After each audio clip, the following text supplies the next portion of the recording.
And next, I'll unmute you. Okay, you can be heard. Goodo. Yay. Magical. We can be heard. And over to the correct scene. This is when I. Hello, This everyone. is when I say all silly words, right? Yeah. Yes. Hello, everybody. Hey. Oh.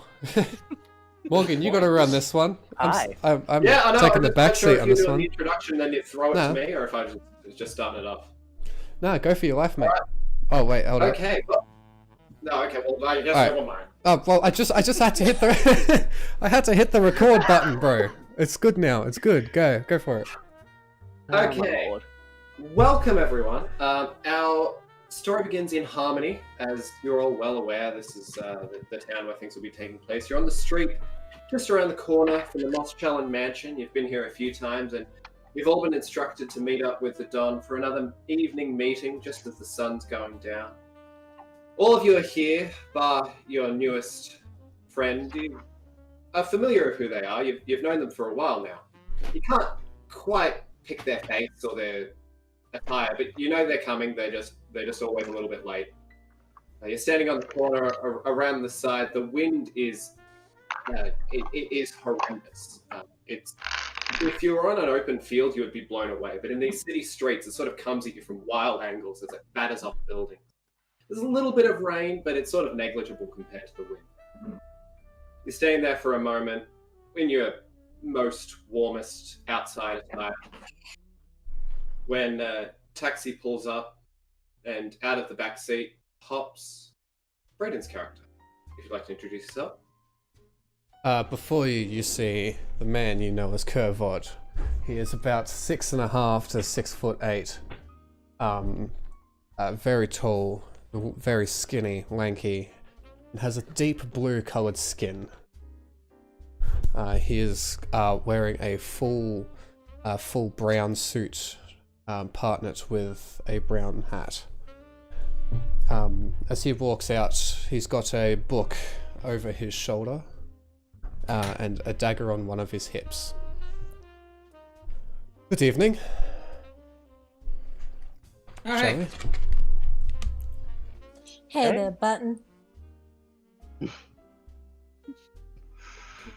Would Braden, you mind repeating that name for me? I completely missed it. Kervod. So it's Kervod. Kuhrvod. Oh yeah, this fits your naming convention. Excellent. I love it. Yeah, it does, eh? As Kervod steps out of the car, you all exchange pleasantries, and wishing to get out of the horrible weather, you head for the front door of the Moschellan Mansion. You're told to meet at sundown, and you're a couple of minutes early. You, the normal guards who would take the car or bike or however transport you'd normally travel here, usher you inside with no worry. You begin walking through the expansive halls of the mansion. It's a few twists and turns down here to get to Don Moschellan's room, but you've done them a few times. As you're passing through as you're about to pass through one of the archways, the two guards standing on either side of it, on the left, a halfling man, and on the right, a copper dragonborn, seem to be having some.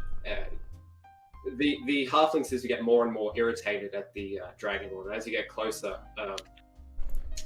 Gyarados, you've got a crazy high passive perception, don't you? I have a 21 passive perception, for I took the observant feat. So Yeah, I took the observant feat. the moment you start turning this corner, you've pretty much picked up most of the conversation that's happening. And you overhear the halfling man say, I mean, just because I'm small doesn't mean I can't be intimidating. Like, you're big, that doesn't mean you're scary. And the Dragonborn looks down at him, sort of crosses her arms and goes, I mean, what are you supposed to do from down there? You can attack my legs and what? But you're not really a threat. And the halfling turns and gets his knife. Oh, I'll slit your throat! From down there? Tight stick first, maybe? Agaratos is going to sort of reach into the bag that they have with them currently, just a little kind of little saddle bag they have, just kind of kind of over there, like a messenger bag, and just sort of look into the bag, opening it. Loft, Oxy, should we intervene, or do you think we should leave them be? Referring to the two yellow vipers that are in the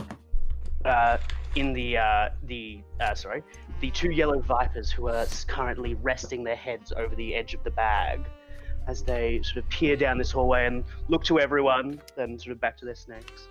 These two vipers. And just sort of seeing if anyone else is going to intervene, kind of continues just to watch. Do we Can notice Morin this? hear what's happening? Yeah. So the rest of you catch just the end of that conversation. I'll sort of motion people to keep moving a little. As you're walking sort of towards the archway that they're guarding.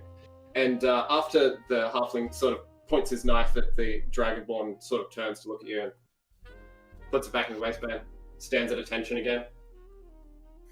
Trying to look at the Alright. dragonborn just sort of and doesn't really move. Alright. Time You're pretty to fast. time for some illusion magic. I'm curious.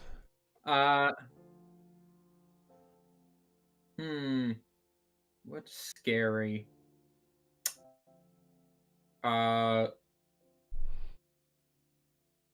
Spiders.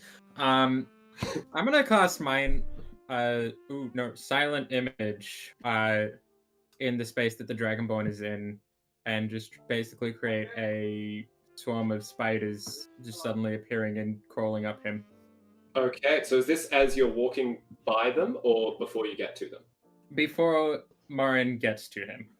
Okay, silent image. I need to double check what the person needs to roll.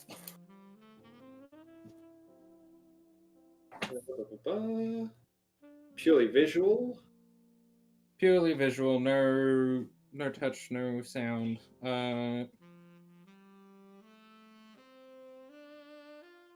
Yep. Physical interaction. Oh, physical interaction reveals it to be an illusion. Would just the spiders like pretending to crawl up? The visual will still be there, and because it's an illusion, they don't have to be able to grip the legs to be able to move. Yeah. Still, Yep. the image. As you're walking towards the guards, just sort of, you're trying to cast the spell stealthily. It does have verbal, somatic, and material components. I didn't realize there were material components.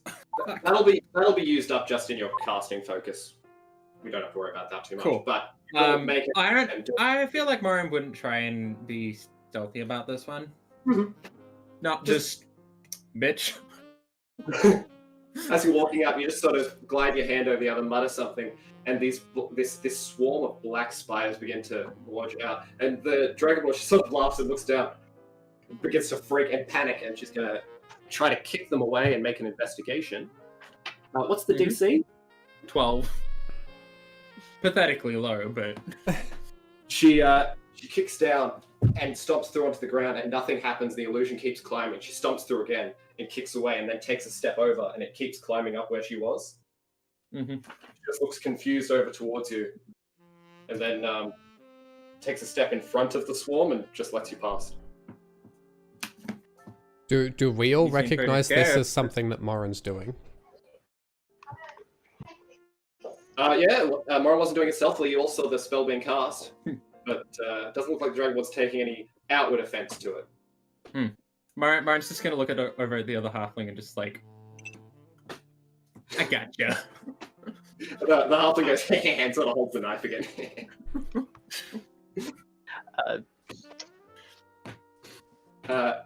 Do you That's continue down the strange. hallway? Yep. You know around the next corner will be Don Moschelin's room, and as you round it, you see the ornate door closed away. You're about 10, 15 feet away when the door opens, and a sort of meek gentleman steps backwards out and very gingerly closes the door behind him, very quietly. Sort of turns his body and then startlingly looks at you and throws a bunch of papers and books in the air. And they smash onto the ground quietly. very, very, very, very quietly. I'll with begin the- starting to help pick them up. I'm sorry to have startled you. Sorry. Keep your voice down.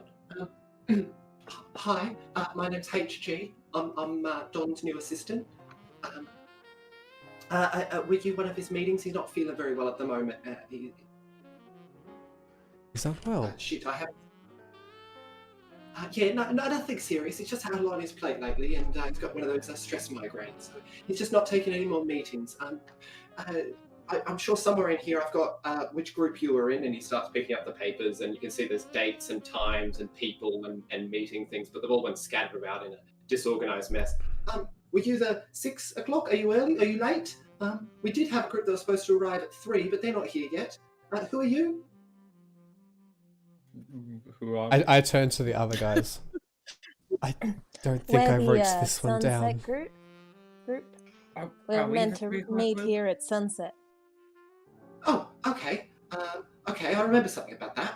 Hang on, give me a moment. He starts shuffling through the papers, and he's a fairly short, built man. He's a human. He's got short, dark hair that he's like combed and slicked and done it very, very neatly with little black glasses on. He's a little bit clumsy, as is evident by the mess. He finally finds the page he's looking for and picks it up. Okay, Sunset Group. Now, there was supposed to be minimum 1 of you. How many of you are here for the job? 5. 5. Okay, well, that's more than once. That's okay. Yep. Okay. All right. So the job you got. We've had this building that's been under watch for a little while. We had one of our private investigators. Oh, are you the group that's with Johnny Song? Yes. Yes. Oh, right. We're looking for a private investigator, the best of the best. We've had a one working the case for a while and hasn't really the job done. But we're hoping to get Johnny and their friends. Well, if you're in need of an investigator, and Garatos will just sort of put their hands out in sort of a way and just gesture to the little halfling friend. He's young, but he's useful and very good at what he does. Yeah. Oh, that's excellent. Yes, very, very good. Eden kind of rolls her eyes a bit at that statement. Attempting to just speak for him as don't want him to trip on his words and make this very obviously uptight man nervous man, maybe not uptight, just more nervous.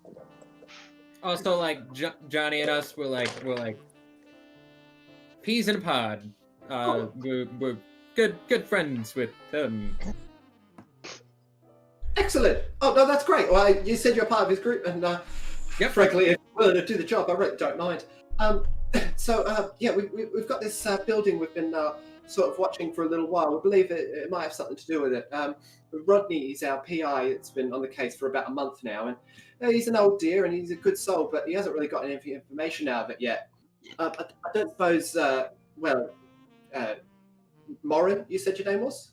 Yes, Morin Greenbottle. Morin Greenbottle. Would you and your confidants be able to take over just the night shift from him? I mean, look, yeah. Oh, good. All right. Also, just double checking. What were the specifics of the job? Oh, okay. Rodney will explain what he's learned so far, but basically he came to us about a month or so back and said there was something suspicious about one of these buildings on Canal Street. It's a 2-story one. And he reckons it's probably some sort of drug building or drug lab or drug distribution facility. But he doesn't really know because, that's all he knows. That's all he's told us, at least. And he spent a month on it. We managed to get him out of the stakeout place for the night, but we're really hoping you could solve this.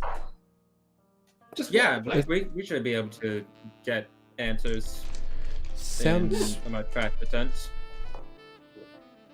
rather dull. Just staking out the drug place. Hopefully it turns into something interesting. I'm sure we could make it interesting. Yeah. I mean, he's been doing it for a while. Real quick, how much do you want answers to that place?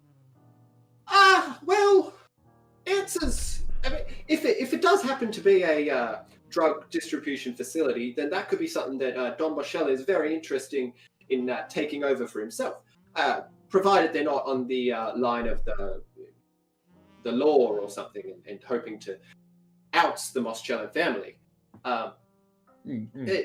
If you could bring us information that we might be able to turn over to him, that he can contribute to the betterment of the organization, the family, then I'm sure he'd appreciate that. I think he would have done a better job himself. He had a whole speech worked up. Yeah, cool. All right. Don't tell Rodney that you're there to sort of solve the whole thing. He's very passionate about this job, and getting him out of the house for one night has been quite a task. So we're just for his knowledge, we are just covering for one night. Yeah, you're just doing the night shift. Yeah, he says the nights are pretty quiet, but he's got to sleep sometimes. So who knows? Wouldn't he appreciate the break though? Oh yeah, we thought so. We've been offering him breaks for so long, but seems pretty happy there. We had to get him tickets to a show to get him out for the night. Pretty excited about that. Though. All right. What's the show? Yeah, which show is he going to? It's just a ball, There's a ball on tonight. That sounds much more interesting than this. Not really. I mean, if you want to watch it, you can. I've got notes on that, if you'd like. The man says, holding his notes. I think we should stick to our current job. Maybe I could send Cosmo for us. He's always more of a fan of those kinds of things. Cosmo being my Scarlet Snake, who's the fancy boy and loves opera. I didn't. All right, yeah. If you got any questions, I'm happy to answer for the next 2 minutes. And we've got a car that will just take you to nearby the place. He doesn't know the name of the location, but nearby. This Rodney. Is there anything we should know about him? Like, he's not dangerous. Why is he so passionate about this particular case? I've never really met him myself. I only started a few weeks back, but I'm just sort of getting the notes. He seems really determined to solve it. That's all. He might have not had a case in a while. What does Rodney look like? If he's so determined to find out what is happening with this case, and he finds the ball slightly dull, there's a possibility he might turn up. I know investigators tend to be a persistent bunch. Maybe we should keep an eye. Well, yeah, that's well, I suppose that would be a possibility. I don't think he's a violent man. From his notes, he's been doing the PI job for about 80, 90 years, so I assume he's not a human. That's about it. Okay. Haven't met him. Is there any more information we might need for tonight? No.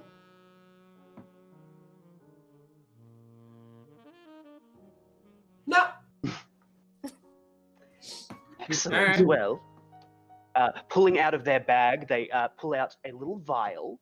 Pull out a little vial and pull out a flower. Just a little couple of flowers. They're sort of these white-petaled, sort of long flowers, sort of in 5 sets. They are jasmine, and they will hand both to this man. The oil is a lavender oil. It's for the Don's headache. It helps. This is for you. Put it in your room. It'll help with the anxiety a little, some of the stresses. He's sort of holding the paper with it. Bottle and puts the flower. Do you have a pocket I can put these in for you? Puts the flowers behind his ear. Yeah, put the flowers behind his. I'll put the flowers behind his ear, and the vial. Sit that on top of everything. Yeah. And he just sort of lets it fall into his. Here. Yes. Oh goodness. Maybe I should give him a second. I don't think I have a second one. Good boys, do we have a second one? No, we don't. I'm sorry. Please don't break it. It's so hard to make good oil these days. Be really, really careful. Thank you. Oh, you best be going. The driver's waiting. Of course. Yep. Just does he look really cute just with all the papers and then just the flowers behind his ear? Yeah, they've been stacked neater, and with Curvot's help, they've been stacked a lot neater, dealing with paper and paperwork for a while. But they're still sort of a bit too heavy for him, and just balancing away. As you sort of turn to leave, he does the same and is just sort of leaning back a bit, carrying it off. You make your way out. I'm gonna just quickly cast guidance for him, so to give him a D4 when he inevitably has to make a dex check, not to fall over and lose all his stuff. Just casually behind my back, just on him. As he's walking away, because I think guidance is a touch. Oh dear, You no. Am I gonna Do push it. him over? Just do it when you put flowers. Yeah. Oh well. As he turns. Yeah, perfect. He sort of turns and starts walking, and then he gets to the doorway there and tries to lean over to get it, and his elbow just perfectly click, and the door slides open for him. Oh, okay. And away he goes. You make your way down to the back door, and you see not a limousine, but a big enough car to fit all of you in the back seat. Not a minivan either, but a car. I'll hop on the motorbike. Oh, no, I won't get the motorbike. And just open it with core and step in. I'll do that later. Just making a joke about Bartholomew not being here because I'm a bad person. I'll go I'll take the front seat. The driver doesn't seem to mind. Good, I take the front seat. You're going through the streets you've seen before. The wind seems to have died down a bit, but there's a slow pitter-patter of rain on the windshield. And through the long sets of windows, you can see the water trickling past through all of them. It's dark now, and the driver turns to you all and says, you guys want the radio on? Sure. Could Okay. be nice. I haven't heard the radio here in a long time. He clicks it on, and you're used to a sort of distinct tinny that echoes throughout most of the time when you're hearing Dick Dixon talking on the radio. But you don't hear Dick Dixon on the radio. You hear a rather upbeat voice come through. You're listening to Sod Bradley and me. And then you hear another voice, very much deeper, much gravelier. And me, Onyx Blackstone.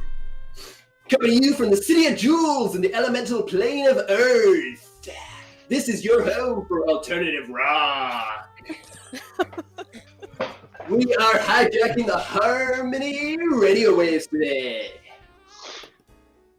Looks like we got a news bulletin come through. We got a man who's been arrested on the corner of Boulder and Marble in a disorderly condition. Police say witnesses saw the man attacking passers-by with vines. Harmony police are also warning motorists to lock up their windows when parked on the street, as there's been a rash of break-ins from bandits roaming around at night. And in tabloid news, President Q-Tim Flatforge has spoken to the Booyah Tribune about the derogatory nature of the word simp.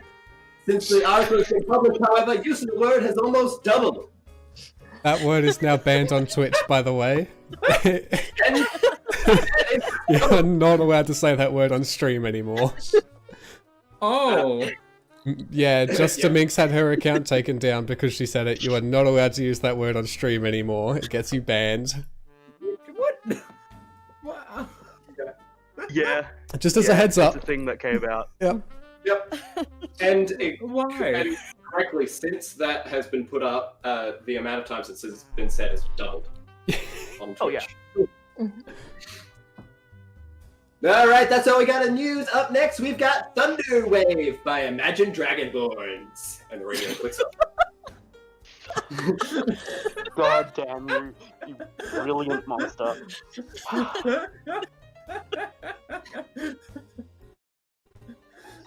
I'm dying.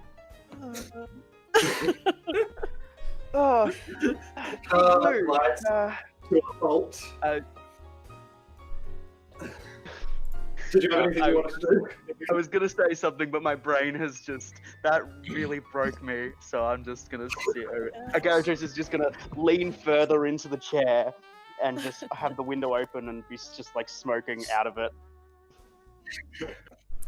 What strange people there are here. The car... Oh, yes? Hey, I forgot his name. Marin would know his name, I feel. Kervod. Kervod? Kervog. Hey, Kervog, Yes. whereabouts you from? I'm from the coastal district. Oh, cool. Hmm. What's that like? Very warm. Mm. It's- Is do we know what race he is? What Kervat is? Have Would we you know? Would you have asked him? Yeah, that's a bit of an obvious question. Yeah, Agaritos would have asked. Yeah. If Agaritos doesn't know what species you are, he would have asked. He would have asked. Oh, my people are known as the Vidalcan. Oh, The interesting. the what? Vidalcan. Cool. The town car pulls up. You hear the splash of the water as it hits the puddle on the corner of the road.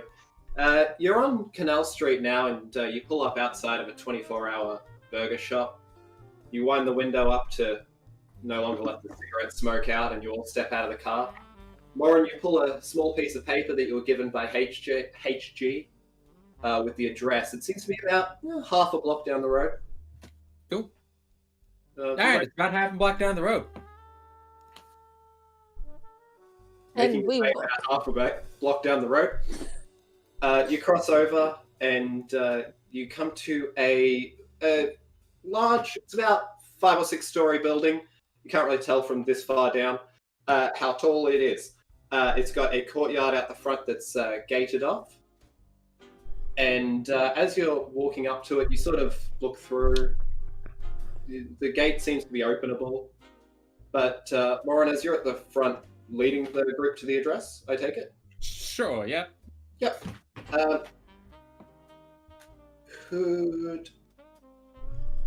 No. Agaritos, you automatically notice from the second floor window, about 3 along, a window just pop up, just slightly ajar, and you see a finger point out down towards Morin.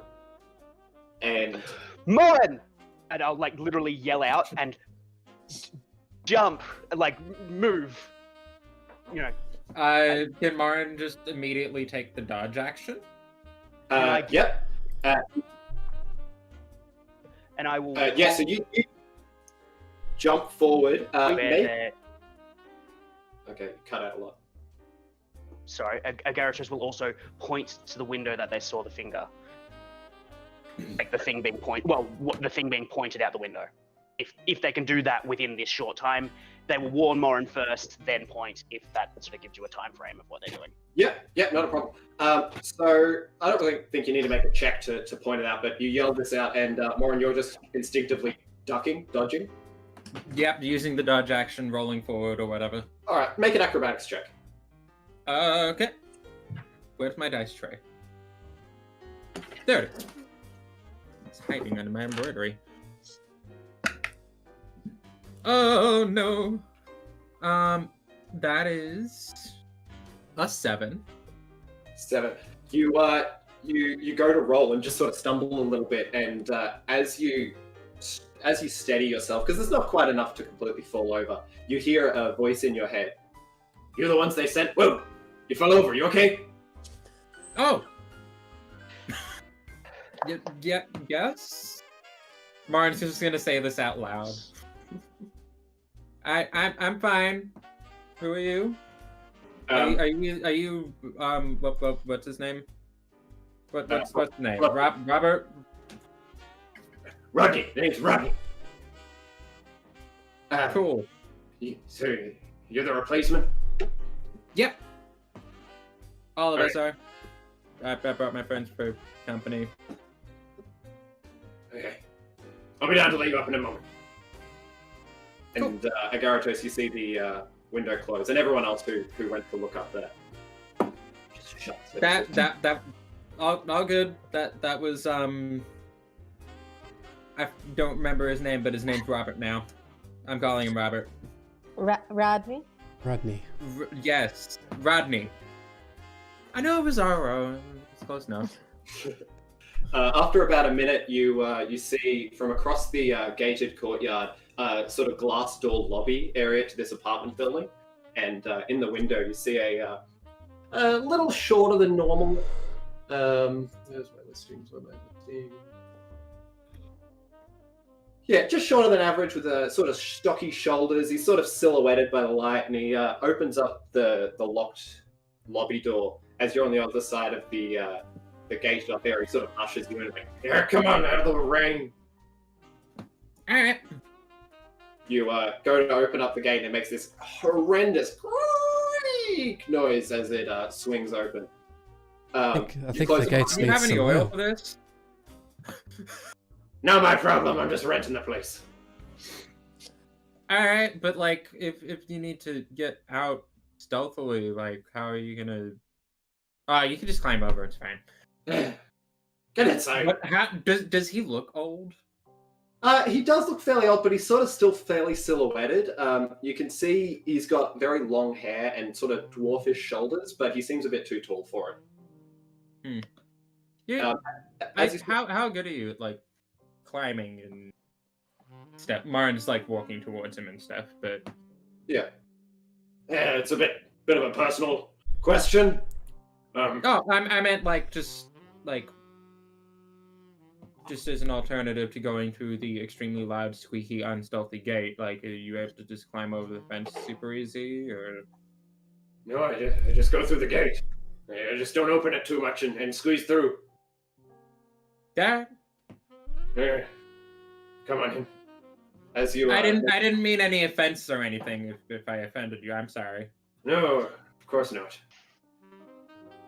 You make your way into the lobby. It's sort of dimly lit, and you can make out his features a bit better now. He does have those sort of dwarvish shoulders and rather stocky features. He's got a very square skull with a pointed chin and long black, silky black hair with sideburns that sort of match, and they're also long and silky down to like here. Is it a good look, or is it just like he's just stopped caring about personal hygiene?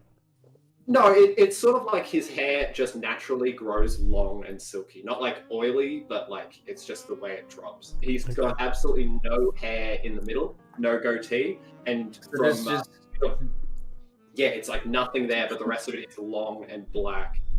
He's got from the sort of half-open work shirt. He's not wearing a tie. He's not wearing a coat. He's just got the sort of loose button-up on. You can see absolutely zero chest hair on a still sort of dwarvish frame. So I guess I'll take you up to the room then. Yeah. This would be nice. Yeah. Yeah. And then just- just point out. Take us through what you've been doing and. Yeah. I've got to be quick though. I've got a ball to go. Yeah. Obviously. He leads you towards the stairs and starts taking them sort of stockily one at a time all the way up. And you go up the first floor, go up to the second floor, and you're led across past a couple of rooms to the second apartment on the left. And as you're heading towards it, the last apartment on the left, there's a gnomish man who's just sort of locking up the door and passing by and goes, "Hi, Rodney! Who are your friends?" Don't worry, Gerber. It's nothing. All right. Bye, guys. I went. Hello. He just makes his way downstairs and he sort of puffs up his coat as he goes down. Don't trust that guy. Seems rather nice, though. Yeah, they all do. So he goes over and he unlocks the door, and it's a single apartment. It's single. What's the studio apartment? On the right, as soon as you enter, there's a sort of smallest kitchen with a single chair and dining table. Single dining table with 3 chairs. a single chair sitting up at the window, which you saw earlier, as well as a small side table there with a notepad. And as he closes the door behind him, behind the door, you see a large sort of crockery cabinet, but it's full of painted egg cups. Beside it is a small craft desk where you can see paint supplies and some unpainted egg cups. Around on the floor is a lot of burger rubbish, particularly burgers, as well as some coffee cups and some beer cans and stuff like that. Yeah. From the moment that... Oh, go ahead, Mark. You go ahead. No, you go ahead. From the moment Agaratos saw this man, they would have pulled out just a few of the things from their alchemist kit, a little mortar and pestle, and have been grinding up a few specifically daisies, and they have probably loft more than oxy. Just handing them a couple of little things from their bag, and they've got a little bottle that they're just putting them in, just as they're doing this in the background as everything happens. Yep. I see you've been keeping yourself busy with the with those. I assume the pointing to the cabinet full of like. And those. eggs. I point down at the burger rubbish. Hey, it's a rather private life. I wasn't expecting to have a night off. No. I mean, you gotta do something to keep yourself busy while you're staring at a building. Yeah. Well, they're a little collection of mine, yeah. Oh, right, the building. Yes. Yeah. Yes. He takes you over to the single sort of 5 foot wide, 5 foot by 5 foot window that can slide up and down. All right, it's that one there, and he points across at it's probably about 50 foot wide, 60 foot wide, a little bit of the same back, 2-story building. The entire top floor and all of the windows on the bottom floor have been boarded up. There's no clear windows or curtains. There's no lighting into this place. On the bottom floor, you can see a similar sort of gated courtyard with a glass lobby behind that. And there appears to be some signs painted onto the lobby doors with a large chain over it. And on the right front facade of the building, you can see a sectioned off staircase that leads from the ground floor up to the second floor, up to the first floor, which is also chained shut at the bottom. But from where you're standing, you can just make a way, like a line of sight through to see where the top of the staircase is, and a door there has a faint bit of light glowing from underneath it. I'll be right back, guys. Continue without me. Sorry.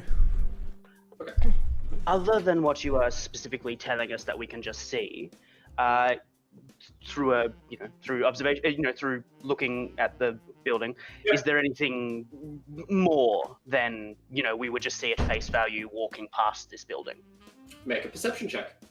I will do just that. Anyone else who'd like to and is at the window? Yep. Oh, I will also do that. Me as well. That is 16. 19. 17. 17.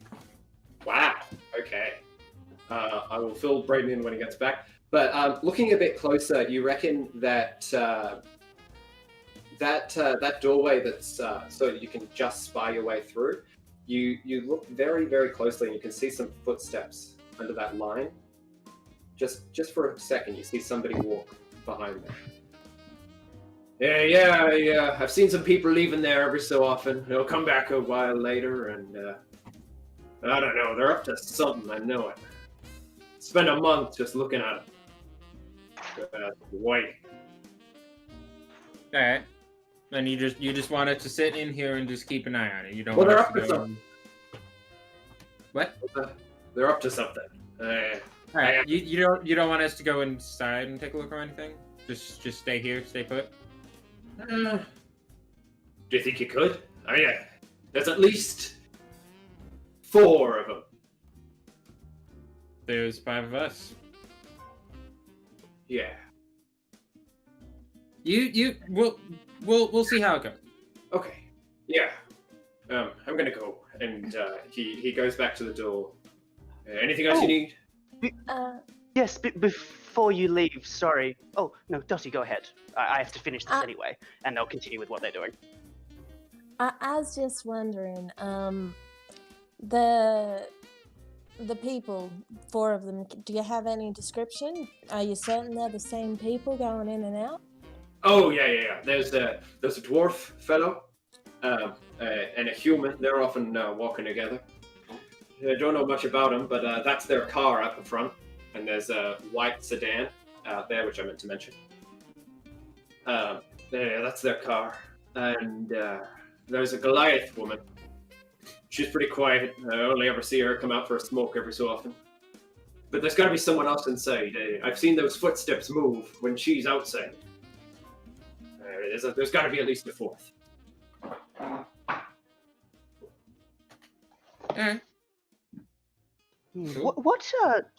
What do you think they're doing?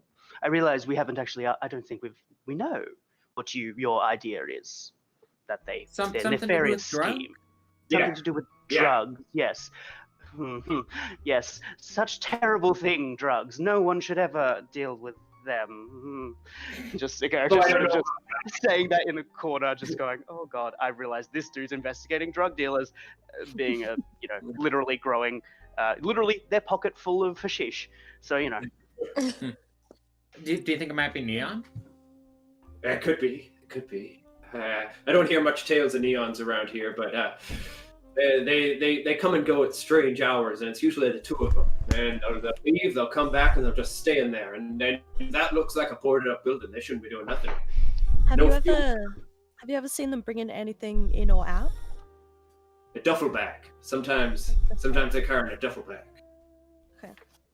Is it the But same only duffel bag those 2 each time? human. I never paid too much attention. I don't think so. They're more like they had one for a while and they got another one after a while. Okay. Could I get a vibe check on this guy? Absolutely. Insight check anyone who's trying. That's crooked. Okay, that's 16. 24. 24. Okay. 12. Oh, actually, can I ask a specific question? Because I am currently, right now, making a wine drink steeped with daisies, crushed daisies steeped in it. The reason is because it was believed to be an a 14th century cure for madness. And I'm assuming this man is insane. So I'm going to give him a drink to take with him to the play or the ball, and just working on that now. So, if you want to give me more, but specifically, Gyarados is wondering if this man is completely gone mad from all this time spent in this room. Yeah, as you finish your concoction, you sort of go over to take it to him, and you sort of read every signal that he gives as he takes the drink from you. And Dottie and everyone else was sort of reading him as well. You're sort of Mario's just like building.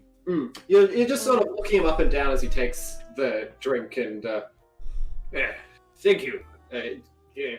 Take the glass with me, I assume. Oh, it's a sealed bottle. Well, it's a bottle with just a little cork in it. It's like a miniature wine bottle, effectively, like a little potion bottle almost. So there's a stopper on it. Yeah, keep the bottle. It's fine. It's for a drink for you to take with your to your ball. I'm sure. I sure you might enjoy something a little fancier than all the burgers. That's a great kindness. Yeah, thank you. He puts it in his pocket, and you sort of read that he's been doing this a long time, and he seems to do have some sort of dwarven blood in him that he's been doing. He's been a private investigator for so long that he's determined that if something exists, there has to be a conspiracy behind it, and he's gonna dig, and he's gonna dig, and he's gonna dig. So he's not batty or anything like that, but he's persistent. And you all reckon that maybe he does need it. I'll be right back.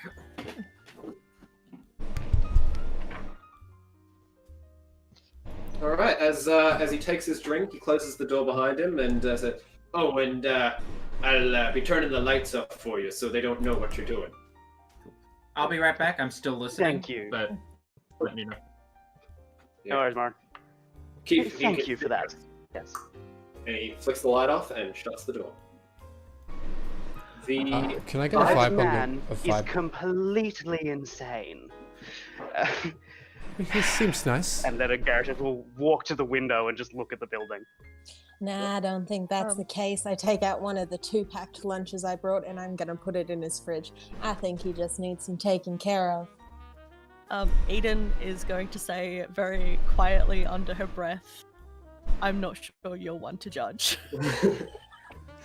21 passive perception, can I hear that? Damn it. make a stealth check. I forgot about that. Yeah, you'll really need to be careful now. I'll be right back. I need more tea. Go for it. 21. How do you roll? Do I know or not? I can't remember with this. You are certain that Eden said something, but it was just a mumble and just undercut everything, so you're not quite sure what was said, or if it was even a... What was that? Sorry, did you say something? Nothing. Don't worry about it. Okay. I'll just look back to the window, but Oxy will not keep. Will be still looking over. Sort of, Loft is up there with me, kind of looking at the window. Oxy is like around the other side in the bag, just like looking at you. Just the extremely impressive eyebrows of an Eastern pit viper that they have. Just like these sort of like they have very like scaly sort of pointy skin, and they have they're eyebrow vipers, so they have these like thick eyebrows that are judging you hard. I sent a picture to the Harmony chat actually. If anyone wants to look. Oh, bro. Oh, we lost Eden. Clicked on the Harmony chat. Oh. Did you click on the Harmony chat? No, the thing did the Discord thing that I like to do. Cuts out all the volume.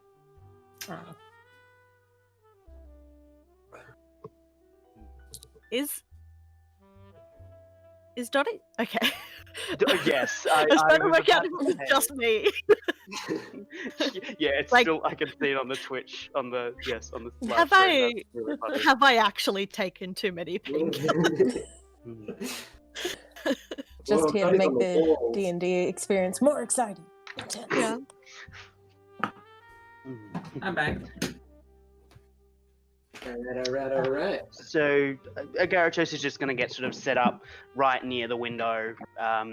Probably actually have some of their as a space they can put their alchemist kit out a little bit, and just kind of be working on some things while they kind of keep a half eye.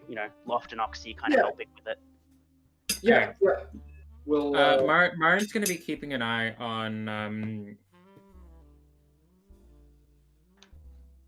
Wasn't Robert? It was Rodney. Rodney, yes. Didn't he just leave? Yeah, just like making sure, like, yes, he is actually leaving and he's not sticking around, and making sure, like, he's not micromanaging us or anything. Yeah, you sort of stay near the window with the Gyarados, and after a couple of minutes, you hear the gate sort of just a slight creak, and then a creak as he comes back in, as he steps out. And he sort of takes a moment, pulls his collar up, and then sort of brushes it away as the rain sort of starts to die down around him, and becomes a much more peaceful, quiet evening. It's only about 8 o'clock at the moment, but it's becoming a bit more peaceful, becoming a bit more of the Harmony nightlife. So as we enter into this night phase, we'll break it up into hourly bunches, and I'll get one member of the party to roll on a random encounter table. So could I please get whoever's character is the oldest to roll a d20 for me, please? I think that might be me. Dottie. Yeah, 89. I think Dottie. I was going to say, Oh. Dottie is. Yeah. Dottie age confirmed. Dottie age confirmed. Don't fully quote me on that. I don't have my sheet up with all of her backstory, but I'm pretty sure 89. Yeah. I'll put a question mark I next to think it. that might be. D20. Braden, you're not. How old are you, Braden? Not older Yeah. than 89, are you? Just to Or fill you in, of it? Braden, Wait, my- as the night begins to settle and the stakeout begins, I'm going to have players roll on an random encounter table, and we're starting with whoever's character is oldest. Oh, that'll be me. I'm 250. I was gonna say, like, Marin just instinctively now just wants to go over to the building and break in. Yeah, me too. Just like, I want to go in the building. Yeah. I don't care about a stakeout. I'm going in the building. Is it? Well, he's been Possible staking it for out I- for months and nothing's happened. So Well, A Garrotus, it's could a Garrotus sort of look at Morin and see the slight little, like, kind of, watching Oh, it, yeah. and, like, feet kind of tapping, and notice that, and just. Should we break in there? Oh yeah, I want to break in there. I was waiting for the guy to leave. Well, I don't think that's the job we've been hired to do, though. Well, our Being job is hired to to find figure out out what's going on, not necessarily just stake out the place. And we're not gonna get anywhere with staking out the place if he's been staking out this place for, what was it, 2 months, Eden?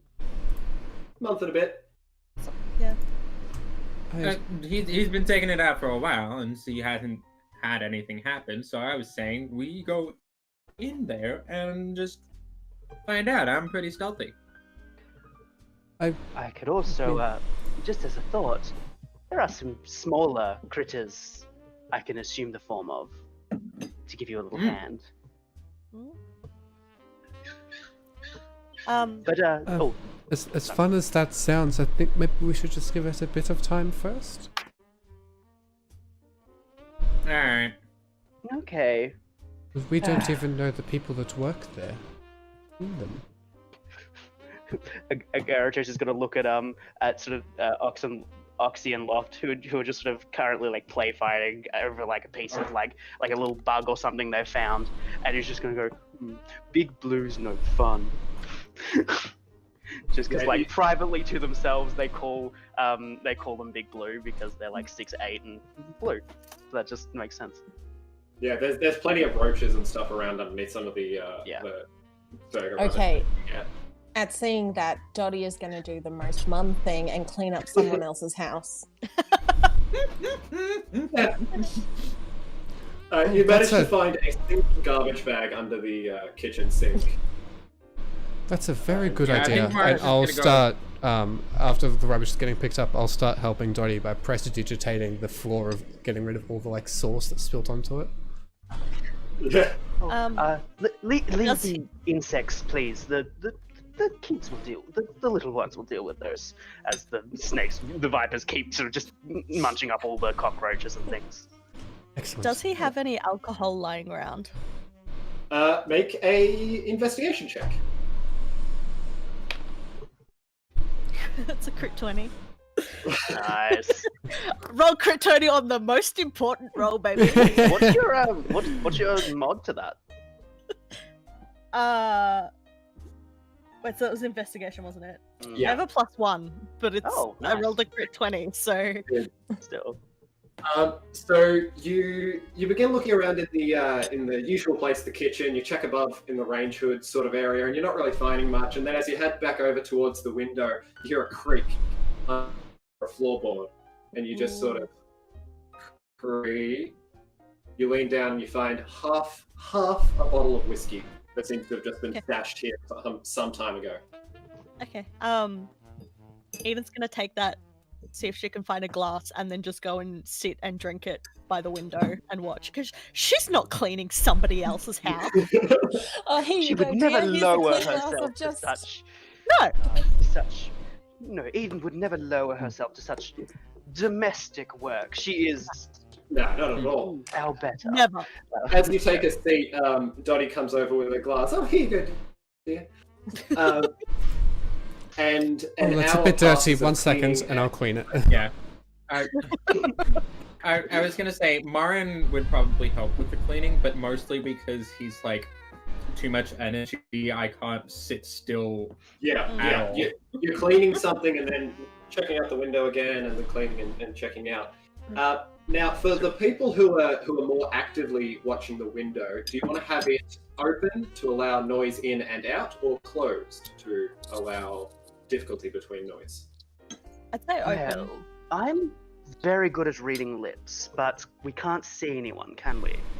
In that I'm saying observant feet means I can read lips from air as long as I can see a person, but we can't see anyone, can we? No, and out in the street, there's a little bit of lamplight, so pretty much inside the building and out on the street is all dim light at the moment. If Okay. you've got Oh yeah, Yeah. cool. dark vision, you can see Dark fine. Normal vision, I- then you've got disadvantage. I'm gonna I think I have open the 60-foot dark vision. Yeah, open the window. That makes sense. Yes, so I have 60 feet dark vision. Sweet. Also, while I'm sitting there watching for things to happen, I would like to try to assess if there are any points. It was on the second floor where there was the strip of light under the door. Yeah. So it's the ground floor and it's on the first floor. Yeah. Okay. I want to try and assess if there are any points where I could climb up to break into there. Okay. Yeah. Make a. I would say thievery, but that's not a thing. Would I be able Actually- to give Make a advantage on this perception, roll? just- Could I give Eden advantage on this roll as I'm kind of watching with her? Yeah. If you're letting Agaratos in on what you're thinking about. Well, then if you she work is. together If to she's sort of- not, then Yeah. yes. Okay. Yeah. Because I feel was- like yeah. Marin would also independently come up with this idea as well of Yeah. like possible routes in. We all want to break Yeah. into. Yeah. Yeah. Everyone who's trying to break in, make a perception check to think about it. No. Yes. I got Um, 18. 11. Crit fail. Oh, Good. 18. I'll spend my time trying to look at the people who are entering and exiting the building. Oh yeah, I'm looking out for that, but also Yes. assessing. At the moment, you're coming up with these ideas for this place so quickly that it hasn't even been the full first hour yet. So you're just trying new things. You're just trying to get your plans in motion. And the 18, you reckon that the sort of gated off area up front, which leads into the lobby, you may be able to climb that sort of gate and around. You'd be pretty visible from the street, which is pretty quiet, but you could potentially balance your way across there if you're particularly nimble. Okay. Then it'll just be a 5 to 8 foot jump from there to where the window would be. Okay.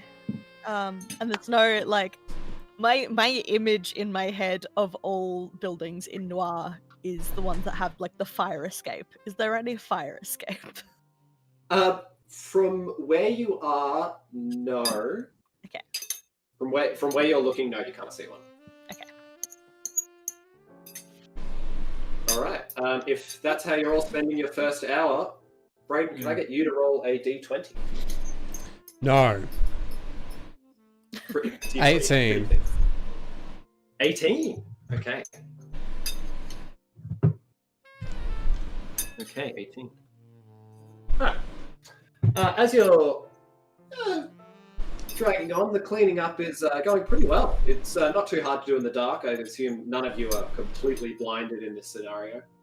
But after a little while, there's the alleyway to the right of the building. Just to keep things in check, you're on a road that goes east-west, and you're in a building on the north side of it, looking at a building to the south. To the right of it is an alleyway, and after a little while, you see a man walking down the street with a large musical case. Sort of takes his position there, looks around. It's quiet. It's nighttime. Night has properly fallen by this point, and he pulls out a saxophone and begins to slowly start getting it ready. And after a while, begins to start playing. Seems to be a drow man. A drow man? Yeah. How curious. Yeah. It sounds. Do you... Is he playing well? Let's make a performance check. He's performing well enough. Better than average, but he's also sort of intentionally muffled his saxophone in certain ways to not completely belt out the area. But as he sort of sets up, you notice a couple of the windows from other high-rise apartments around here. Some of them start to close up as the music begins to play, but then some of the other ones actually begin to open, and you see other figures who are just sort of like, there seems to be a sort of late-night atmosphere. This guy was set up and played a bit of music. And throughout the first hour, nothing much else changes. The Garroter is just going to sort of glance to Eden, just sort of sitting,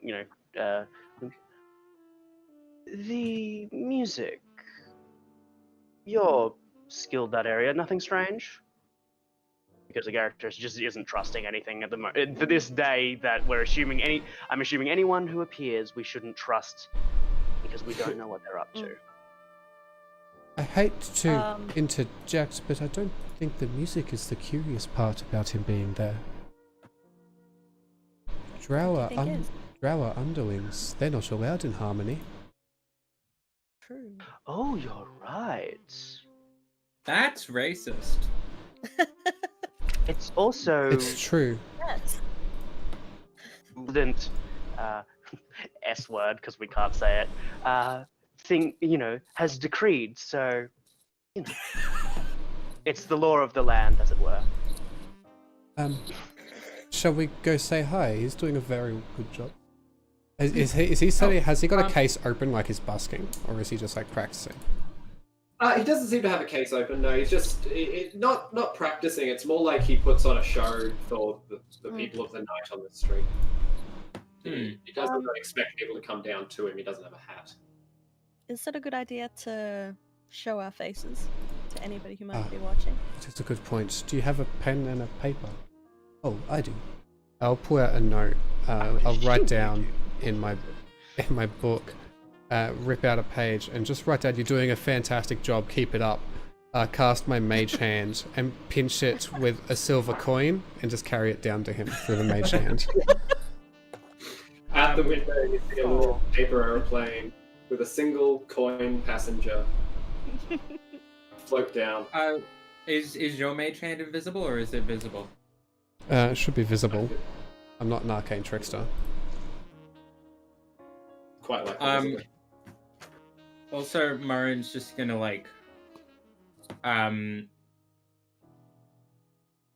use minor image cantrip just to I don't know, just put the words "you're doing great" with a couple thumbs up underneath it. So just from in front of him. In front of him on the ground? Yeah, just kind of maybe just floating in front of him. As he's sort of playing very, very smoothly, and this piece of paper sort of lands near by him, and he opens his eyes when he hears the noise. And then he sees this sort of magical "you're doing great" sort of pop up, and it's twisted in front of him. He swats it away and clears it. Alright, just spell it. He just sort of nods and then just clears it.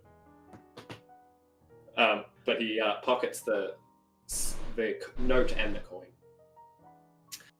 Wait, Brayden, didn't you say that silver coins are not actually coins? I did. Silver note. Silver note. Single It's way silver easier note. to Remembering things. Yeah, it fits inside the paper aeroplane a lot nicer. Yeah. Well, you could probably just let it go without flying the whole day. Yeah. During a little bit of this time, just during this hour, the smell in here is getting to be a little much.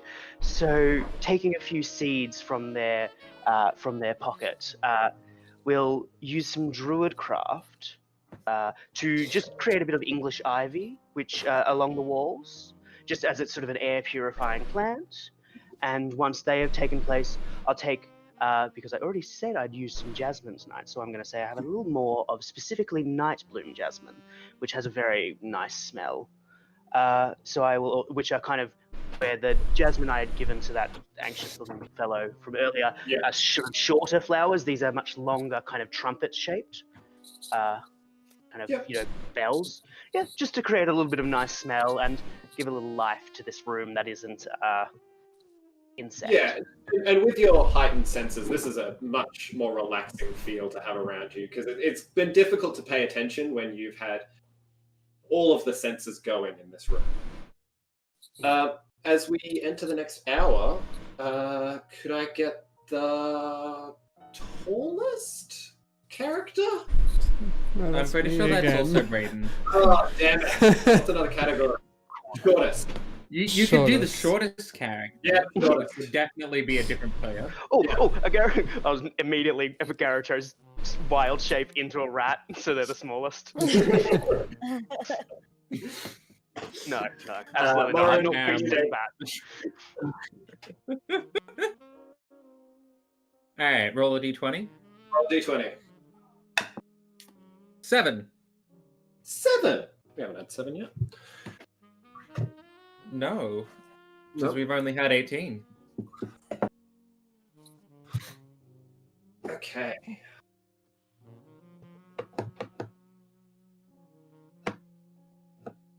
Um,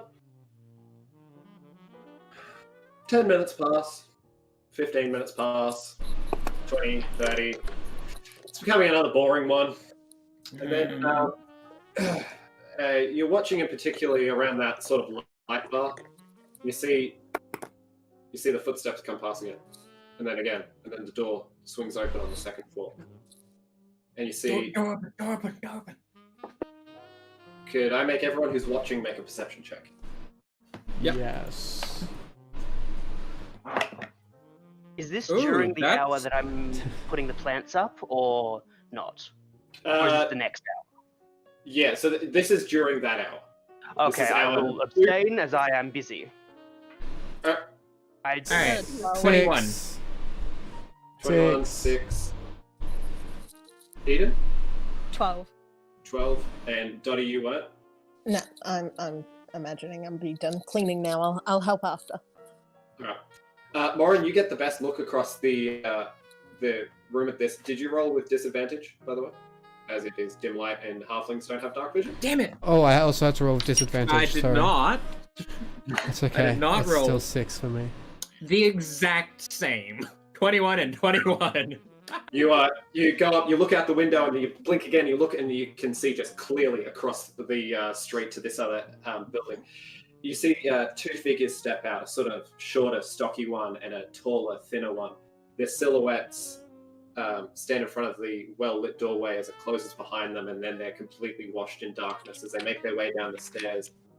They get to the chained door that blocks the stairwell, and they just push it open, stepping out, and they close it behind them. They go to the gate, and you watch as the dwarven man goes over to the hinge side and sort of lifts it, as the taller, thinner man then opens the gate, and it makes no noise. They work together to close it again. They walk out towards the car.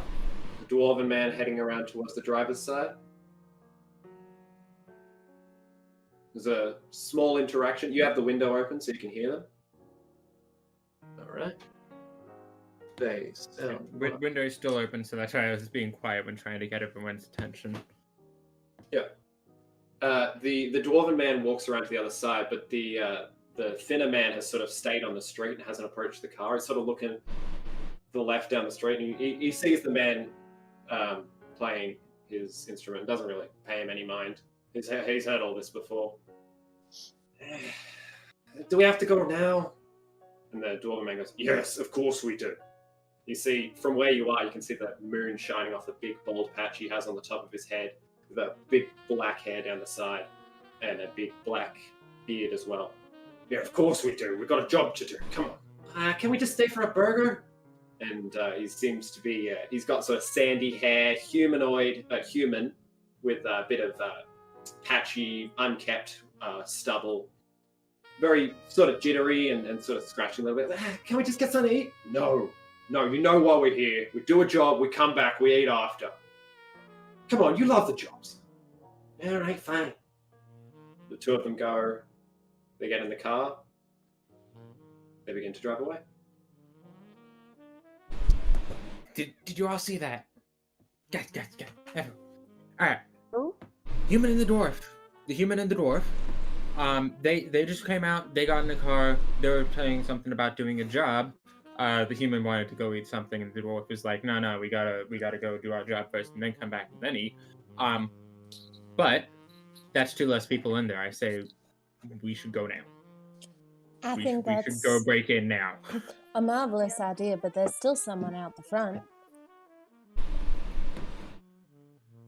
playing music right out the front of it. Let me Agaratos will just pull out a $5 note and say, "We can probably keep him quiet, can't we? I mean, keep him playing. Make sure nobody, hears what we're up to." Does it still look like there are windows and stuff open who are watching the saxophonist play? Looking around, make a perception check. You've got dark vision, I think. wait. Yep. Oh, nat 20 for 25. You look around. There's a few of them, mainly on the lower buildings. For a 25, there are exactly 6 windows open. Hang on, I just had an idea. You know how I did that spell with the spiders, right? Well, that's the spell that I can cause to move around. I can move the image. What if I if I just cast that on us and just basically camouflage the area that we were there, so that it looks like we're not there. Like, How big an area can you cover? I believe it's 15 feet. Let me just double check that.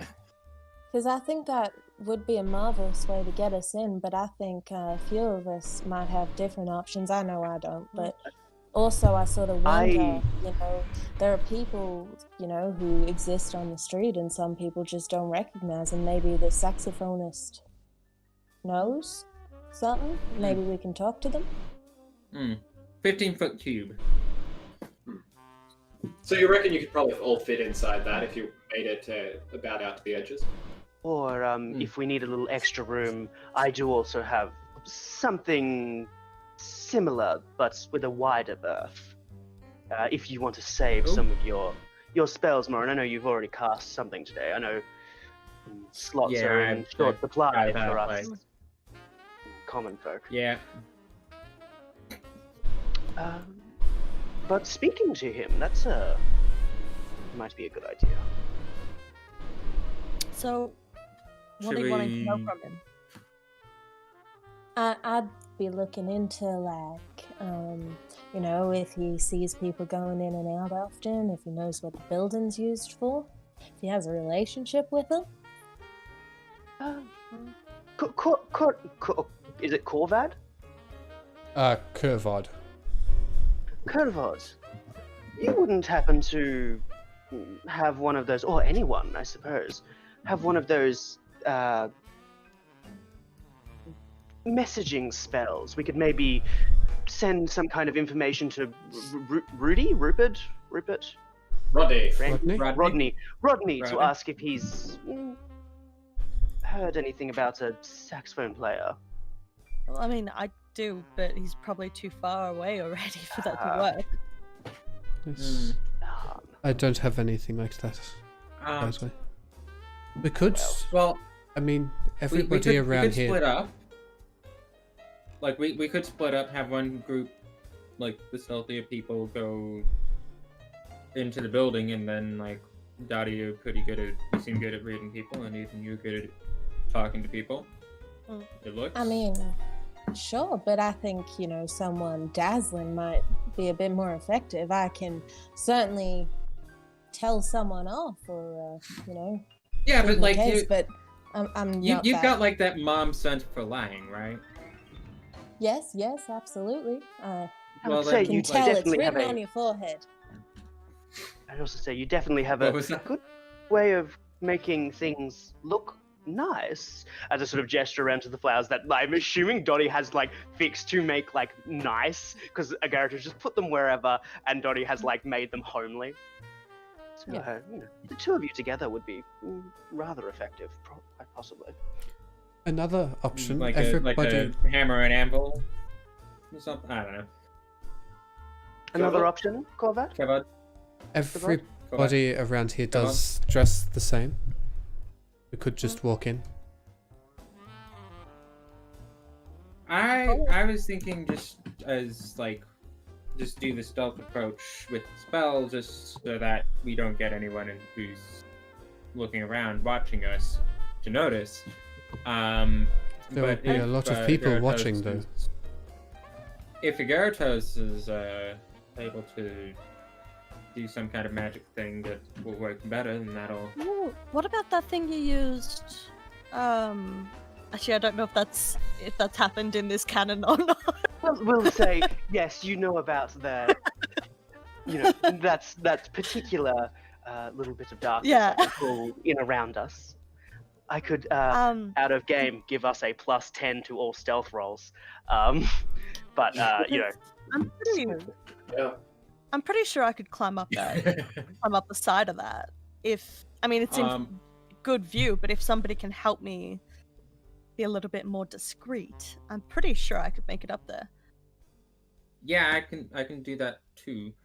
I am also very stealthy, so if Gyarados can boost that a bit, and that's I can definitely get in there without anyone noticing. Sadly, I'm not very great at either of these things. If you wanted to know something, I know a lot, but that's about it. Do you know what's happening in that Information is building? always helpful. We always need it. We could Maybe have two approaches. One goes up the outside, one goes through the inside. Ooh. All right, I'm better at. I can do climbing and stuff. I'm just better at not that. I'm pretty good at, pretty decent at getting myself into places. All right. I do also. Is it? Wait, sorry. I just realized I didn't check if this is concentration. It's not. I can do both. I could not just allow us some darkness, but for whomever decides to climb up the side of the building, I could help with that as well. Give you a little extra jump, as it were. Actually, I do also have a way to potentially get all of us in from the inside. Oh. What if we were to knock on the door and I just suggest that they let us in? Not a bad idea. That could go wrong though. It could. So it would be a good Would idea that to have be our someone second approach? already going in. We think there's only 2 people in there anyway, so... if we Yeah, could do that- but also just keep things nice and quiet. And if Yeah. you go through the front and then try and like you talk your way in, just in case that doesn't work, there should be someone climbing in from the outside. I can do climbing, so I could definitely get my way in there. Okay. Well, how about Morin? I As can- you're sneaking in, Eden takes the secondary approach and simply distracts them at the door. With Eden's As you sneak And it Like works that. as a distraction. with Eden's idea, I could charm both of them. If there is 2. Yeah? Hmm. I Very can helpful. only do one at a time. I think. But my suggestions last quite a while. So I do can my also charms. do a little bit of suggestion, but it's not quite as powerful as yours, I have to assume. Hmm. So, if you and I Alright. want to go together, but I might be helping Morin with stealth, so... Well, Actually, I think actually, we might be getting a bit ahead of ourselves. Why don't we just wait a little bit longer, see if something else happens? No. But like, this is like the can't ideal wait all time to night. get in. This is the ideal time to get in because then, like, we don't know when they're coming back, but we do know that they're not there now. Yeah. Who So knows, this they is might bring probably- more that's than probably two the with time them to back. come in. But how do we know there's not more people in sight? I think Well- this There sounds probably like will the- be, but we're increasing our chances of success by having less people. Yeah, Two what- less is better than two more. Dottie, what was it that you were saying? You Well, I think maybe this is the only time we could have our cake and eat it too. Maybe we keep some of us on lookout, one of us as backup talking to the saxophone fella, and then we can get a real idea. I think two of you can message, so if you just send back to us, tell us the plan. Who's the second one? Doesn't Mara? No. Mara, Okay. are you able to? No, I can't send the messages. No. Does anyone speak Snake? I mean, Other than me? Because I think I can send something to one of my snakes if I leave one here, but I don't think anyone else does, so that's not helpful. I have a spell I could use to understand it that lasts for an hour. I Could feel it like just we've got be so few spell slots. Should we not? Yeah. Could it be like a warning thing where, your I snake mean, does a weird curl that it wouldn't normally do if there's danger? I can send out I can use like some illusion magic to basically send out an emergency flare if I have to, but It's also a good idea. Is the building within 120 feet from where we are now? Yeah, so the street width is about 80 foot wide, so you're about 100 feet from the player, and 100. You get a bit of the building into 120 foot, 40 feet of it. Okay. I'm just trying to work out like if I can safely cover the majority of the area. Yeah. If you were in the middle of the road, then you would be able to encompass both the buildings with 120 feet. Okay.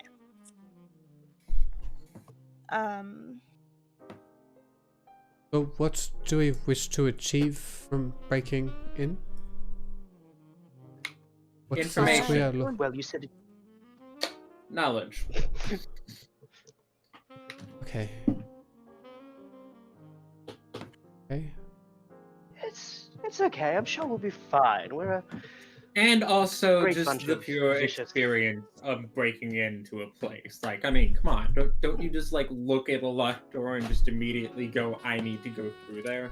Absolutely. And Morin and I have broken into places before. It went perfectly fine when we did it. I mean, Bart is still recovering, but we did. I'm still recovering. I'm still recovering. I almost died. Back to life. Don't worry. Yeah, It's all right. I learned my We just lesson won't from let you that. get surrounded again. Yeah, I learned my lesson from that. Don't try and fight people on my own. Yes. Alright, so who's wanting to do what? I'll go I in want- because I can be pretty good backup. Climb in. Okay. Sorry, I think my internet cut Um, out. I will go with whomever needs to be hidden if we're going that route, and I will stick Okay. with whomever is doing that to provide support. I'm climbing in. Excellent. So, Kerbod, you wanting to go through the front door? I can try that. Provided there is two people in there, I can charm them. Cool. I can do a third if we need, or I've got a couple of other tricks up my sleeve I could use. Okay, so right now the plan is for Agaratos and Morin to try to enter stealthily, while Kervad and Eden enter through the front door, and Duddy stays behind to watch. Did you want me to watch, or did you want me to ask the saxophonist questions, or did you want to ask them questions? I feel like we're not going to get much, but I think it's worthwhile doing. Probably not. If you want to, like, you could always do that and then go to watching.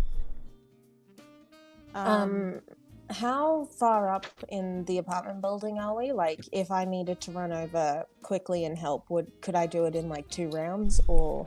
So you're on the 2nd floor. You're 1 floor above the building that you're looking at. And to get out into the hallway, and then if you were bonus action dashing down the staircase, you'd probably be able to get on the street in about 3 turns. Okay. You know what might be a better idea actually. If you're sitting at the front, you wouldn't be able to see what's happening through the windows, but you'd be closer to come in and help if you need, and closer for me to be able to message you. Yeah, I think so. that's I can check in to make sure that you don't see anybody coming back in. I'm happy to keep lookout on the street. I think that's a good idea. And then you can have a chat with the saxophonist as well if you want, or. I'm sure I'll make conversation anyway. Yeah. All right. Or So to just, confirm, just enjoy the music. who's heading downstairs first? I think Or are you all going together? I think we could all head down together. That Maybe way we Eden and I between- should or go even the first. gate, we only No. put one. Ooh. No, separately, just in case anyone's watching. Hold on. Before we go, there was a trick that the dwarf and the human used across the street with their gate. They lifted it up at the hinges, and then somehow did they just simply lift it up a bit and then Yeah. the hinges weren't sliding on each other. Pretty much, and he was holding it more on the hinge side. Yeah. They lifted up at the hinges and then it moved quietly. So Okay. try good to know. that.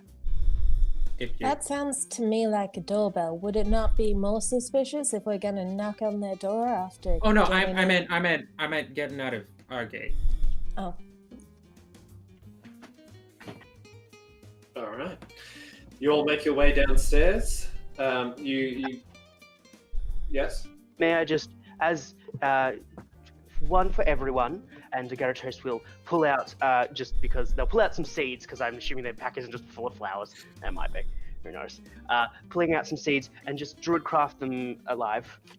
Some white heather. They're a bit of a protection, good luck charm.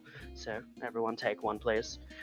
And just they're like Alright. little kind of green flowers with like green kind of almost like look like rosemary twig with kind of little white bell-shaped flowers that have a little kind of like yellowy in them a little bit. Just sort of down the stem. Just for everyone there, little protection charm. Martin's Thank just you. gonna stick it in his Splitting the- ponytail. Lifting the party. So, Being told it's a Also, protection charm, I kind of look at it, waiting for the magical to kick in. Make an Arcana check. As is your 22. Can I tell that he's making an arcana, like he's trying to figure out if this is magical or not? I think that's up to Curva, but I'm just from the look studying on his it. face, yeah. the flower itself would have some mild magical sense from my druidcraft, but as it were, no protection charm within the flower. Simply just the flower itself is known as a protection charm. Yeah. So And if- upon deep study, you think this may be more symbolic and unifying protection rather than magical and physical protection. I didn't know that people still used symbolic protection. Thank you. I will hold on to it dearly. With And, your life. I wanted that. Marin, you look Yeah. skin and bones today. I brought this other pack lunch for you. If you consume it, you will get 2 temporary hit points. Oh, that's Yes, so thank cool. you. What? Oh, All right. I've just been learning about I how took the flowers. chef feat. Oh my god, I've just been learning about like flower assemblage and stuff as a little bit of flavor for Gyarados. But oh my god, the fact that Dottie's cooking actually heals us is so perfect. When I can do Heroes Feast, you are helping me. Oh, 2 God, temporary hit points. Fuck yeah. Truly just melts my heart. Thanks. All right, as you begin to make Thanks, your way buddy. downstairs, it's been about 15 minutes of this hour you've spent discussing what your plan will be and how you'll go about it.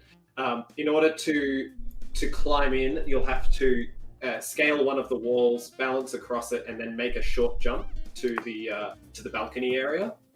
But through the front gate shouldn't be, hazardous. So you all make your way down. You're being stealthy with your gate, I assume. Yep. All right. Could whoever's lifting it make a strength check for me, please? Can I have assistance? I can help if you like. I could try. Or like I don't know if I someone would give else assistance. do it and I will assist. Like I don't yeah. know. I shouldn't try it. Three Who's weak our strongest? bitches. I can try to help though. I think either Morin or Eden currently Yeah. of the two. Yeah. You have to remember, no, Mara- Agaratos How- is stronger than me. Yeah. I have a -1. Does anybody Oh, have that? Sorry, so I have a all of us have- -1. me too. All of You're, us are- Yeah, good. I have a -4, so I have a negative Yeah, so 3. you're not helping. yeah. Come on, Eden, Dottie. girls, get it done. Dottie? Yeah, Eden, Eden Dottie- and Dottie will just do this Oh. together. I'll cast. Yeah, I'll Dottie, what's cast. your strength? 8. I'll Hey, cast aw, Eden's thanks. guidance. Oh, I'll cast Okay. little guidance. I have Okay, another okay. idea. I can try something else. Oh. Yes. Like, Can I go to the hinges that were making the loud creaking noises and prestidigitation them to be nice and clean? Let's have a look at prestidigitation, but possibly. That's not using up a Oh. spell slot, is it? No. That's cantrip. I was gonna say, it's not. Okay. It's not this character that has the grease spell. God damn it! I'll just grease up the hinges. But this character doesn't have that. That's my other massive It says- chaotic character. You can Yeah, you instantly clean or soil an object no larger than 1 cubic foot. Okay, so you sort of, as Dottie's about to roll up her sleeves, you sort of take the space and you begin to funnel magic between your fingers along this hinge. So as you're trying to clean very specifically on it, make an Arcana check. 12. The magic flows through, and you see little bits of rust and soot just be carried away and dropped to the ground. And you reckon you did an okay job. It worked. That should help a bit. You'll Give it a wait. bit of a Um, test. Marin would like to assist. Is this Give And advantage. Agaratos will cast guidance on whomever is taking Dottie. the lead. Dottie. Okay, that is 14. Dirty 20 minus 1, 19. 19. Okay. You with that everyone's help behind you, you lift, and it comes up. It's not no lightweight, but once it begins to turn, it turns silently, and you can all pass out. Excellent. Yep. Once you click it back into place, you sort of drop it down. Not too bad. Not too bad. Out on the street, the saxophonist sort of notices that you all exit, and you disperse. I just sit at the gate and light a cigarette. And the rest of you? Would you like some time before we go up, or should we go now? Oh no, go now. Like we're gonna need some distraction. We're being watched Okay. already, though. Wait, hang on. What's the gate situation like? On their Yeah. side? Yeah, sorry, brain. Sorry. Like, if you go into the gate, could you climb up the wall from inside? You can't see the opposite side of the gated area, but you could. So there's the gated courtyard which attaches to the locked-off staircase, which also attaches to the lobby. So that from that sort of area, there's 3 doors. Okay. I would have also mentioned that the staircase lock Yeah. was apparently not locked. Yeah. As it looks like we're all loitering around, Dottie's going to take the initiative and go to Garatos, kiss them on the cheeks. Go, well, thank you so much for coming round. I really needed the company. Thank you all so much. Of course. Sort of taking Dottie's cue, Garatos will go, of course, dear, of course. It was so lovely to see you. Thank you again for all the lovely food. Make a deception check with advantage as you're being helped. Yep. I don't have a plus to that. 15. Okay. Yeah, the saxophonist sort of looks at you, continues about. How far away is the saxophonist? Across the road, 60 feet, and then 5-10 feet up from that. Right, so shall we get to work? Are we going home to get? Am I crashing at your place then? Like Martin's just trying to like jump onto this deception train, just like I'm crashing at your place, right? The tempt. No, I'm not going to do that. Do it.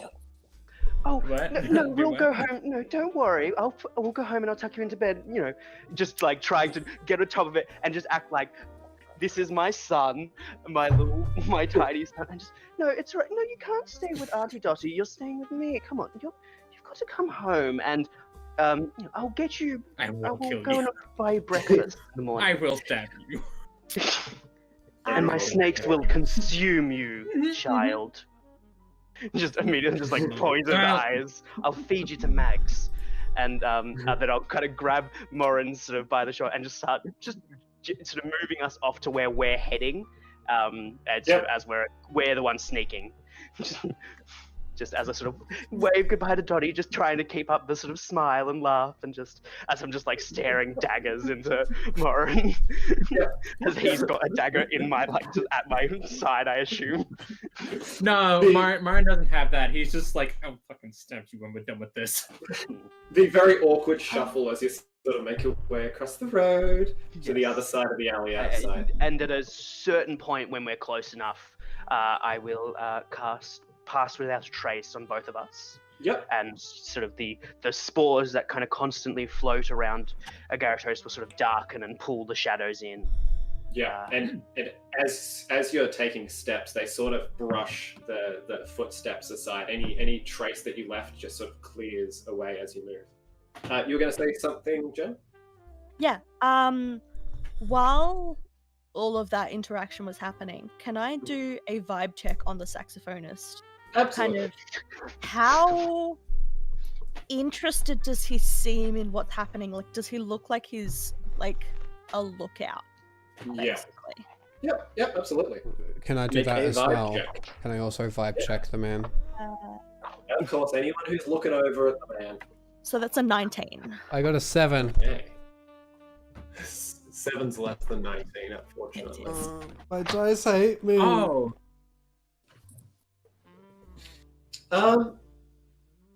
It doesn't look like he's paying enough attention to be a lookout. Most of the time when he's playing, his eyes seem to be closed, and he's just sort of performing to the air. And you've sort of seen this sort of performance before in the past. And he just seems really impassioned about his art and not really caring who's listening, but trying to make sure the audience knows. Okay, cool.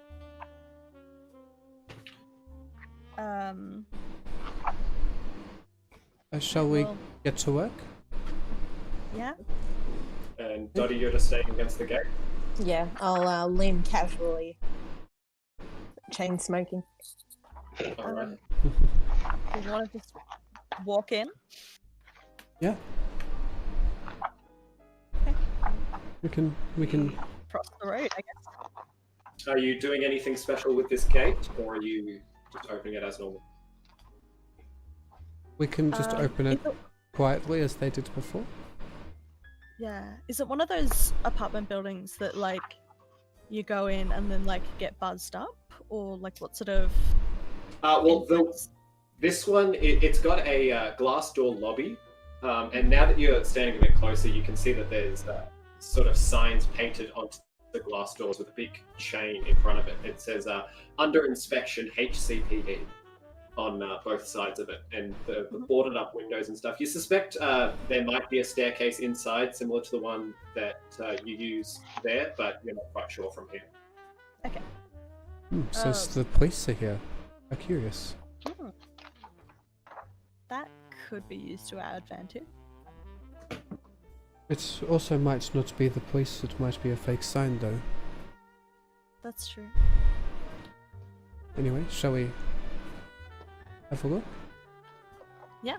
Would you like a hand with the gate? Oh yeah, I forgot you're super weak. No, I got it, I guess, and rolls her eyes a little bit that she has to be the one that does this. Yeah. Even getting her hands dirty, she's not keen on it. Nah. Manual labor. I'm sorry, I can try to help if you like. It's a 10. Total 10. You go to lift it, and it comes off the ground ever so slightly, and it's away. And as you start to push it across, it drops, and you hear a Yeah, good. but it's just open. It's open just enough for the two of you to fit through. Okay. How difficult would it be to try and put it back in place? To close it, Yeah. it would require another check, but this one would be more of a stealth check. Okay, I can do that. Oh, that's a 4. 9. 9. 9. In the same space as it landed, it and then clicks shut. Okay, cool. As long as it looks to the outside that it's normal. Okay. Shall we go and say hi? Yeah. All right. So you're inside the sort of garden courtyard here. Most of the plants have gone to hell a long time ago, and nothing's really thriving or living here that was destined to live here. Much more weeds and overgrowth. So you've got the chained but unlocked door on your right, or the chained and unsure doors with the signs in front of you. Dottie, can I get you to make a perception check while you're overlooking all of this? Nat 1. You take a drag from your cigarette and the tip falls off, and you spend a moment just dealing with that. Oh, I forgot to mention before because I got caught up in other things. I think I'm gonna do a check-in with Dottie every... Fuck, how often should I was gonna say 5 minutes, but I feel like that might be too long. Could just check That's right. in. You let me know when you want them to happen. They only take a 6-second action.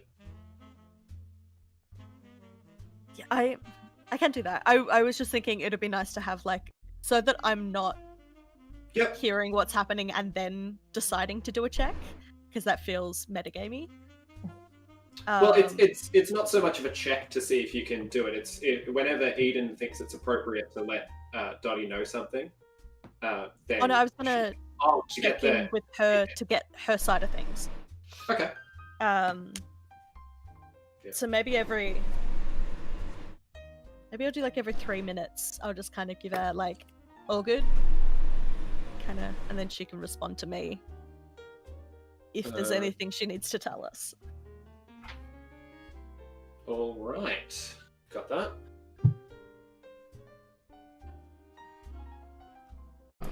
Garatos and Morin. I'll be right back. The shadows envelop you as you hear the gate creak shut for the second time. And are you planning on moving in yet, or are you waiting until... I'm gonna say just go ahead and move in now. Just kind of get at least in position to kind of break, just, if we need to get up somewhere high, I'll need a little bit of time to do that. Alright, so essentially where you are now, you'll have to scale this wall, which will put you in the closer towards the courtyard, and then balance around on that to get to the other side, where you can jump from there to the balcony, which is where that door with the light underneath that you've been seeing this whole time is. Is this like a brick wall or something? Yeah, it's brick for the first area where you are at the moment. There's a little bit of iron bar where the courtyard starts that you can sort of navigate around. It'll take a little bit longer, or you can attempt to walk across the iron bars. I then was it's just gonna say all just like- climb across. Like just Yep. climb down and across and then back up. Yep. All right. Well, if you're starting off that now, make a athletics check to climb. Agaratos Can I is do going. acrobatics instead? Yeah. Yeah. All right. Agaratos is going to, just as it sees that there's going to be quite a bit of climbing and athletics checks. -3, -3. What they're going to do is they're going to sort of look at Morin and they're going to go, stay within 30 feet of me, please. And they are going to actually. Yep. Do I even need to use a wild shape for this? I just need to check. I realize I need to check something because wild shape does not break concentration, No, it doesn't. which pass without traces. I just want to check if I need to use a wild shape or if I can use my other fun thing. The Yanti one. Basically, the Yanti one to see if I don't need to use if either constrictor snakes or either giant poisonous snakes or giant constrictor snakes have effectively spider climb. I don't. Oh, right, a climbing speed. Yeah. So basically, if they don't, then I'll transform into a spider, just a Yeah. little one. And but if I don't need to use a wild shape, I won't. So you can turn into. So, per the Yanti's shape change ability that Yanti purebloods have, I'm just in the book. Yep. What is it? It is. Yanti have shape change, pureblood only. The Yanti can use its action to polymorph into a medium giant poisonous snake or a large constrictor snake. It still uses my stats. But if I have spider climb, I have to I'm assuming I can kind of slither up the building without issue. But I don't think they officially have spider climb. No, they've got a swimming speed, but no climbing speed, I'm afraid. Would make sense. They're not spiders. Yeah. Yeah. These guys are too big, and there's not enough to get on. I'm going to just use a wild shape and turn into just like a little spider. And sort of stay within Morin's, stay within Morin's, within 30 feet of Morin. Are you trying to keep up with Morin? Because as Morin moves, the spider will be slower than he is, and you might lose distance. Marin will make sure That's that why I he did moves, tell him to like, stay with him. slow-ish. But Yeah. let me. I mean, You could just jump on. I could just sit on his shoulder. Yeah. Yeah. And if I'm gonna do that, I'm gonna be a little poisonous snake, not a spider, actually. If I'm gonna be on your side. Of course. Okay. I will use a. So in fact, I will just jump on you because that'll be easier. Than keeping up with you. Yeah. I'll turn into a. I will turn into a. What is it? Oh And- God. You've left your snakes in the apartment. I left Okay. them in the apartment because I left them to sort of continue cleaning up the cockroaches. Pest control. And dealing with and kind of prepping some of my little potion things because I've still got my potion kit out there. Yeah, I can turn into a little poisonous snake and just kind of wrap around. Use my wild shape to do that. Yeah. Cool. Just specifically Yeah, keep Marin's saying that yes, gonna- I am poisonous right now. Wait, do you mean venomous or poisonous? It specifically says poisonous snake. Uh-oh. Mm, Don't bite it. Yeah. What color is the snake, by the way? I would be. They would have sort of red scales underneath and a black, the black body, matching the scales that Agaratos has over their body. So red and black. Red belly black snake. Cool. Yeah. Awesome. Yeah, Mario's just gonna like gently pick you up and just drape you around So his it's- neck like a scarf. He doesn't know how to deal Put him- with snakes. Yeah. Put him in your pocket. Yes. Just drape. Yeah. I'll I'll let you start start the rest. attempting to get into a pocket somewhere. Okay. Kind of wrap under one of the suspenders and kind of coil around it like it's a branch. Yeah. Cool. Mario's now just gonna go ahead and start climbing. Yeah, make an acrobatics roll with your new accessory. That's not in the dice tray. That is 17 plus 5, that's 22. Oh yeah. Okay. So you sort of jump up and your fingers just find a little rock to hold into, and you begin shimmying around, and you're sort of throwing yourself to the right every time you move, and you're about 5 or so feet off the ground as you're moving about. That's your first action as you're making your way around. Kovat and Eden, you're standing in the courtyard. How would you like to move? Shall we go for the unlocked door? Yeah, may as well give it a try first. Okay. Should we knock, or did the people before just walk in? Since they don't know our faces, we should probably knock. Like, What I'm do we assuming all the say? people that come in, they probably know. I haven't quite thought that far.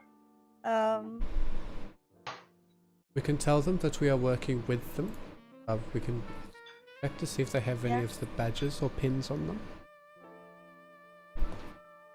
Yeah. And that we are a search crew, and we just need to have a look around to make sure everything's running smoothly. Yeah, that could work. Sorry, my brain's really slow just at the moment.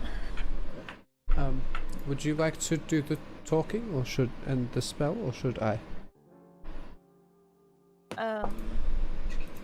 Maybe you do it and I'll chime in if actually you're not as charismatic as me, are you? I should probably do it. Well, Sorry, I got halfway through an into-character sentence and then started thinking. If you do cast the spell, can you do it on more than one person? No, only one. And I can give them a suggestion that They should let us in. Good suggestion. Or if I do the talking, I can charm them. And that's what. Yeah, how about you do it and I'll chime in if I need to. Okay. Okay. I'll walk up to the door, and I'll look over at Eden and nod and knock.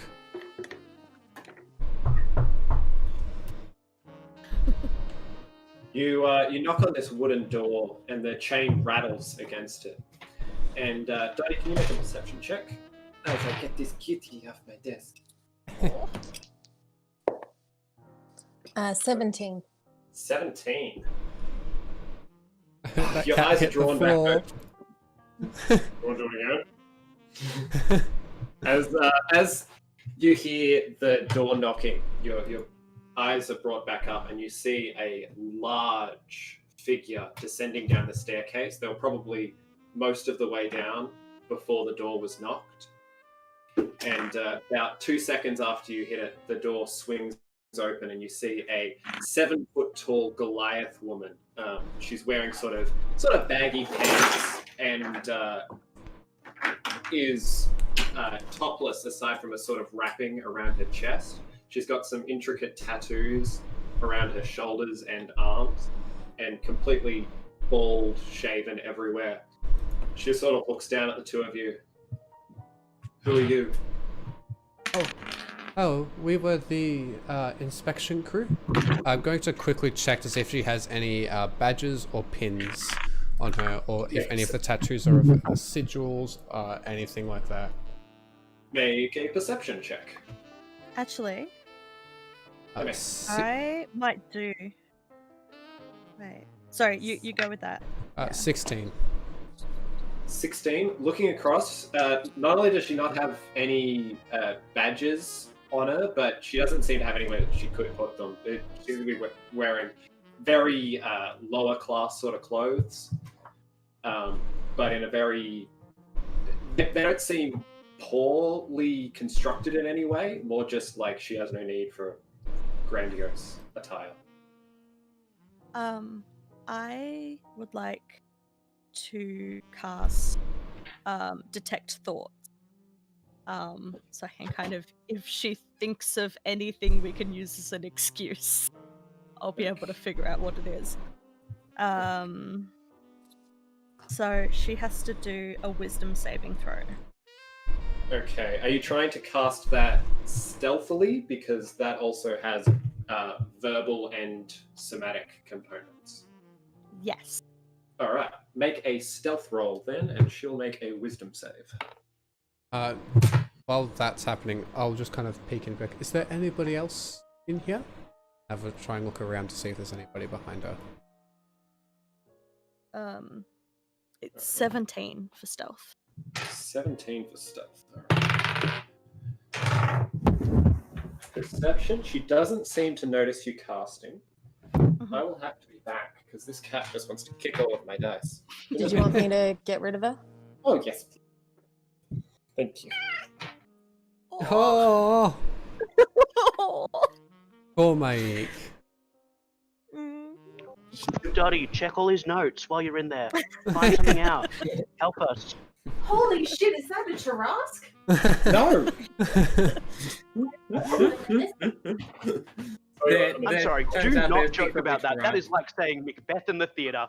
Do not joke about that. That is a terrifying thing. What are these? Ooh, fun. Yeah, it There's turns a out storm giant. the sequel is smuggling to Rusk. Yeah. Yeah. Well, there's only 2 people in there. One of them's a Tarask. So was there Oh anybody yeah, I else? forgot that in the... Was there anybody else in the room with her? As I peeked around, did I see anybody else in there? So you're not looking into the room here. You're looking up the staircase Yeah. Okay. from the ground floor. And no, it doesn't look like it, but you can see the light washing the top of the staircase. It seems like the door has been left ajar there. Okay. Yes, we are the inspection crew, and I'll cast my charm person. Okay, so So she has to make a wisdom saving throw. Yes, just a wisdom saving throw. As we are not currently fighting it. She has to do 2 wisdom saving throws now. yeah. Yeah. So I think for detect thoughts, you can.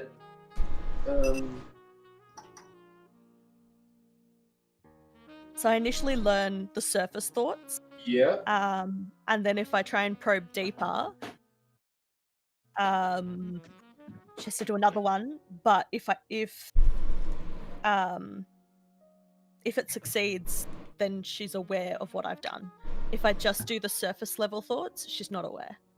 Okay. So as soon as you cast it, you get the surface level thoughts, and then she'll make the wisdom save for charm person, because you'll need to dive deeper on your next turn, I think.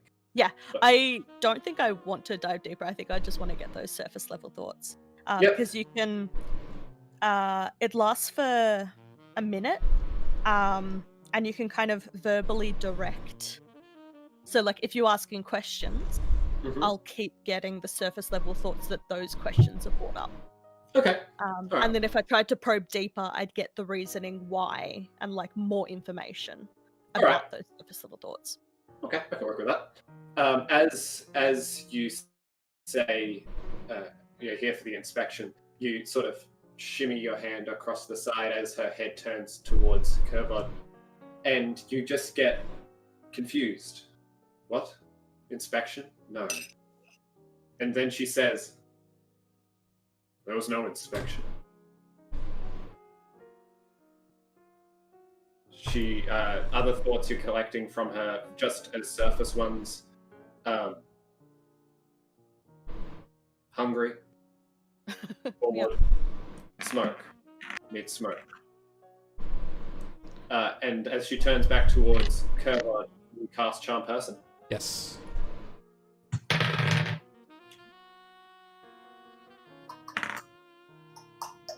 Fail. Excellent. That's what I love to hear. Especially when you don't even have to ask me the DC. Yeah. Okay, sorry, what's the DC? Nah, it's fine. You failed. Alright, no. I There's... assume you've got a DC higher than 5, so... Yeah. I didn't put a negative modifier in my casting ability this time. So yes, we're here for the inspection of the room. Okay, so it does advantage. It basically just gives me advantage on any ability to check to interact socially with her. Alright. So essentially she's opened this door and just got whammied with 2 spells, and her eyes just sort of glaze a little bit. And as you're reading her thoughts, she's like, Smoke. Friend. Oh, good friend. Haven't seen friend in a long time. Friend name. I've forgotten friend's name. I must remember. Oh, inspection. I didn't expect you to be doing that. I haven't seen you in so long. What is it you'll be looking for? It was the room. It was we weren't expecting it to be so soon as well. It was the 2 gentlemen that left earlier that said that you would know which one we were here to inspect. 2 gentlemen, they shouldn't know anything about any inspection. They're just goon workers. I don't want to let you in. You're too good a friend to me. I'm sorry. I prefer it if maybe you come back in the morning tomorrow for the inspection and not so late at night. Why is it that you don't want to let us in? Is there something you don't want to be on the inspection? She goes, no, it's just not your place. And you hear, it's dangerous in her head. I'm gonna... Can I use... Wait. Can I use the message while also using Detect Thoughts? Oh no, it's a concentration, so probably not. No, that's okay, but the message isn't. Okay. Yeah, so while you're concentrating on a spell, you can still cast another one, provided they're not both concentration. Yeah. Okay. Well, I'm gonna message to Kervod that she thinks it's dangerous. You whisper under your breath. Kervod, you hear this, and no, it's not under my breath. It's just in brain. Like there's no... Yeah. You the way the spell is cast, it's whispered, but there's no audible sound. Instead of the words going out of your mouth, they just go into his ear. Okay. Yeah. Okay. And nobody in between that space can even sense it. The words are just teleported. Yeah. As you receive this message, Kervod, the rest of you, Garatos and Morin, you're shimmying around the walls, and you can hear this interaction happening.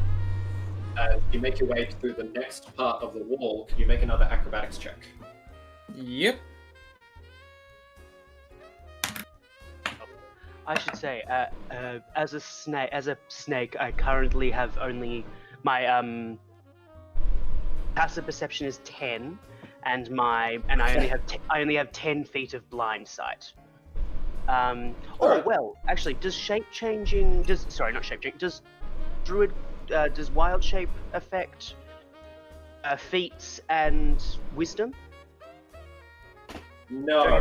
You, as a wild shape, it only changes your strength, con, and dex, I think. Your mental stuff stays the same.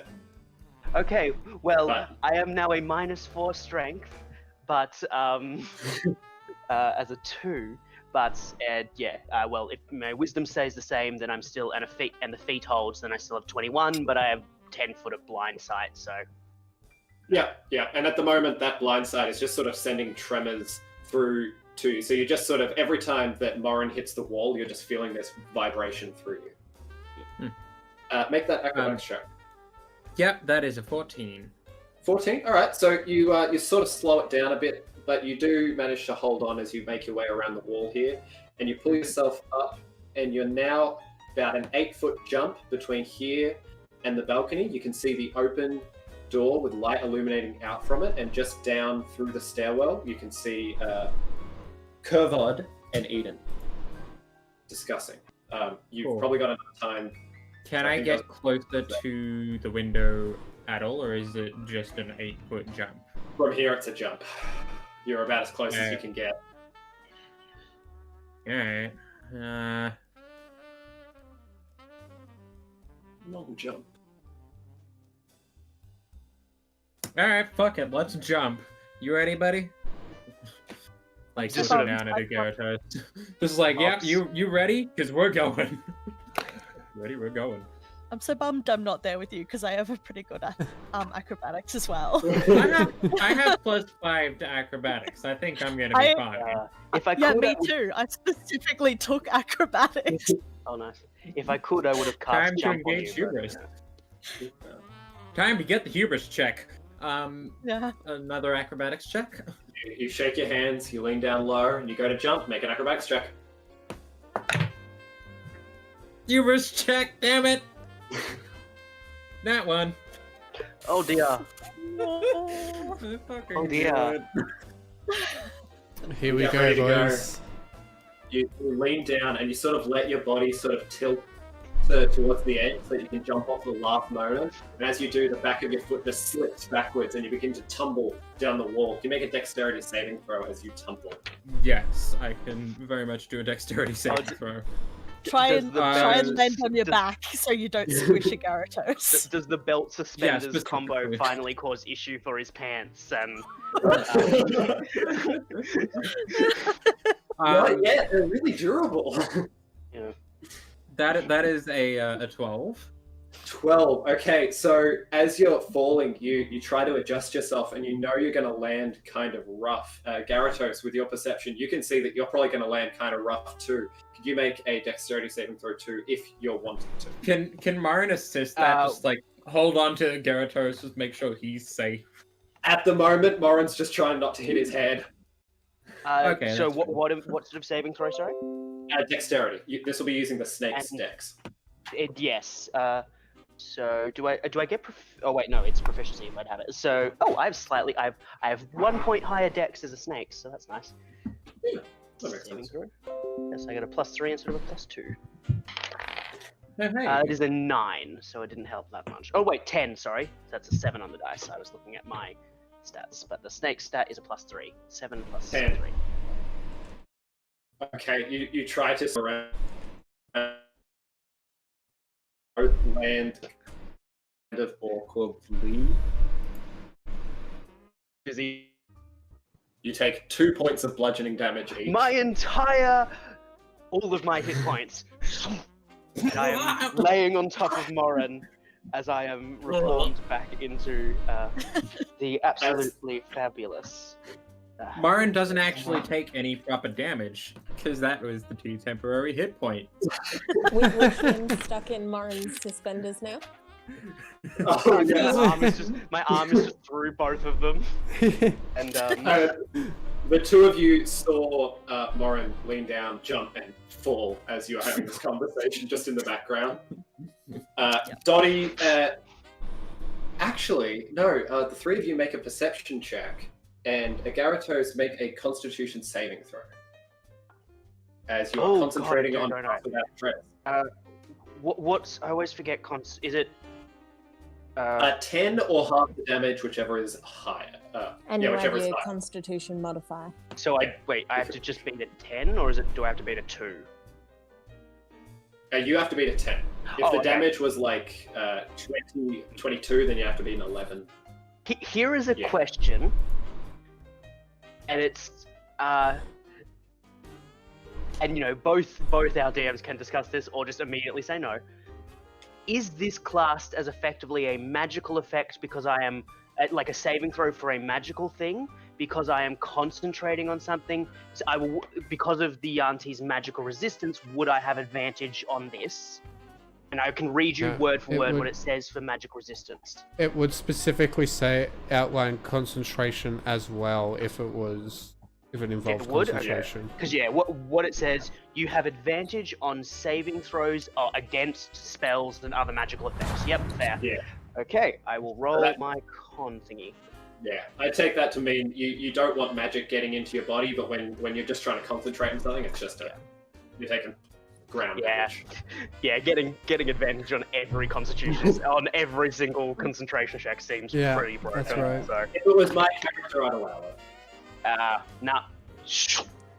the darkness. Oh no, the darkness would sort of fly off us as we kind of. As actually, what would happen is because there is no longer, because I roll a 7, there is no longer any darkness. A green flash will come off as I revert from wild shape. Okay. The two Because it isn't, I love isn't stealth protected by the missions. darkness. I love stealth missions. They go so well. I was gonna cast jump on you as well, and I was like, I don't want to use all my spells, and it's like, oh man, the 30-foot jump would have been helpful. But, oh well. So the two of you have landed in sort of these overgrown, viney sort of areas. Where Do I know what plant?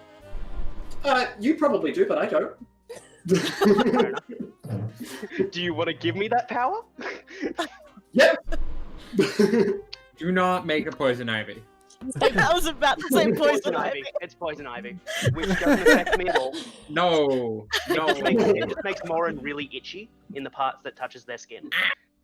But it doesn't affect Agaritus at all. Oh. Why would That's you very give them this fortunate. power? Fuck you. Fuck you. So you hit the ground pretty hard, and all of you hear and see this now. And the Goliath you're talking to, as you hear this whisper in your ear that she thinks it's dangerous. She hears a bang, and you hear in her head, "What the hell was that?" And she begins to turn around towards where the noise was. Are What you was going that? to do anything? Should we go? So You're we, sort of- It's we that's- You're sort of did we blocking think that her it was door. Lauren?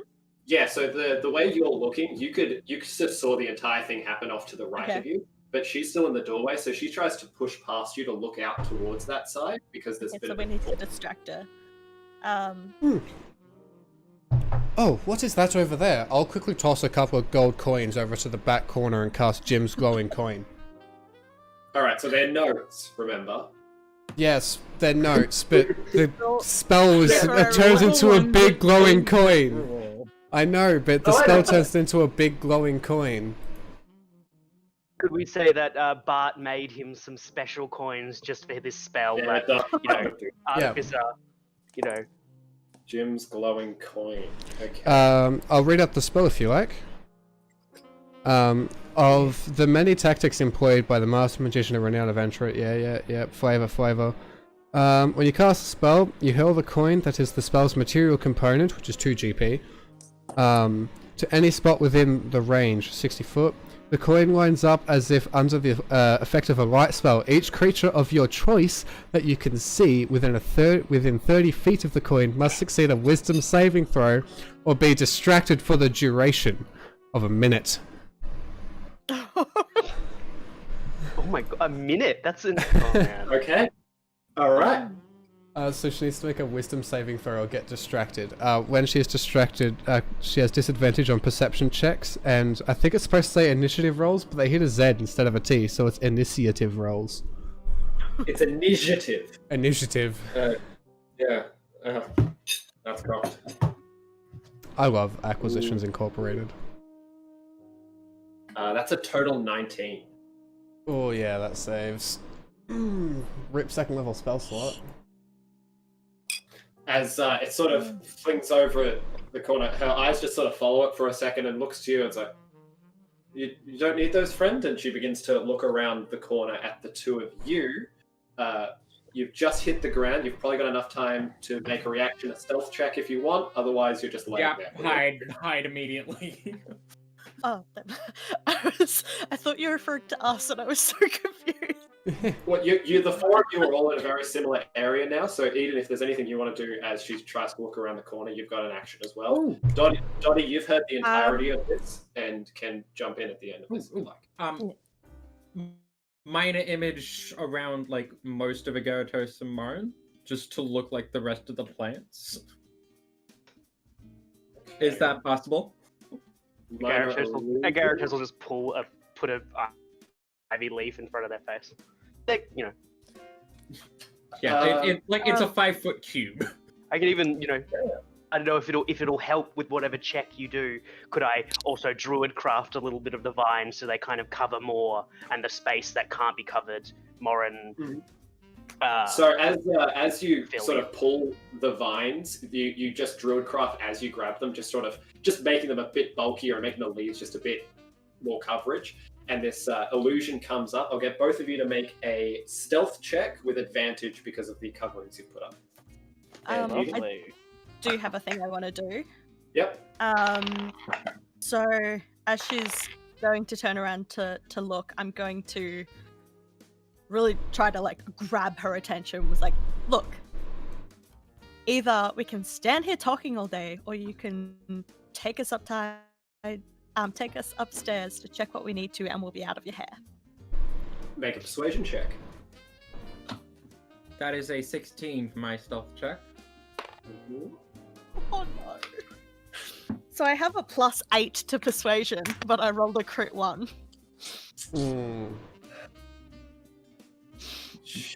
As she's trying to sort of, she's a much bigger form than the two of you, but it's clear she doesn't want to just push through you here, and she sort of begins to just says, "I don't really want you coming upstairs at all," and then she fully looks around the corner and makes a perception check.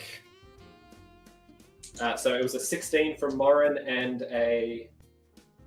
Oh, I rolled a 12 plus 2, so 14. 14.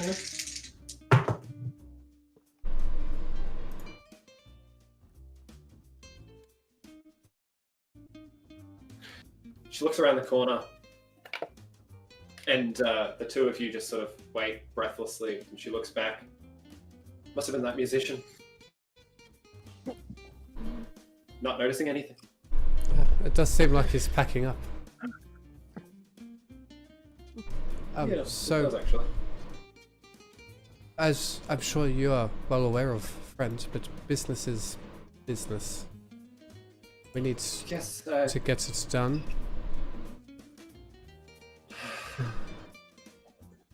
make a persuasion check with advantage, as she is still charmed. She sort of lets out a deep sigh. How my dice gonna go and roll 2 fucking nat ones on me? Oh! Oh no. After that Doing last, great. Fuck After my that dice last one, today! she- Holy fuck! I rolled a crit 20 on my alcohol check though. she shuffles herself back inside, closed the door, and said, "I'm sorry. You're a good friend, but I just don't think this is where you should be." And she just closes the door between the two of you. And Well, that Dottie, is- is there anything you want to do during that? I think with that should have started crossing the street, but seeing the musician pack up should just make, light talk with them, figure out like how the neighborhood is. Okay. So going over to him, he unplugged my headphones. This is where we say rude things. Never mind. You approach the drow who's performing. He's got sort of a low white ponytail and very neat, very soft eyebrows, and just a very, very sleek sort of features, and a little bit shorter while still holding that. He sees you approach and doesn't really offer conversation because he's more here to play, but listens to you as you talk and answers a couple of questions. What in particular were you asking him? I'd be asking what the neighborhood's like. I'd probably put in some, fluff, like maybe my son's moved in here, and I'm always worried about him. I don't want him getting up with the wrong crowd. He's had a bit of a troubled past, and I don't want any drugs nearby him. Don't know much about that. Not really from around here very much. Just come through these different streets. Just a nighttime gig. Can't stay for too long. Well, you play lovely. You remind me of some really fond memories. Thank you for your performance tonight, and I hand a gold note. He takes it very gingerly off you and puts it in his pocket. Thanks. I might stay for another hour and then pack up after that. Thanks for listening. I'm just going to go back to it. Okay, Thank I you. stand uncomfortably close watching. Dottie. He keeps playing, and it's much better than what he was playing as earlier. But he's not closing his eyes as much now. He's sort of keeping them open and making sure the person in front of him is still there. The door slams in your face. Well, Your that co- didn't go as planned. Yeah. Should we head back? That The lady four is... of you are all sort of together at the moment. um, You hear her footsteps ascend up the stairs. that lady is going to know that I cast that spell on her too. Oh, good.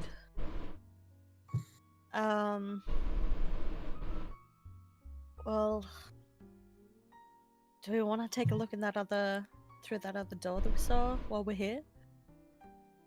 Sure. Do you have any ideas of how to get through it? I don't have any special thing I can do. So, is it just like a standard lock? What does it seem to be? Going over, it's a glass lobby door, and it does seem to have a lock that's been built in, but it's been like shattered in the past by previous break-ins. And there's a large chain over the top with a padlock on that.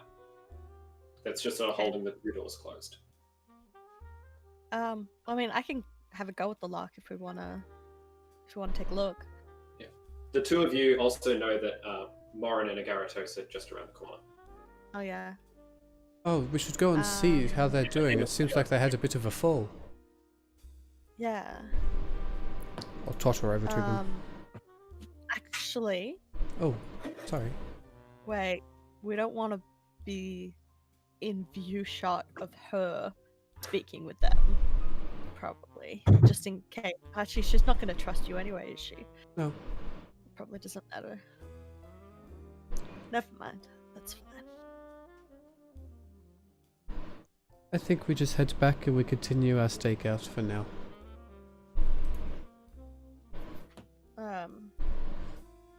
We're not going anywhere, right? We're going in. This is to Agaratos. Mine. We're going in, right? Just quite comfortably found a spot to kind of just like nestle into the ivy and just. Ah, this is really itchy. We're still going in, right? Oh, of course. As sort of brushing themselves off a little and grabbing a few leaves of ivy and stuffing them into their pocket. We'll sort of stand up, brush ourselves off, help Morin up, immediately pull out a little bit of aloe vera plant and just like hand it to them. Thanks. For the yes.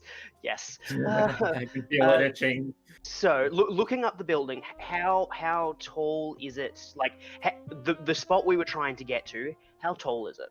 Right. The two of you are in the corner of about an 8 to 10 foot wall. The staircase goes up to about that height as well, so it'd be about. It's not drastically high, but that's the bottom of the balcony, which has a bit of a railing, and then that would be the area that you get in. So if you were to jump vertically straight up, you would need to move about 12 feet to be clear of the entryway. Okay. Let me just check something. I want to see. The steps ascend, and you see the light that's washing from the door closes. It appears she's walked back inside. Shall we jump? Eden, I believe you can still focus on her if you want. Yeah, I would be like continuing to kind of listen into her as long as I can. Actually, you know what? I'll try and like Delve deeper. Yeah, since we've like already felt pretty hard at it, I may as well take another stab. So yeah, I think she just has to do the same wisdom check again. All right. So as she's walking away, you get those base thoughts, which is it's worry, it's compassion for her friend not wanting to get caught up in whatever this is, and also just wanting to get out of there, not deal with it, go back home. What's the DC on that? 14, I think. Yeah. Okay. She fails. Sweet. You Finally, gain some insight good into news. reason. I know.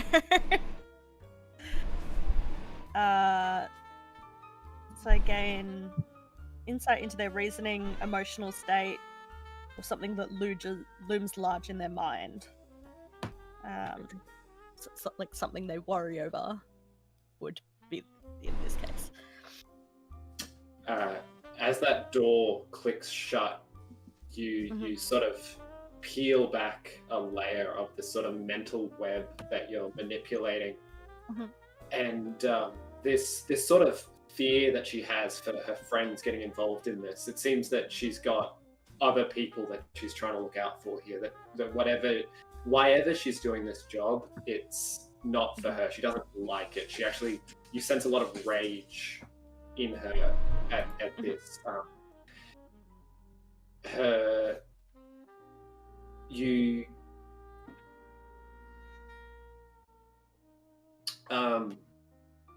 She's got a lot of anger towards her boss, a lot of fear towards her boss, Okay. as well as deeper confusion as the charm person is beginning to wear off. Okay. At this point, have you two walked round to where we are? The two groups both know of each other, but you have not interacted yet. Yeah. Oh, okay. Just curious if Do I get any sense of where her worry is coming from? Yeah, because get to delving deeper into her thoughts. You sense this sort of story of somebody who was very close to her fell ill, and then this going about fixing that by trying to protect, trying to provide, trying to be the strongest person that she could be, and that has completely entrapped her in where she is now. Okay. Because so there's a thought I was aware of before where she felt it was dangerous to let us up there. Do I get any sense of that fear is coming from her boss. Okay. He So is letting us up there would it'd be dangerous for you to be near him. Okay. And whoever this is, it's like a painful part of her psyche. Okay.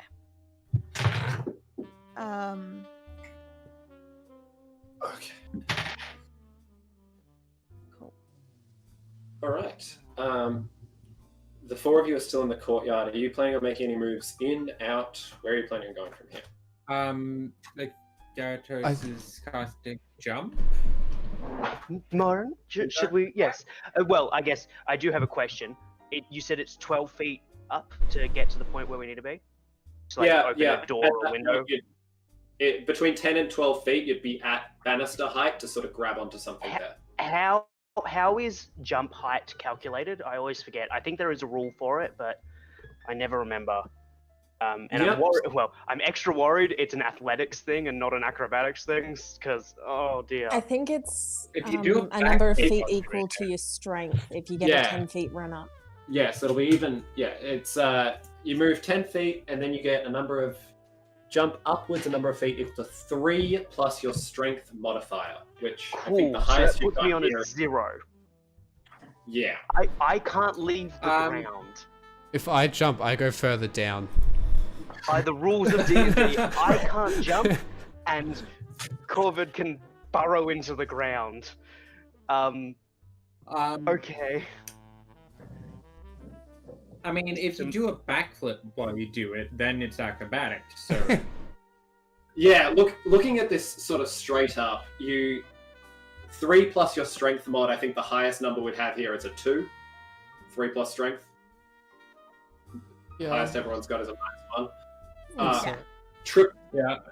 Tripling that, you'd barely be able to clear a desk, which is completely insane, honestly.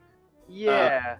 But Morin, you do reckon that in combination with that, you could probably do it in 2 jumps, once off the wall, once back. But okay, that would require an acrobatics. Could a Gyarados do that? They're not particularly. They're not trained in any kind of acrobatics, so it's like No, with not the really jump spell. With the jump spell, it's tripling your jump height, but with such a low base score to do that sort of jump, it'll take quite a few checks. Possible, but quite a few checks. can you turn into an animal again? You can do it a second time. Only once, and if this gets violent, I want more of the protection abilities that holds, less of the animalistic. I'm sorry. Was that well, snake thing? yeah. The snake thing that you have, like the big snake thing, is that? So here's a question. Yeah, a medium-sized, it's a medium-sized giant constrictor snake. Snakes have very, can literally basically move across broken spaces, like between trees, without issue. A medium-sized constrictor snake, do you think they would be able to kind of coil up and climb without, with relative ease? Still needing to probably do a check, but. Yeah, looking at the different gaps in the thing, you'd probably have a better time climbing the actual staircase as a snake, sort of wrapping around the different banisters and stuff that are there. Not a lot of them are exposed. They've been sort of boarded up and try to just cover up visual. But yeah, there's probably a path you could make there. Okay. Well, I will take out some grasshopper legs, so crush them with my hands, just sprinkle them on Morin, and cast jump on him, and then I will shape change, the sort of skin beginning to sort of peel off my body as I sort of form into my serpentine self, and we'll make the sort of cast that on him, and then make the trek upwards.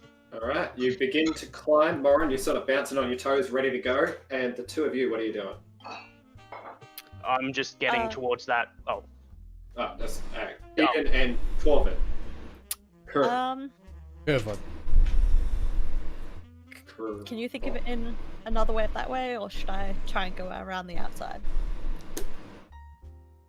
I don't know. I think it might be best for us to watch a bit more.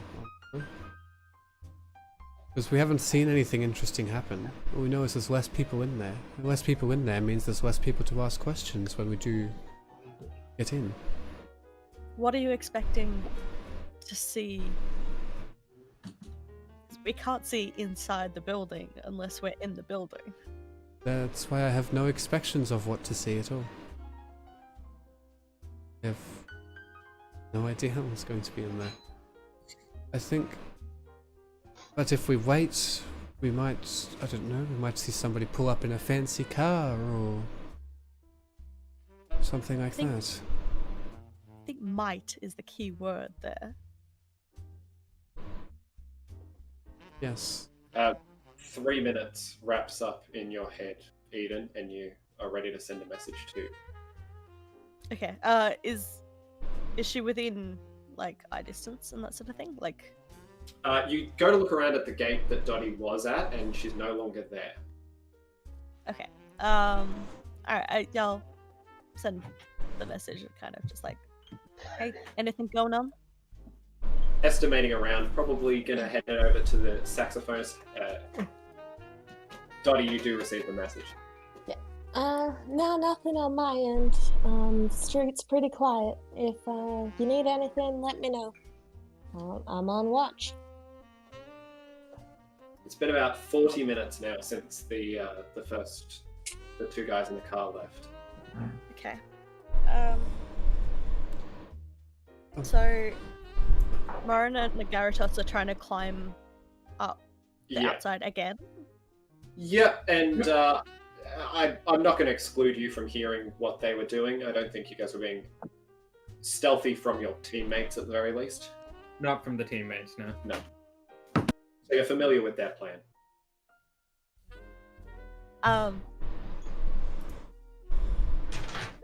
How far up are they already? Like, have they just jumped? Or You've just seen a Gyarados transform into a snake and start taking the banister, and Morin's just getting ready on his toes, about to take a leap. They haven't made their roll yet. oh, they okay. I think Eden's just kind of like quietly under her breath mouth it and try and follow them. Try and follow them. Follow them up? Yeah. Okay. So you're not doing with any magical enhancements, just trying to scale the outside of the staircase? Yeah. Yep. It's been a while. It's been a while since she's done that. She wants to see if she can still manage. All right. Crack some bones, limber up, and Probably gonna go terribly, but it's fine. Curva, your goal, your action. I can't jump. But you can dig. Can't do that either. No, Burrow under. no, that would be strength. Surely. It was. That's a bit. I might stay or pull back a bit, keep watch for a bit more. I Are don't. you planning on leaving the courtyard? What was that? Sorry. Are you planning on leaving the courtyard? Yep. Okay. But I'll keep watch.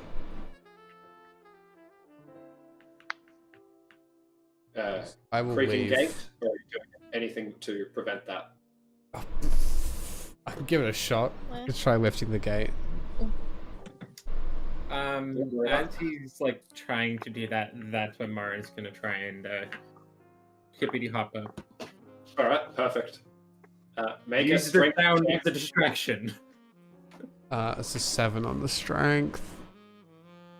It doesn't quite lift up enough to prevent the creaking, but you're a slight enough frame that you don't need to open it very far. Fortunately, the creaking is loud enough that I'll get the 3 people climbing to make a acrobatics check for Eden and Morin, and athletics for the snake, as it's not really Do I get- for jumping. No. Do I get any kind of advantage from jumping? No, the jump just means that rather than having to do multiple checks to get up it, or it makes it a lot easier that you're just jumping triple your height once, twice. Okay, do I need to make 2 separate checks or just one? Just the one. Unless it Okay, goes really, really badly. I completely forgot about my halfling luck. Oh my god. Good job. Because if I roll a 1, I can re-roll, and then I have Yeah. to take that roll. So, Oh man, fuck. that's why we need to learn our skills. Yeah. That is an eight. I always play the weird. I always play the weirder races, so I don't know any of this stuff. So. Oh man. Okay. I rolled an 8. All right, you got an 8. Eden, your acrobatics check as you're trying to scale the side. 14. 14. And Gyarados, athletics as Snaky Boy. Just checking something. I couldn't remember if my statistics changed at all when I shape change, but no, they don't because it's different from wild shape. Yeah. Okay. I'm sort of yes. So I still have the -3 to goddamn strength. So this will be a -3 on my athletics. Oh god. Hang on. I just had an idea. I get the feeling that the answer's probably going to be no, but could I use Mage Hand to try and help pull myself up? That thought goes through your head as you're jumping. We'll see how it plays out. Cool. 6. 6 for the 9 and athletics. -3. All right. Okay. Eden, this isn't too difficult. climbing up this. You slip a couple of times, but with a 14, you manage to catch yourself, and you've it's out of character, and it doesn't match the silhouette that you paint as the usual singer. But you manage to be hanging on to the railing, facing this door now, as Morin leaps up the first time, deftly, and then when you hit the wall going back, the jump force of this magic is just way stronger than you were expecting, and you just shoot at the banister. Could I get a dexterity save as you're heading at it a bit too fast? Alright, this is fine. Another 3. Okay, so that's a 3 plus 7 is 10. 10? You grab and you just lose grip and Damn fall it. backwards.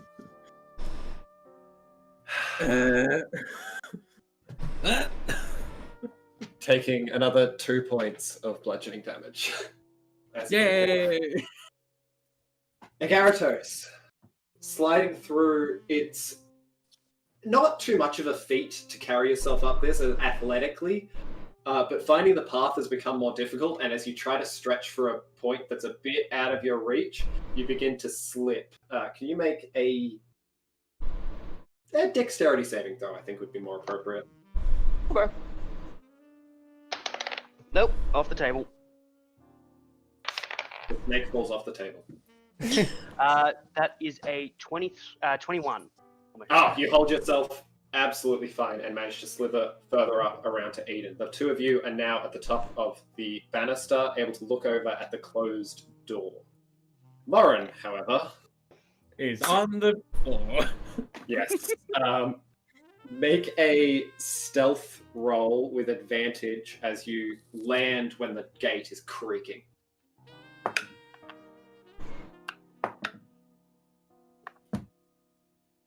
$16.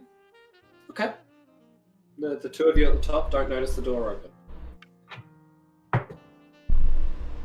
Yeah. Okay. Can I try again? Please. He's gonna keep trying till you get it right. Yeah. Or he just has- falls he had unconscious. He has, I believe, jump is a 1-minute spell, so he has I have maybe what, 40 seconds left. Yeah, you've done one action up, one action down so far, so you've still got a few more tries at this.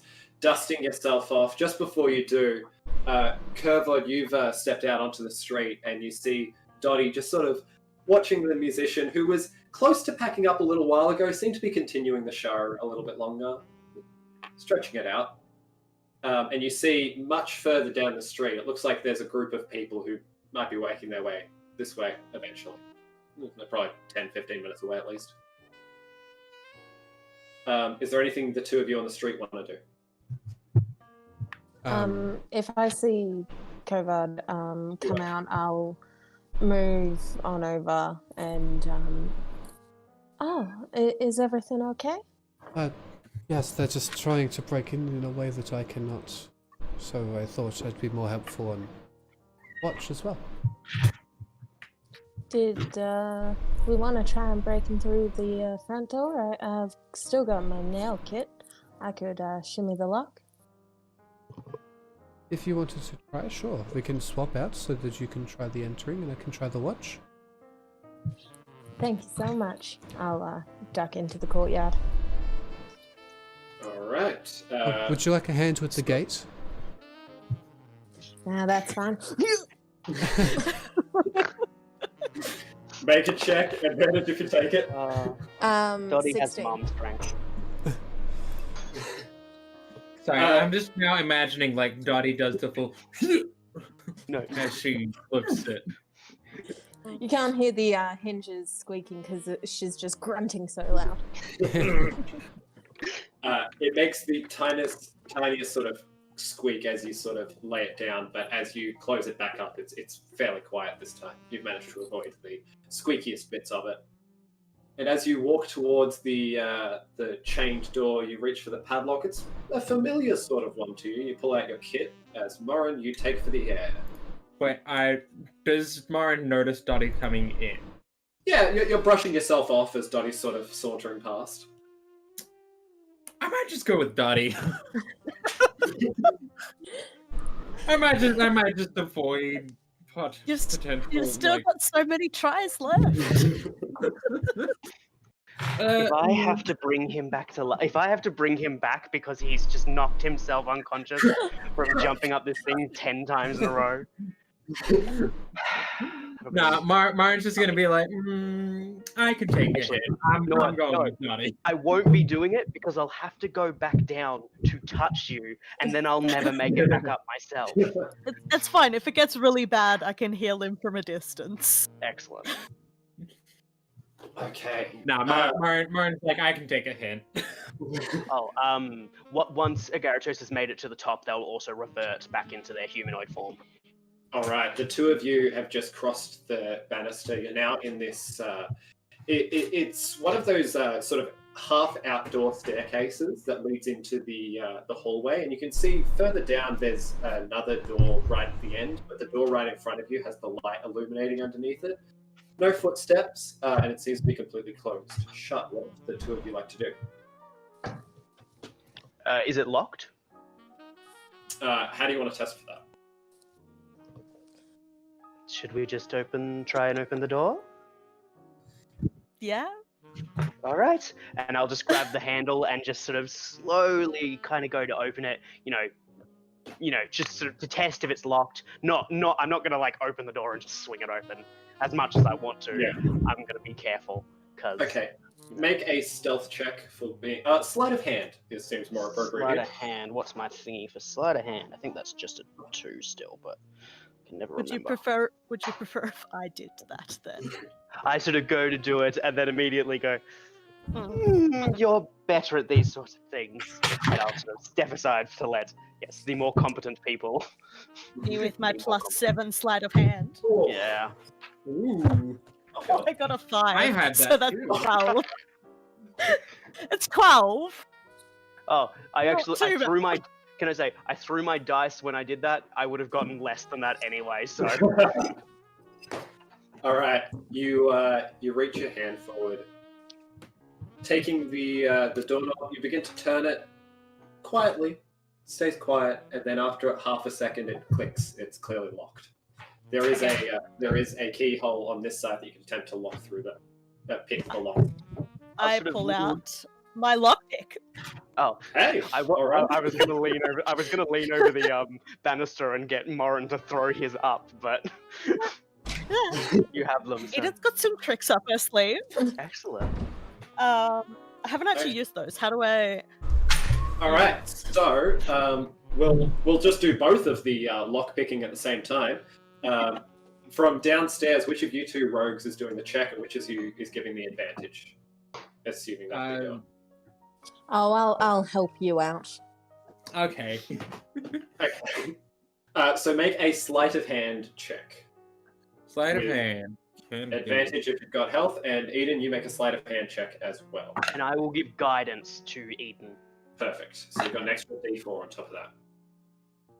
14. I don't think I've rolled above a 10 since at some point early. 19. Sorry, my brain took a second to math. Yeah. So it was a 14 on the first one. Yep. You bring it around, and it feels so close to being able to open, but it just doesn't click. You see part of the mechanism open, but it's that next pin that you can't get, and it's just not going. The 19, however, you bring it around with both hands, click, click, and the door unlocks. And rolling off the 12 sleight of hand earlier, as it clicks, you hear footsteps on the other side of the door. Oh, okay. Is Agaratos able to hear footsteps as well? Yes, Agaratos actually would hear them first, but not too long. Oh yeah, true. Before you. Okay. Could I warn them when I hear them? Can I warn Eden? No, Yeah, I you both. look to you. I've obviously heard it. Yeah. Oh, The sweet. two of you do hear it at the same time, but Agaratos hears it hard.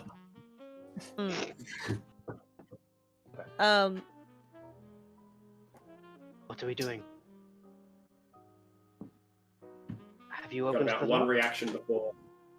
Oh, Okay. Okay. I am going to just walk through like I have a key that I've just opened it with. Okay. without missing a beat, Agaratos will just walk in behind Eden, just sort of like I'm he's really meant, like hoping they're I can absolutely bullshit meant to my be way there. Okay. Okay. Okay. Let me just, Let's hope I can bullshit my way through this with my brain at like half speed. Okay. You the door just swings open. You walk casually in, and about 10 feet in front of you, you see the Goliath woman walking towards you, and she just says, "You shouldn't be here. You shouldn't be here." And then she starts to like sort of get down and sort of start bulking up and start making her way towards you. Never Okay, should have come here. You looking into the room, you see a lot of like hoarders worth of boxes and stuff off to the right. You can see behind her there seems to be a dining area with like a couch and a kitcheny sort of thing. And off to the left, you can see some sort of. Actually, make a perception check. Do I two of notice you. this, by the way, while I'm on watch? Make a perception check, but that is where you're looking, so you have an advantage. I got an 8. Do I have time to 8? guide All right. myself? Or is No, this you've just just not- cast it on. Yeah, This okay. is just sort of your reaction was just walk in. So I finally my rolled God. a natural 20. I got a 23 on that perception check. It was on the 19 and slid a little and fell to the 1. So a 7. why did they put them so close to each other? I could have gotten a 25. Oof. As you sort of look to the right and you gather this part of it, and as you look to the left of the room, her form sort of takes that space, and you can't see that part of it, so it's just blocked by the door Okay. and her shape.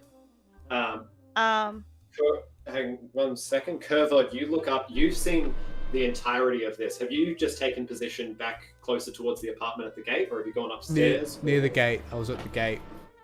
All right, yeah, you've seen all of this, and you've seen the way the doors open. It's clear that your friends just went in, made him come out. I will make my way Okay. there very quickly. Alright. Trying to work out which of 2 spells I use. I think it doesn't look like anybody else is in here, does it? From that perception check, no. But she is Okay. making her way over towards you, and it's not in a "I'm going to beat you now." It's "I'm going to remove you from this building" Okay. sort of stance as she's heading towards you. I'm gonna cast suggestion. Okay. Wait, actually. So it says I can suggest a course of activity and magically influence a creature. Will what I'm wanting to do, I'm not sure if it fits within the scope of that spell or not. I basically want to tell her, like, the boss sent us. You need to let us look around. Will that work when, like, I'm requesting her to sit back and let us do our thing? Yeah. So you can suggest that she just she takes some time to herself and just let you go about your business on the boss's orders. And Okay. I have a question for maybe a way to help. Do I have the 7 or a 1? When I always forget with these sorts of rolls. Do I Because it's have- a critical fail or a total 7. Is it a yeah? Yeah, it's a total 7. I take the 1 into account because it sucks, but it is a total 7. Because of Agaratos' background in selling narcotics and potions and things, and knowing that the PI guy thinks they've got drugs here, is that's what they're doing. All the boxes and things, do I see any markings or anything in this room that would suggest the creation of any kind of alchemist, potions, poisons, drugs, Yep. any kind of thing like that? All right. You'll be using. You can do an investigation check to sort of look over that, but you'll be doing that as an action while Eden casts her spell. Absolutely. Yeah. And she has to make a wisdom save against suggestion.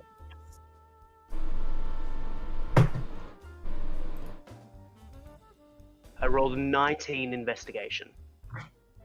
Okay. She rolled a 19 on her wisdom save. No. Ooh. Yeah, that beats me. As she walks forward, she goes, "No, I don't think I will."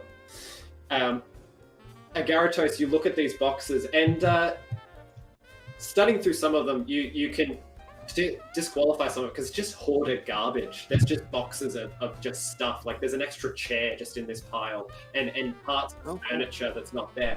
But then as you look a bit closer, you see bits and pieces that are like, oh, but that could be used for something, and maybe that's not supposed to be in that pile because that could definitely be used for something. Okay.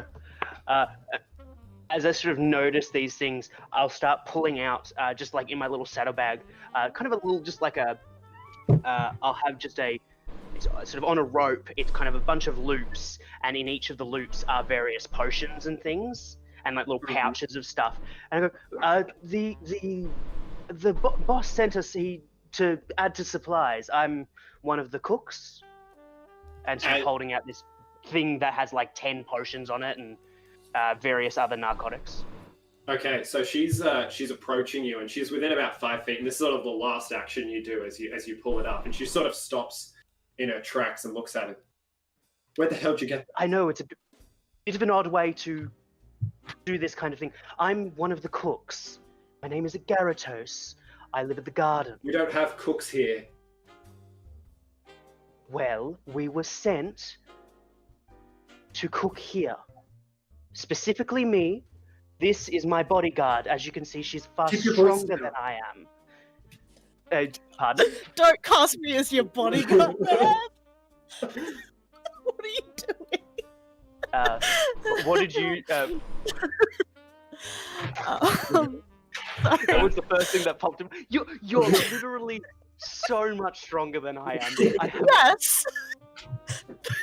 Do I look like a bodyguard? You can be an assassin. I mean, true. With some of my skill set, I probably femme fatale or whatever it is. That seems very noir. As you're trying to persuade her, make a persuasion check with disadvantage. And as she's telling you, keep your voice down. Just get out. Get out. But I can't leave. I have to cook here. No. God. Sorry, is this like actually cooking or cooking? You said a disadvantage, right? Yeah. Okay. Is this cooking? With the quotation marks? It's Yeah, not the okay, kind cool. of cooking that Dottie does. Yeah. It's the kind of cooking that Dottie will do by the end of the campaign. Oh yeah, I'm going to teach Dottie how to make pot brownies. I thought you were gonna say like meth. Yes, I'm going to teach you how Not to even make Breaking crystal Bad. meth. We are going to become Breaking Bad. Yeah.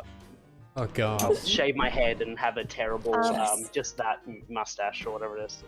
Oh god, where's my little parrot? Start saying bitch a lot. Am I still able to do something before she has a reaction or whatever? At this point, it depends on the roll of the deception. Oh, did you say Agaratos? deception? Yeah. Sweet. As you're That's quite it. clear. Yeah, okay. I rolled a 17 then, not a 15, because I got a +4 to deception. Okay, and sorry, you were trying to persuade her that you were a cook trying to. Oh, well, work. that I was one of the dealers. I was sent to simply work here, do something. You know, there would be I was told there would be supplies and things, and that I am meant to be making some things for one of the gangs. Who is it you're employed by again? Sorry, I get employed by so many people around here that. She looks at you, and then she looks at Eden and goes, "And you're the bodyguard, the one who's just outside claiming to be an inspector." Yeah, well, I mean, we're not gonna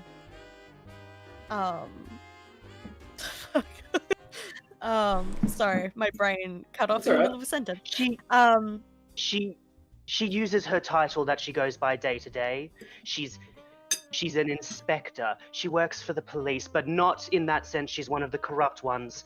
We've got her. Don't worry. If there was an issue, we wouldn't have been sent. She's useful. Fine. Okay, just stay here. Thank Stay you for quiet. saving me. That's right. I could see the brain slowing down. I just went for it. Yeah.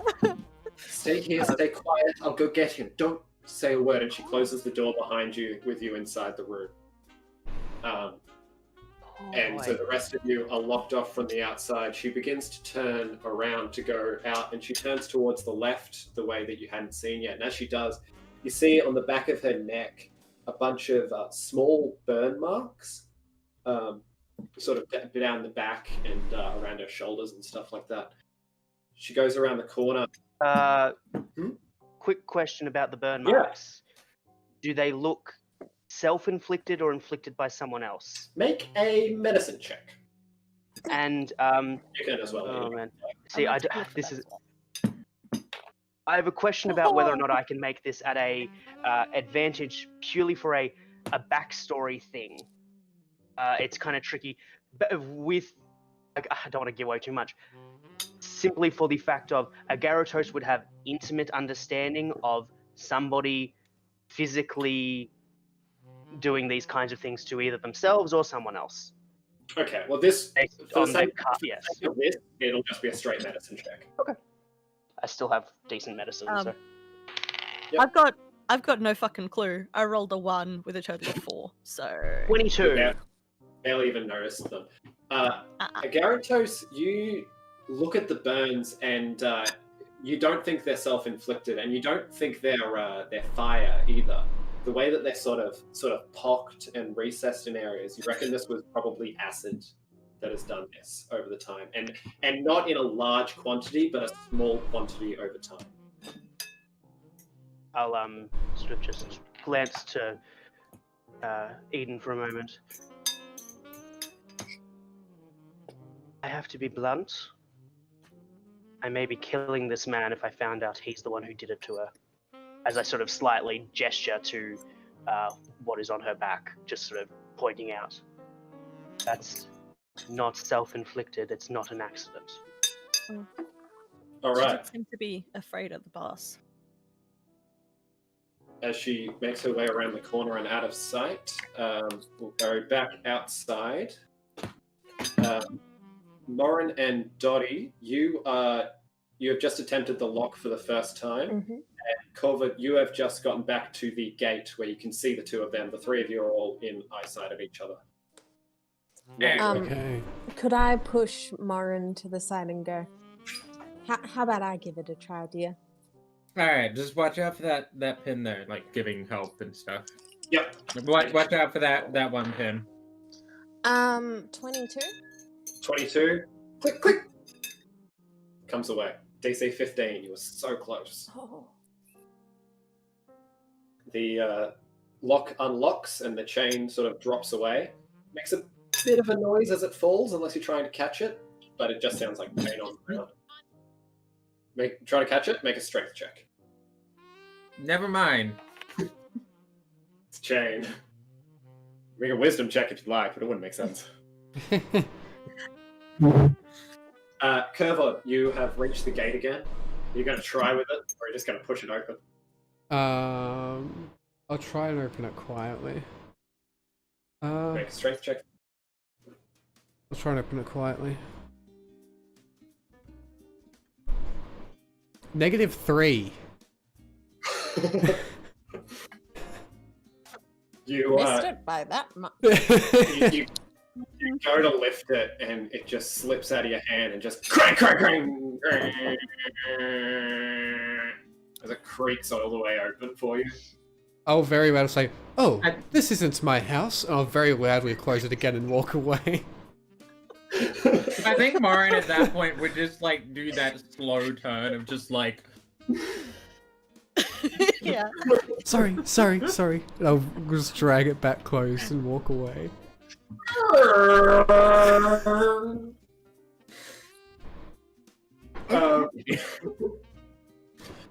You've still probably got another turn of action before we catch back up with the other two. So what would you like to do?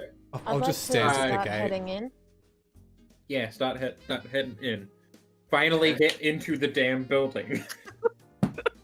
The glass doors swing open. There's no latch that's holding them together anymore. It's all just shattered apart. And you enter into a sort of abandoned lobby area. There's some dead plants in pots on the side, and you can see a hallway off to the right with a few, looks like some rooms out there.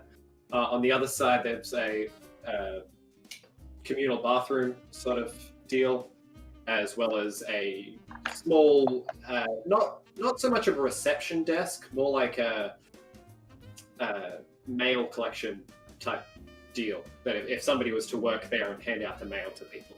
Mm-hmm. Can I say really quick, somebody who is watching the VOD in the future, if they are, would you please time how long it took us since we left the first building to get into this building for me? It's taken about 2 hours. Just, yeah, to simply get into this building. About 2 hours. I do. We are Guys, useless. we're gonna do so good robbing that bank. Oh god. Yeah, we will, because we'll have Bart and we'll have Johnny and Tammy, who all I And hope Tammy. have strength. Yeah, Yeah. Bart's got a plus just 0 don't- strength. Yeah, he can help. it's just all gonna be Tammy.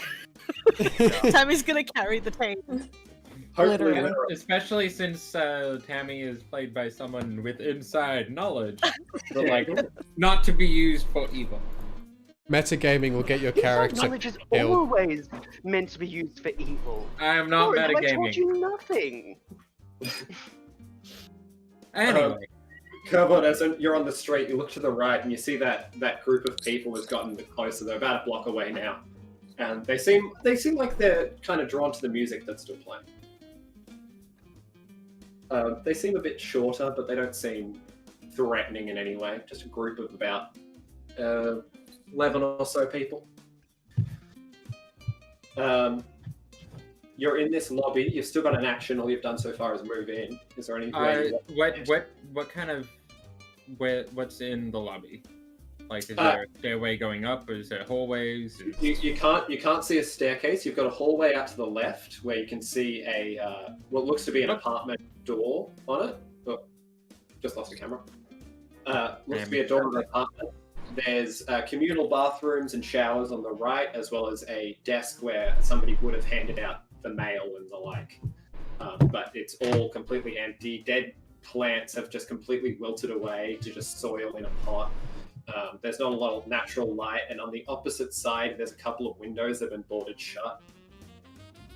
Based on us looking from the windows, do we know roughly where we'd have to go up?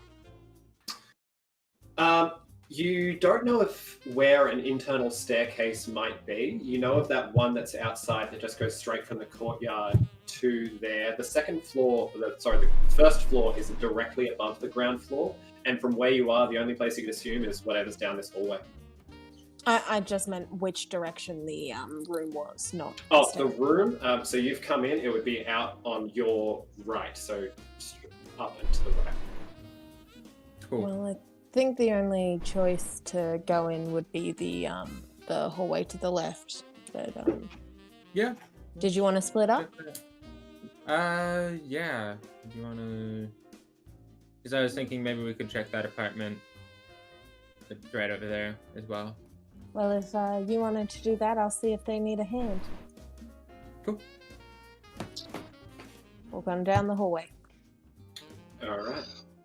And I'm So- heading over to the apartment to try and first check the door and then unlock it if necessary. Okay. Approaching the door and turning down the hallway, you can see all the way through, and there does seem to be a. It's a staircase, but it's more of like a utility fire escape one that's right at the end. But it'll take you upstairs. Approaching the door, the handle has been cracked in the past, and you can just sort of push it open without much resistance. And Weird. looking in, it just seems to be a dusty room, but we'll get a perception check when we come back around. Back on the top floor, she disappears out of view, and you hear her talking softly, or you hear a knock on a door, and then you hear her talking softly. And the area that she was blocking previously, you can now make out a bit better, and there does seem to be what looks to be like 1/8 of a table with a couple of alchemical items that are just sort of bubbling away. Garatos, I get you to make a alchemical knowledge recalling check. Let's call that a intelligence, nature, maybe history. Yeah, I cannot hear you. Can you hear me now? Yes. I think I just had the mic up. Because I have the alchemist feat, which specifically says you gain proficiency with alchemist supplies. If you are proficient with all already, then you get double. But because of that, would I have proficiency on this? Yeah. So do an intelligence history check with double proficiency. Oh, sweet. If you are already History. Yeah. History. if you're already. History. Okay. Not nature. No, I think nature would make more sense. I was trying to Sweet. justify history in my head, but nature makes Sweet, because this is a +1 to a +3, so yay. Yeah. Plus double proficiency, so +7. Lovely. Yep, 3, 4. Yep. Yeah. That's a 8 + 7. 15. Not too hard to identify. What's bubbling away there just looks to be your basic everyday health potion. Oh, something I have no idea how to make. Excellent. Oh, I'm an alchemist of poison. It's not here. Yes. Any just sort of scatter on the table? Any particular supply with a 15 that I sort of see? Any like ingredients that I might be able to nab and maybe work on for something of my own later? If I'm allowed to take anything from this world and have it in the canon world, I don't know. No, This is I'm an not. alternate universe. You find 6,000 platinum. Unfortunately, you can't. And it's an looking sword through it, that can get. It looks to be there are a few different ingredients there, but for your sort of poison nature, a lot of these aren't going to do it. They seem rather restorative type deals. Okay. Yeah. But with the 15, you still know that there's better options out there. They're using average quality. There are better options. Amateurs. A few moments passed.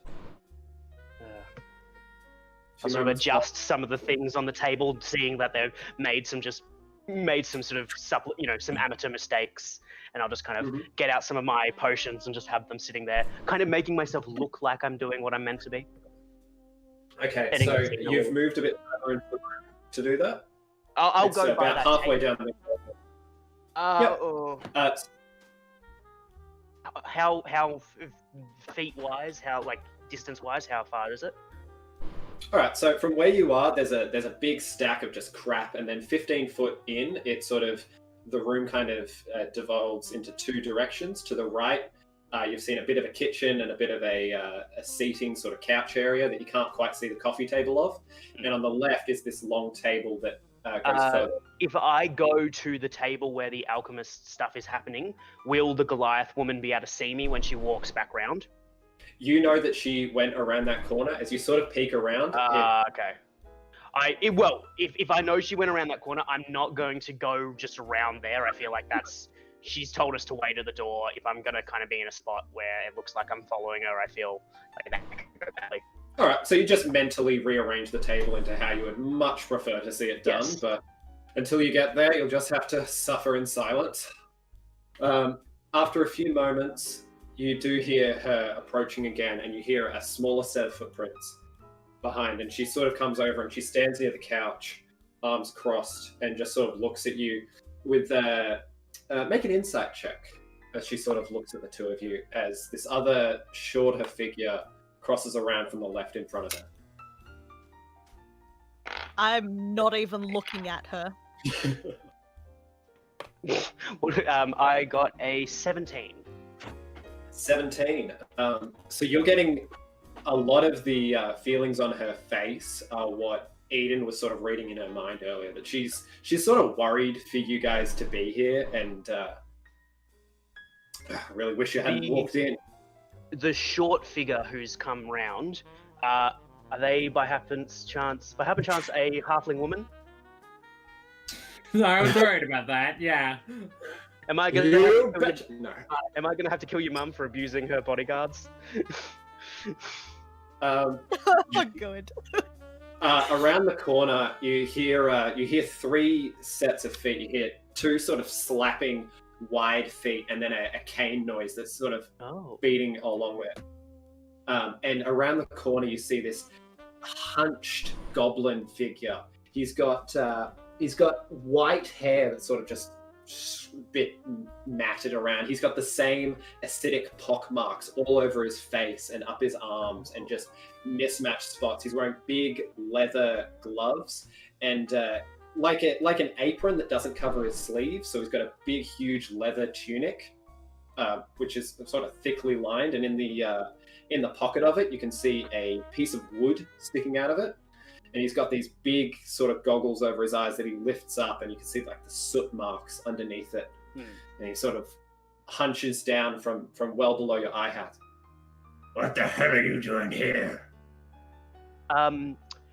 The Yanti Abomination leader of gang. What is their name? Ianucci. Ianucci.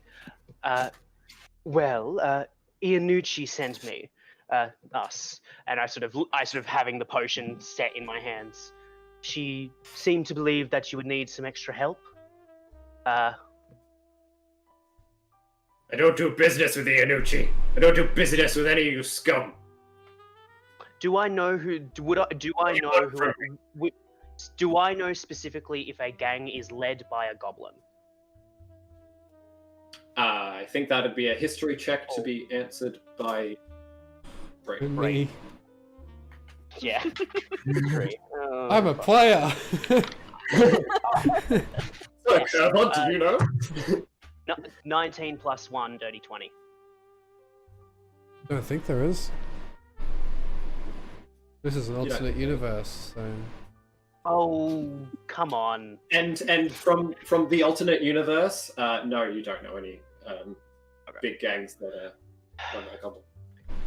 Well, I'm here anyway, and from the looks of things, you are doing a terrible job of keeping yourself and your employees safe. You are making amateur mistakes with your Watch your tongue! I will not watch my tongue, as I hiss and the forked tongue comes out.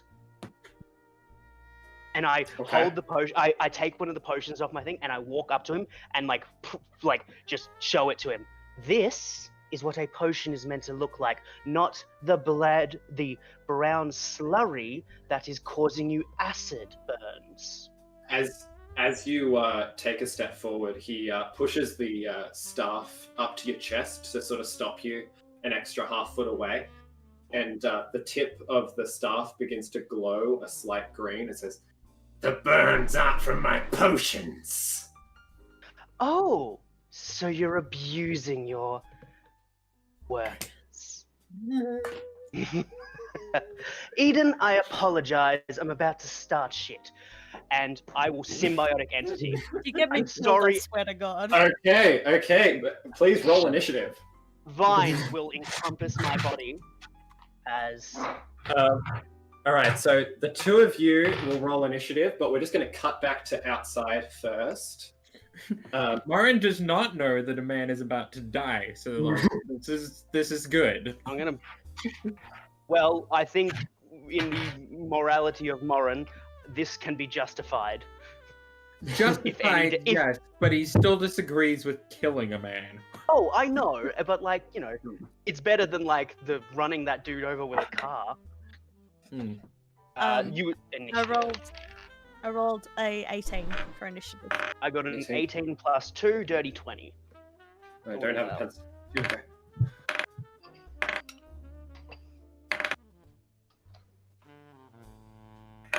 That's the sound of someone testing their dice. Oh dear. Oh no, I'm just boredly rolling it on my table. Oh, Brayden, what species did you say you were? What race? Videlkin. Oh, cool. Because when you said water person, I assumed you meant you were going to be a Triton. I wasn't a water person, just a boy person. Blue person, and you said you lived by this ocean district, so that's where my brain went. I live at the That's so coast. fun. I don't know what they are.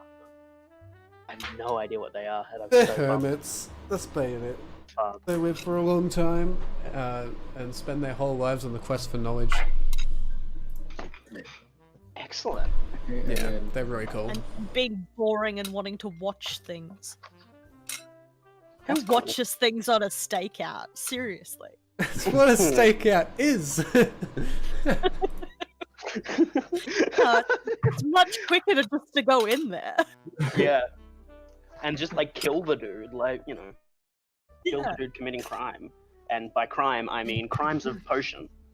And then we'd take over his operation. Well, don't tell Brayden what I'm planning to do. Don't tell the DM what I'm planning to do here. Business is business. These things happen. Question.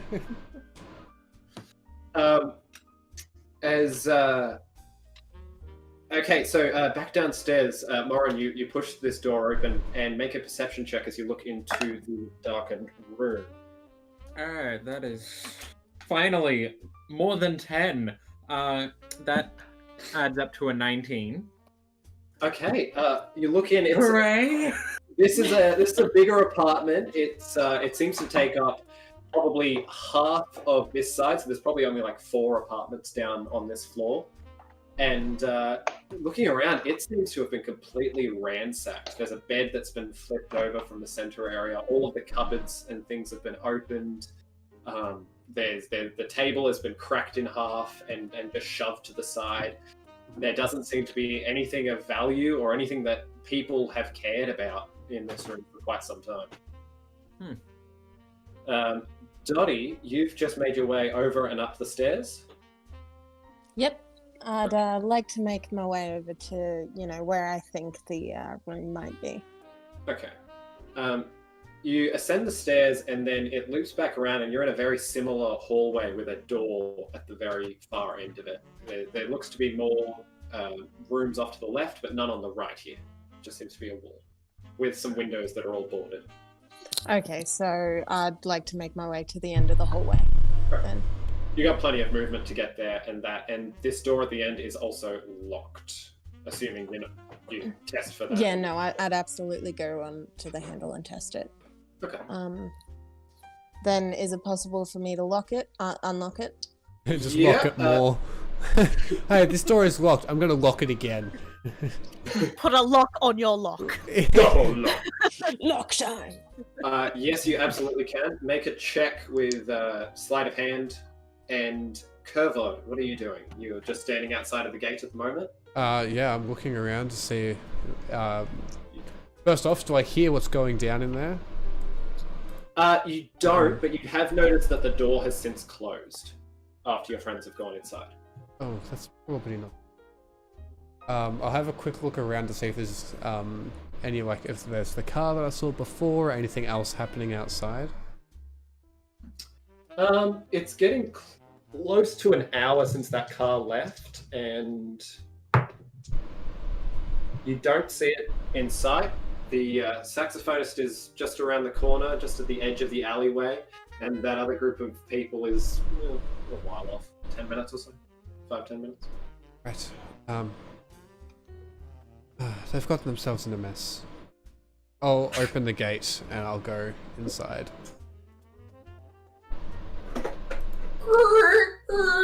All of you hear that. As the creaking begins. Oh yes, are you doing it quietly? No, I'm just walking up to the door. I'm gonna open it. Hello. Alright. Do you guys need help? Which Or door? have you got this? The door that was Door? that I saw a Gyarados go into. That Okay. was that dog.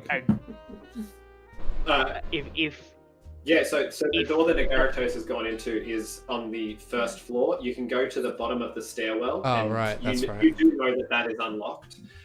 So you've pretty much gone through the gate, through that door, and gotten to the top of the stairwell outside of that door. As Dottie, you rolled what for your thieves' tools? 11. 11. You reach. Wait, for thieves' tools or sleight of hand? Because my thieves' tools is only a 5. Whereas sleight of hand's a +7. No, it'll be a sleight of hand with, and you get to. I'm No, pretty sure 'cause you picking can choose lock to is- get expertise in either thieves' tools or something else. Yes. Yeah, I'm pretty sure picking locks is a thieves' tools thing. Well, regardless, the 11 doesn't make it. 5 doesn't make it. You reach the top of these stairs, Gavard, as you hear a shit as the door doesn't quite unlock, but this door to the left appears to be the one that Dottie is behind right now. You are in front of one door that Agaratos went through. To the left is one door that Dottie is on the far side of after she's gone down, up and around. I think I will go through the door where I believe the people my friends are in immediate danger through, and I'll go through the door that Agaratos and Eden are behind. Okay, as you are about to do that, we're going into the initiative order inside that room. Did you want me to Agaratos. roll on it and not have this turn? You'll enter in on the next round of combat. Yeah, cool. Yeah. At the end of this, everyone will get another thing, and then as soon as you're in the combat per se, you'll get an initiative. So, in the combat, Agaratos, you are up first. This goblin has sort of pushed you away, and his staff is glowing green, clearly trying to threaten you to get out. I said to initiate sort of what I was about to do. I released a symbiotic entity. Was that before everything started, or do I need to do that this turn? That'll be part of your first turn of combat. Okay, because that's my action then. Yeah. Will be using my symbiotic entity. I will get 12 temp. Oh no! At level 4 now. More than 16 that. temporary hit points. Yeah, I get 4 for every level of druid. That is a shitload by the end of it. Yeah, it's that instead of, but I use it. It uses up a wild shape. That's kind of the. Oh. Okay. That's how it's gonna work. Yeah. But it gives me some interesting things.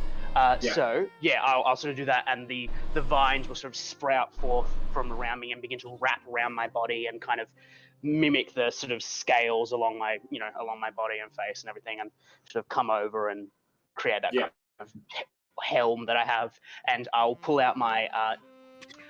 I realized I said sickle last game. It's a scimitar because when I was looking at sickles, I was like, oh, that would be cool. I'm a bit of a gardener. Have a sickle.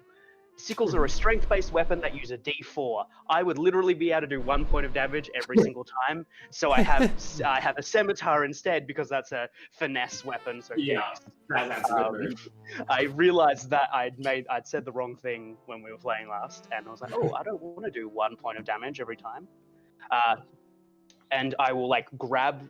So Agaris is going to pull out their blade, grab the staff, and just point the now dripping scimitar at the throat of this of the throat of this dude as they kind of with their other hand grab the staff, and then look to the Goliath, say, "I'll help you get out of here. He's not worth protecting. I know what you're going through."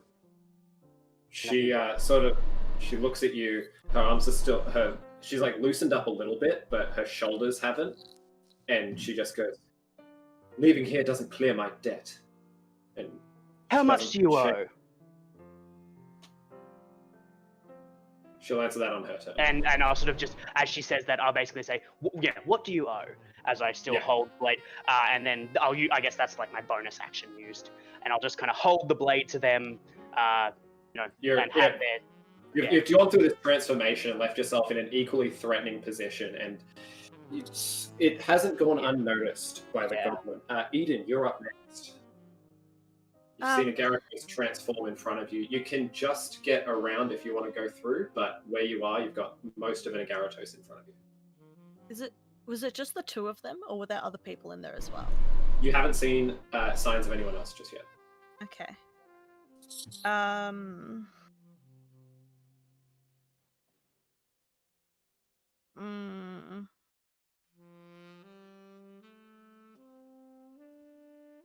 What do I want to do? I have 1 second level, so I could try suggestion again. I'm not gonna try heat metal because that will fuck over a Gyarados. Oh yeah, please no. Just set him on fire. Yeah. Burn his hair. Oh god. Oh man, I just had a moment to think. If we ever fight someone with a sword and a shield, you should heat the shield and I'll heat the sword. Yeah. Just realize the thing there. Literally, that could be so detrimental. Oh wow. Or like someone wearing plate armor. Yeah. Yeah. Oh yeah. I mean, heating armor is a fun one. If you're really gonna be sadistic. Yeah, that seems right. I mean, I am a snake. And the serpents, Snakes are the species meaning tend of to the follow. world. Yes, I am the meaning of the world. Thank you. I can't. The things I want to do, I probably shouldn't do quite yet. So I'm just gonna use. You can hold bardic actions. inspiration. I know, but they're spells, and I don't want to waste a spell slot. Yeah. So giving our Gyarados a Bardic Inspiration? Yeah, why not? Alright. So that Lovely. bonus action, you have a it's a D6 at level 4? Yes. Cool. You got a D6. D6 to use on attack, roll, or ability checks or saving throw? Yeah. On a D20 roll, it's not a death save. Yeah. Yeah, I know it's a D20 roll. For most of them. That is so concerning that you immediately went to death saving stuff. I'm not the DM tonight, so you've got nothing to worry about. Yeah, but you're the one with 13 health, so... I could probably die. I'm probably going to die in attack. My temporary hit points are more than your full health. Yeah. Wizards! I'm very... Wizards need more my, constitution. no, my dice just fucking hate me. Yeah. Yes, Eden? Was that an action or a bonus action? Bonus action for that. Okay. Am I able to prepare a dodge or something in case it tries to attack me? Yeah, so you can use your action to dodge, so you'll have anyone will have disadvantage on attack rolls against you, and you'll have advantage on dexterity saving throws. Okay, yeah, I'll do that. Yeah, cool. So you just take a defensive stance as you utter some encouraging words to a Gyarados. It is now the Goliath's turn. And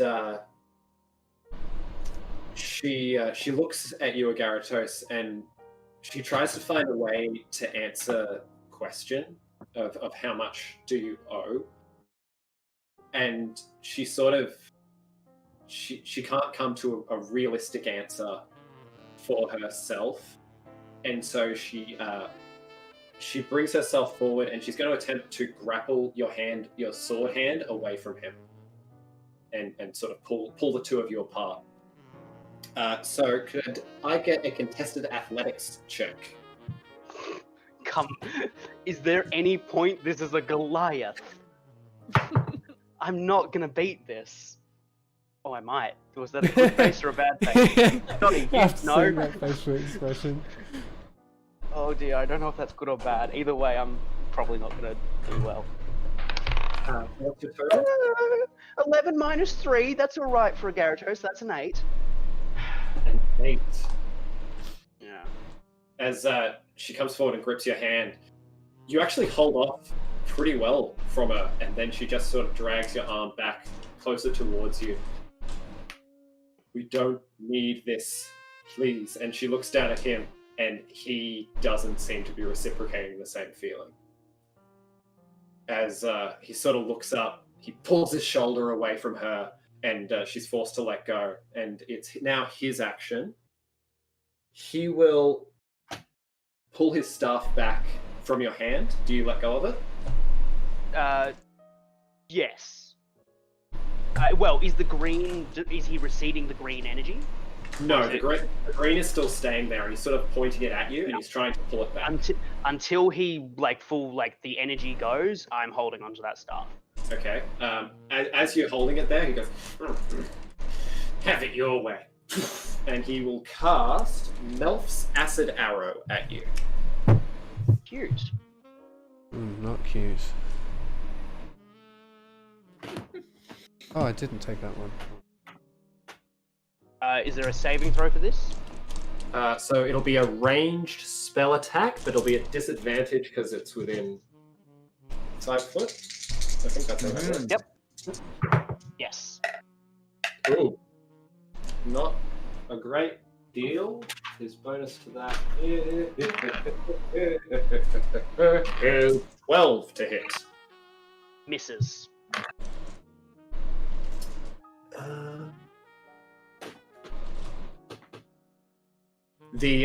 The blast of green, you just see it building up, and you realize what's happening. You just sort of push it away, and as it does so, it just sort of skids just barely off the side of your shoulder as you take half damage from the spell. Okay. Yeah, it's weird. It's a ranged spell attack, but you still take half damage. Fuck yeah. I should have taken fireball. it. Yeah, but that's not... You have to make a save for fireball. Oh, yeah. Yeah. So you take 8 down to 4 acid damage. Okay. And he will use his goblin abilities to bonus action disengage from you and move back around the corner. And you see him sort of hobbling away, like, "Get out of my house! Get out!" As he makes his way back around to the left around the corner. It is now the next round of combat. I get to roll initiative. Dottie, yes. Curva, you open the door into this, and you see the back of Eden's head, as well as the symbiotic entity form of a Gyarados in front. And did I hear the thing? You open the door, hearing this splash across the side of the room, and hearing, "Get out of my house!" Oh dear. So roll your initiative. We'll chuck you in. Dottie and Morin, what are the two of you doing? Well, there's nothing of use in the room, it seems, so he's gonna go and see how Dottie's doing. All right. You head around, make your way upstairs, and with all of your speeds combined, you're able to find Dottie pretty easily at the end of the hallway, attempting the lock. Yep. Go for it. That was a 22 on initiative? That's a 13 on the lock. This one Mhm. undoes. Ooh. And it opens pretty easily with a 13, DC 12, sorry. And it's covered in the top. The door opens and you find yourself on a small balcony overlooking the area as Curvod opens the door in front of you and disappears inside it. You hear the same sort of shouting and some sort of visceral splashing sound. And you hear Morin's footsteps behind you. You've still got movement and bonus action. I'd like to turn around. I'd see Morin. Sounds like they're in trouble. Let's head on in. And I'll right. run. And I think I've got a bonus action dash. Bonus Yes. action dash. All right. Bonus action dash our way in there. All right then. For while that combat was going, the two of you are now with the door open, part of the combat. Please roll initiative. That needs to go into the dice tray. 19. I can do 23. Damn. Jeez, we all rolled so high. Yeah, wow. I thought I was going to be first with the 20, but nah. Yeah. I mean, I guess rogues. No. Yeah, there's a bunch of rogues in this party. I was surprised that the wizard got a 22. The wizard's what did pretty you roll cool. on the dice break? You'll find out. Yeah, I will. It's a secret. Kovod's got some secrets up his sleeve. Good. Alright. So shit. Okay, rounding the corner and hearing all of this, Morin, you up first. Alright. What's happening? Yelling into the void of friends. Agaratos, what's going on?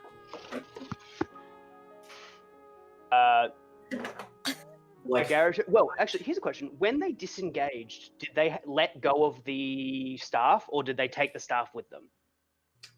they will bonus action disengage. So if you're going to try to hold that, we'll make an contested athletics, but he's going to still make the he's going to lead. Will this use up my reaction? No, I wouldn't say so. Okay, as cool. you're doing this, contested athletics between the two of you. He's got 3. 6 minus 3. Wait, wrenches it. Is it a 6 or a 9? I don't know. He got a total 14. It doesn't matter.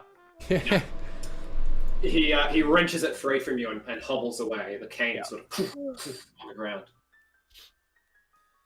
Mara? So I can see that person is hostile at the very least. Yeah, and you just see the shape of them disappear around the corner. Is the Goliath woman still there? Yes, she is. And now that the goblin has left, she's more just taking up this position, and it's a bit of a narrow entryway. So she's sort of taking up a guarding position of Agaratos. Hey, don't! I'm gonna stop you if you keep chasing him. She's taking that sort of a stance. How wide is the space that she's taken up? She's taken up a 5-foot gap, and with all like the hoarder mess that's on the right of you, to the left is just straight wall, but the right is just a big hoarder's mess. There's enough of a gap for you to fit through. Probably not a medium size, but you might. All right, cool. Doing that. All right. Moving through, and then bonus action disengage. Okay. All right. I was gonna say she's gonna. Oh wait, no. I was gonna say. Is it a free action to grab out weapons? Yeah. Yeah. Okay. I'll say that in all of the hubbub, part of initiative is arm yourself. Yeah, cool. Yeah. Going through bonus action disengage. Mm-hmm. You duck under her arm as she swings out to try to grab the little guy that has ran through. Yep. And then continuing for the rest of movement, where does that leave me? If you want, with what's your speed? 25 feet. 25 feet. All right, so it'll be 15 foot to get in and into range with her.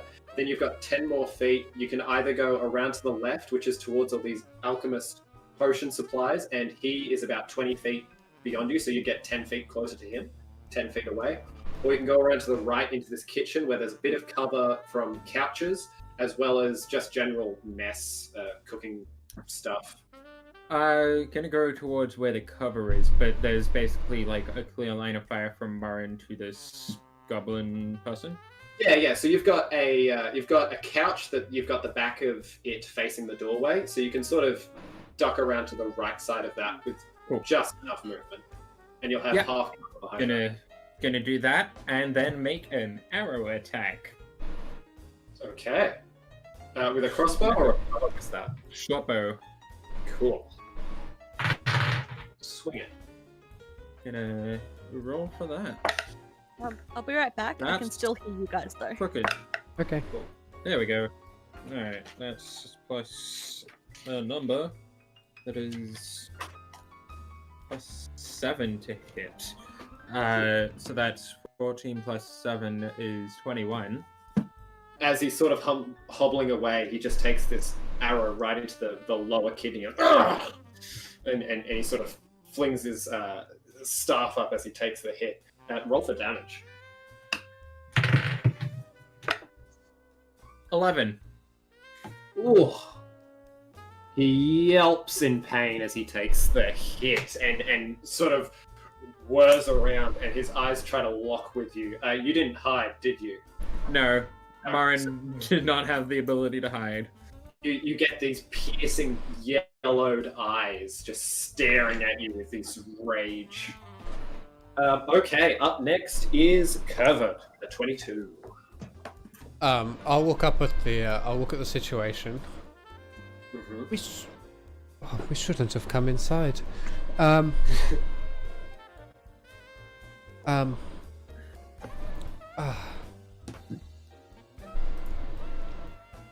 sorry for the spell I cast on you before, but your friend is hurting my friend, so I'm going to just need to. I'll just crush him as I cast Magnify Gravity over him. Oh, yeah. on the goblin? On the goblin, yeah. Okay, you'll need to move around a little bit to see him, but you'll still be able to stay in the doorway area. You'll just be behind Eden.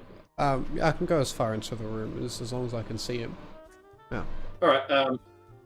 Yeah, you'll have a better view if you go right up next to the Goliath, but you'll need to stand next to her for that. No, I'm not doing that. As long as Alright. because it's a 10-foot radius.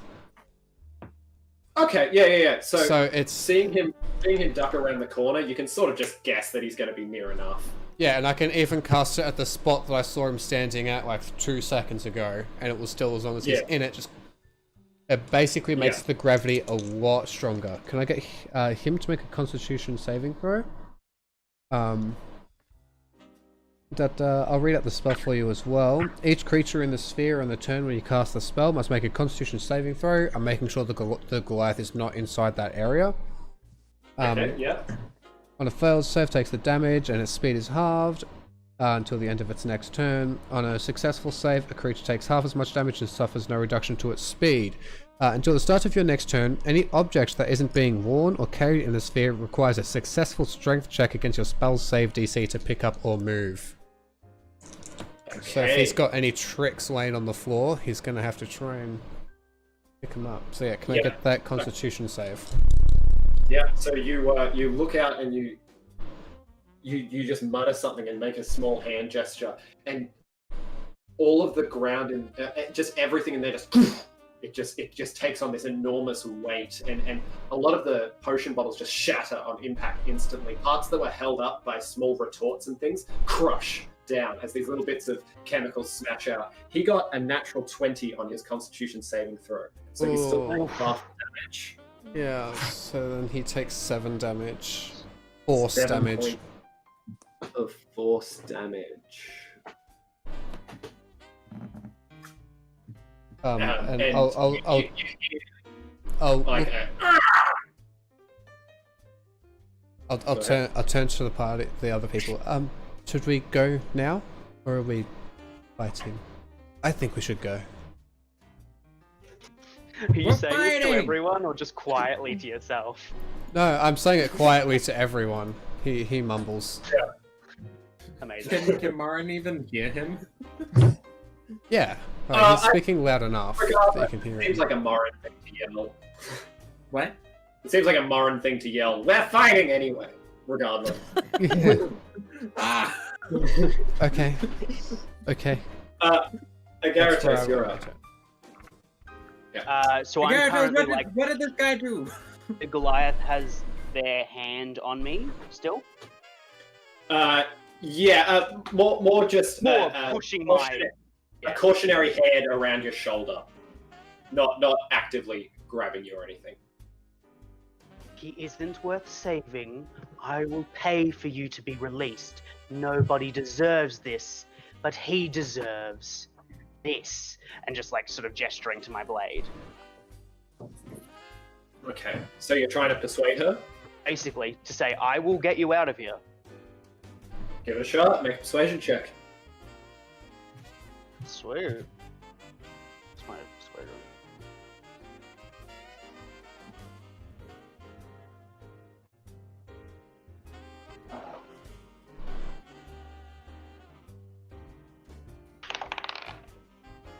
Dirty 20. 18 She- plus 2. Her her hand that's sort of hovering there, she sort of looks into your eyes for a moment, and you get a sort of sense of, okay, I'm very hesitant to trust you, but just maybe you're telling me the truth. And she drops her arm onto your shoulder, but it's more of like a bro shoulder hug sort of thing. Oh yeah. And shoulder grab, and she sort of looks back towards him and then begins to make her way around you towards the door. But she doesn't get very far.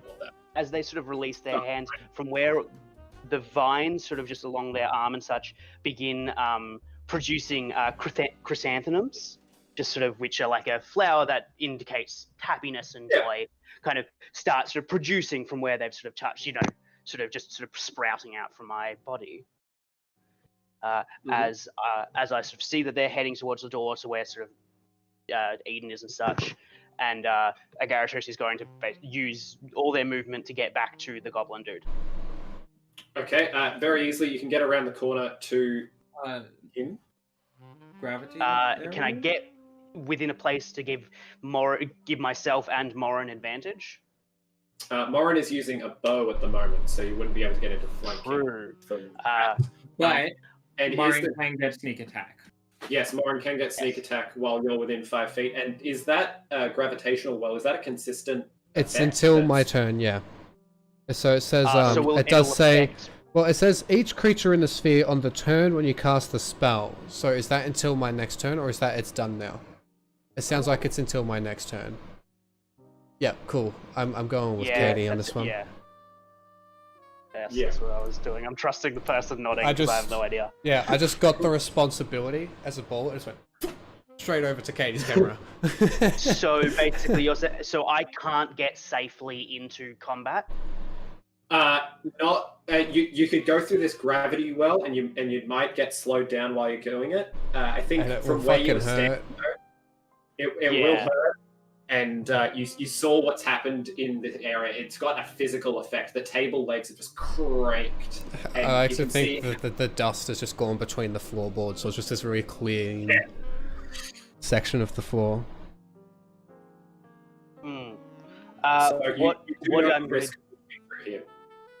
What I'm going to do instead, I sort of maybe 15 feet, or wherever the kind of outside of this, the 1 foot before I end up in the death zone, I'm going to sort of stop, and I'm going to, do I still have my action?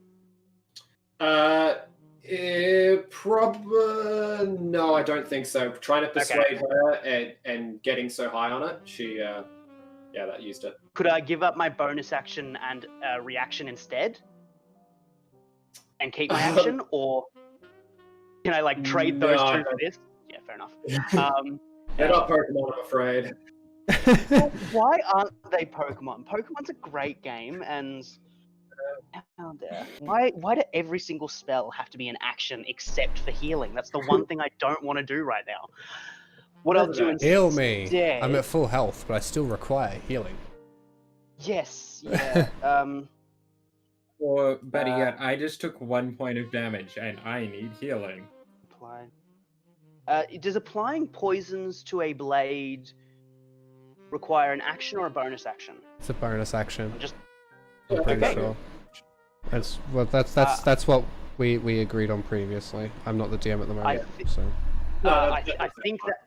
I think that was the thing we talked about with the background stuff and all that, but I can't remember. So I'm gonna grab one of the bottles off my sort of, I don't know, my bandolier of potions. You've had that out and available. Yeah, I sort of just have it at the ready, and I'm gonna grab specifically one of the bottles that, on the bottom side of so it's kind of cone shaped. It doesn't sit, it needs to be hanging. It doesn't sit solid. And I'm going to literally just break it onto the blade. What I'm specifically putting on is crawler mucus. Okay, I assume you know what all of that does. Yes. So Yeah. when they are affected by it, they need to make a con save, or they will be paralyzed.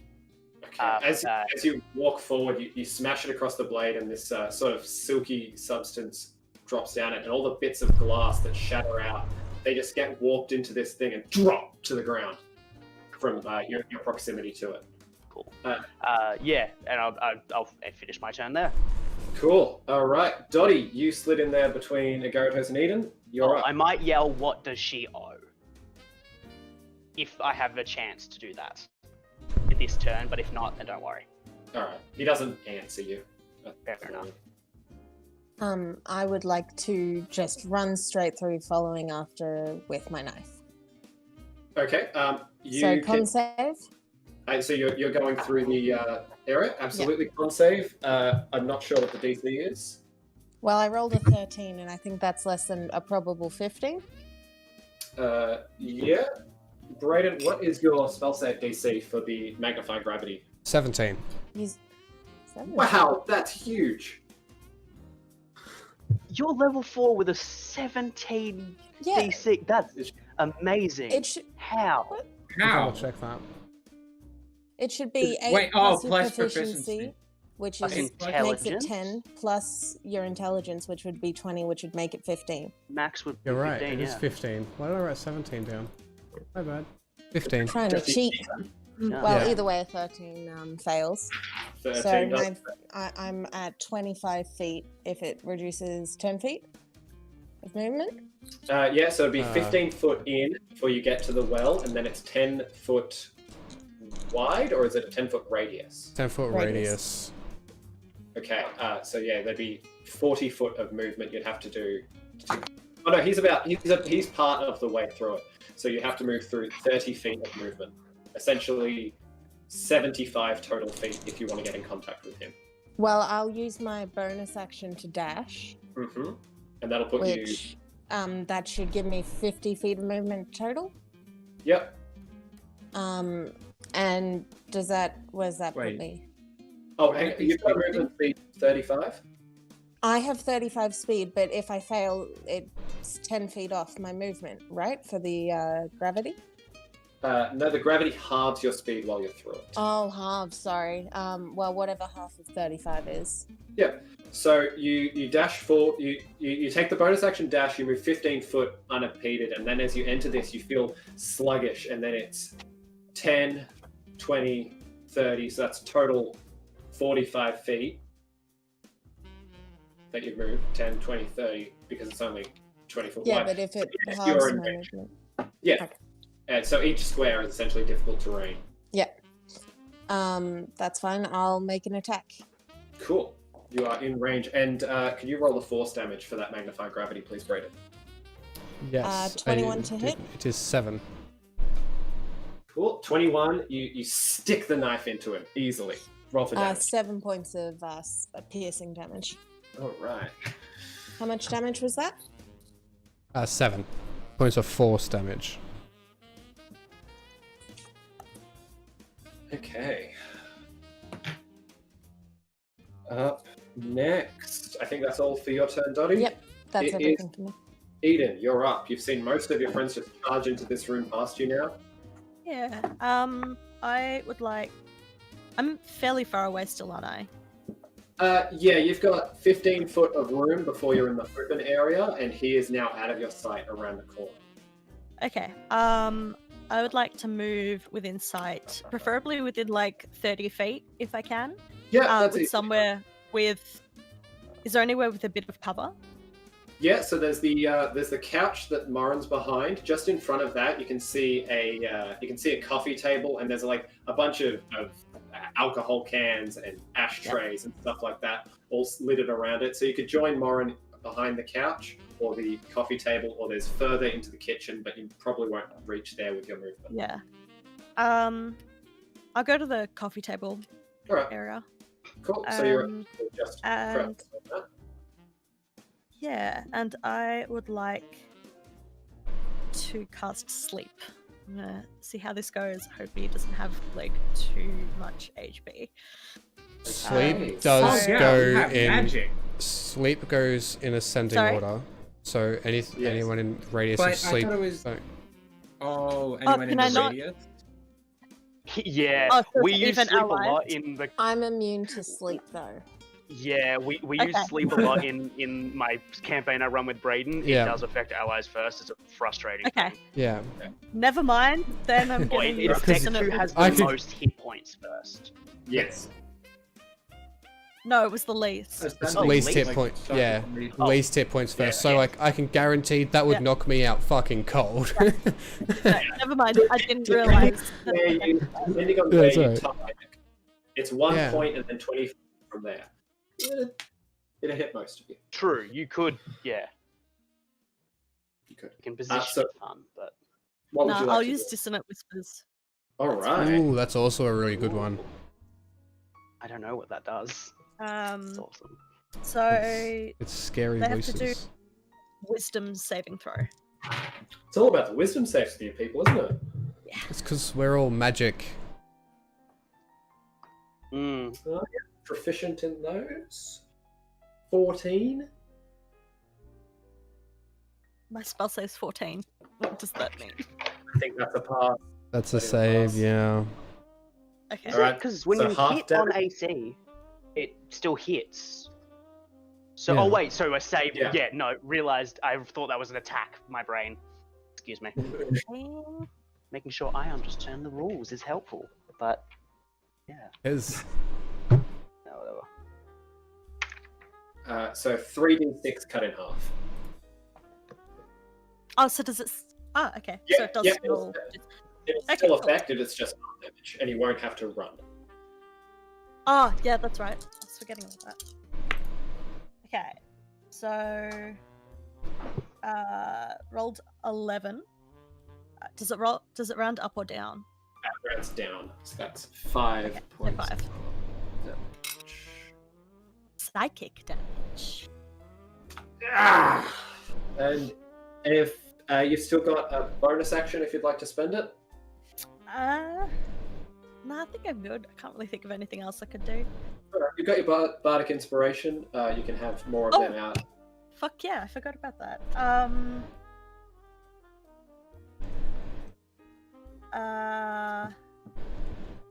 Has the Gyarados used his yet? No. And you've No. 10 minutes.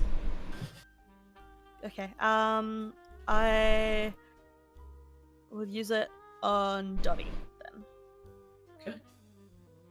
Dottie, you are inspired. Ending Eden's turn, it is now the Goliath hitting your wisdom, Agaratos. She sort of looks over at Pisk, the goblin man over there, who seems to be suffering at the moment. He's racking his brain as his side starts bleeding from both arrow and stab wound. And she says something in a language you probably don't understand. What's the I'm guessing language? it's something I like speak giant. a few. Speak a few. Yes, it would be giant. That is one of the few I don't speak, so. No. Baron does not speak giant. Bitch, what does she say? I don't think he does. You understand it? Yeah. You understand giant? You hear a very derogatory giant curse that is specifically used on small folk. And she Oh. says this and and spits out to the side and just walks for the door. She And called you unless small. any of you try to stop her, she just walks through.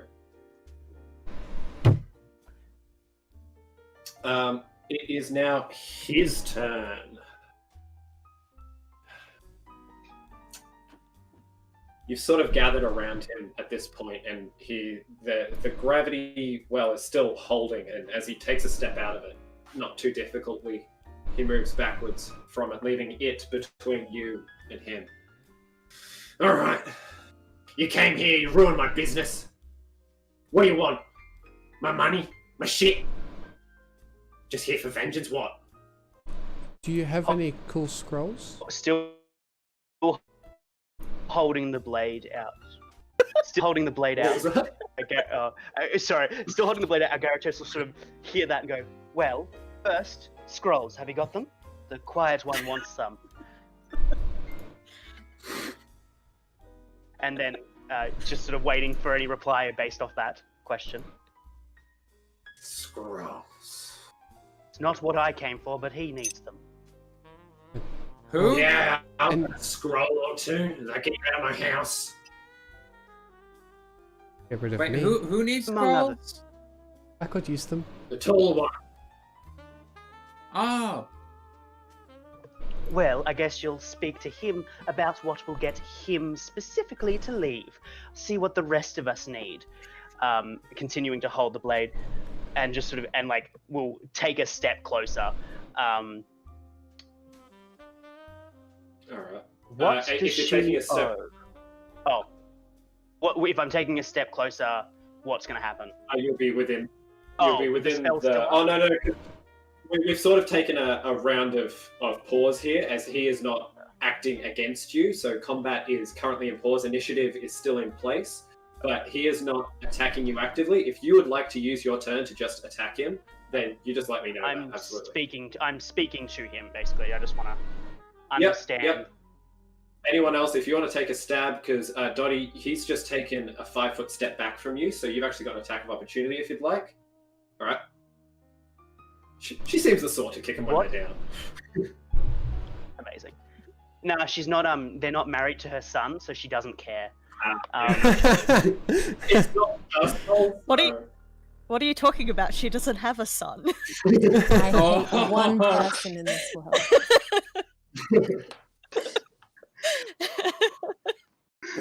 Oh my god. I was about to do a little thing, and now my brain that really. Oh, I was about to say a thing, and now my brain's just only thinking about that.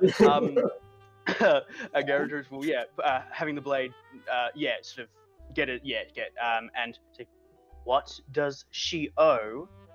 And tell us about your operation here. What have you got planned? And why don't you want the gang's help?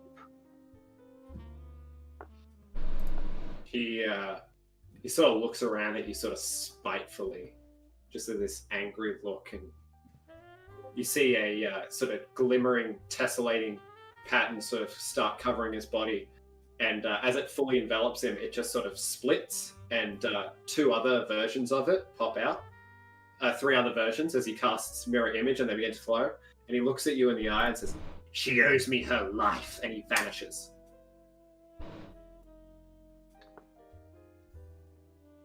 The big debt. Okay. Well, I guess we can have a look around Fairy now. fire. I'm gonna shoot fairy fire out in front of me. Okay, all right. That can be your action. Because fairy fire does invisibility, right? yeah. Yes, it does. You gotta make a saving throw. It does. I'm 20 making a foot? guess here. I don't know enough about magic. That is a knee-jerk reaction that a Gyarados has. Was that a teleport or a invisibility thing? Can I tell? Make an Arcana check. And Oh, well, actually, So are we not still- used to we're in playing initiative, smart so- characters. Holy shit! We're in initiative. Whose turn in initiative is it? yeah, sorry, we will go by that. So Because if Okay. it's his first and he does something, then like I won't, or tells me it's a teleport. yeah. So essentially, he has just him and the other copies of him that were there have just vanished, and Oh, all of them have vanished. all of them have vanished. The duplicates as well. Morin, it is yours. Alright, I'm going out the door. I'm going back around out the door just to check and see if he's gone somewhere. All right, you run out and you jump to the banister. Basically to where the Goliath woman went. And just like, I think Marin can put 2 and 2 together, I think. And just go like, she must be the Goliath woman. Yeah, you But, like, jump to the banister and make a perception check as you look around. alright. Really? Alright, that's an 11. An 11. You look down and from the staircase you're at the top of, the Goliath is at the bottom opening the door, just trying to leave. You don't have any notice of him. at all. The saxophone player's still playing though. Hey, I'm just gonna shout out to the Goliath. Hey, I know you probably don't want to hear this right now, but the goblin guy just vanished. Be careful. He probably went to hide in his hole. Where's that? His office. Good luck. Is that it? Is that in the building? She just closes the door. Thanks. And then just like turn it into the apartment and just go, we're looking for his office. As he says that, you doing a scan, you see one door behind the kitchen. There's the lab in front of you, and another door behind that. And then to the other side, because you sort of came in, there was a wall on the hard left of you that you've sort of wrapped around. There's just more hoarders, crap, and trash hidden behind that alleyway. Up next, Covered. You're making a Arcana check. identify on that. Yeah, I wanted to know if he's teleported or gone invisible. Arcana, yeah? Yep. 24. 24. You know that was definitely a teleport. More specifically, it was a very short range teleport. Oh, he's not gone far. Where? I don't know. I guess we could split up and search. Yeah. If there's anything else you'd like to do for your turn? I'll cast Mage Armor on myself. Alright. Perfect. And then that'll be the end of... Actually, I'll start walking towards the door. We're in the lab. There was a door to the kitchen. You said there was one that went upstairs, or was it one that went downstairs? Yeah. No, so from where you are, there's a door on the other side of the potions lab. Okay. Your potions are completely gone now. And there's a door on the other side of the kitchen. I'll go to the door on the other side of the potions lab. I'll head towards it. You reach it at the end of your turn. Agaratos. Any way from where I am, I can like figure out was there a noise from like the release of the spell? From like where they've landed. Make a perception check. Perception check. Oh. Yeah. Oh, off the table, damn it. Give myself more space. 17 plus 6, 23. 3. Yeah. As the bamf happened, you heard just a slightest disturbance of dust from the room that Carvot has just gotten to, just on the opposite side of that. All my movement in that direction. All right, you get to the door at the same time as Carvot, and you have the time to realize that it is locked. No. Okay. Certainly there was someone who's got their turn next, and also is Hold good on. with these I'm rules. I'm figuring out something. Or just kick. Or just Can kick. I? Yeah, just a strength check. Oh, Who wants yeah. to do the kick? Oh yeah, all of us are strong enough to do that. In this room, so here's a question: do I still have my action? Can I still cast a spell at this time? Yes, yeah, I would call Cool. that unfair. Within, can I? It specifically does not say I need to be able to see in this room. So I don't need to see to do this thing. Okay. Yeah.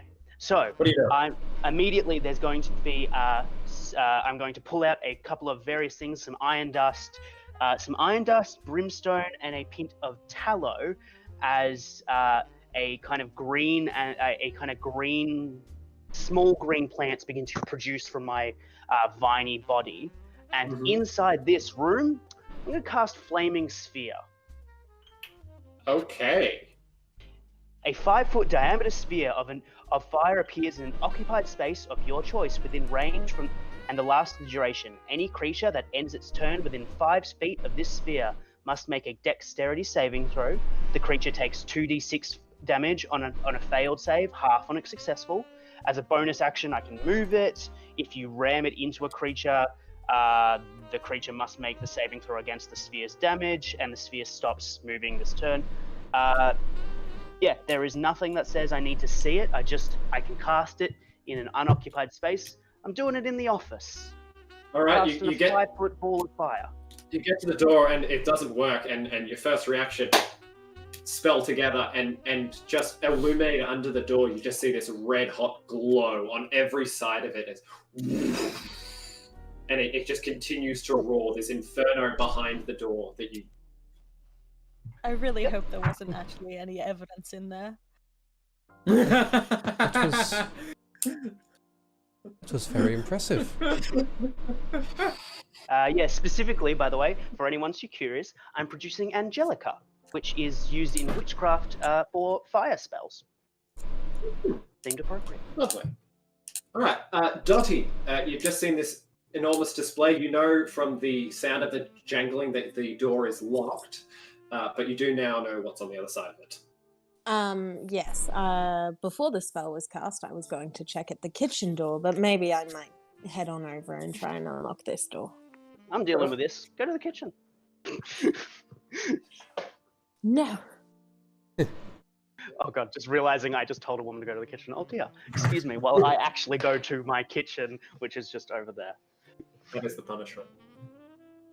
I mean, it is Dottie. I feel like that's where she spends a lot of her time, so... I feel like if anyone... Yeah. The thought ran through my head, and then I was like, nah, it's Dottie.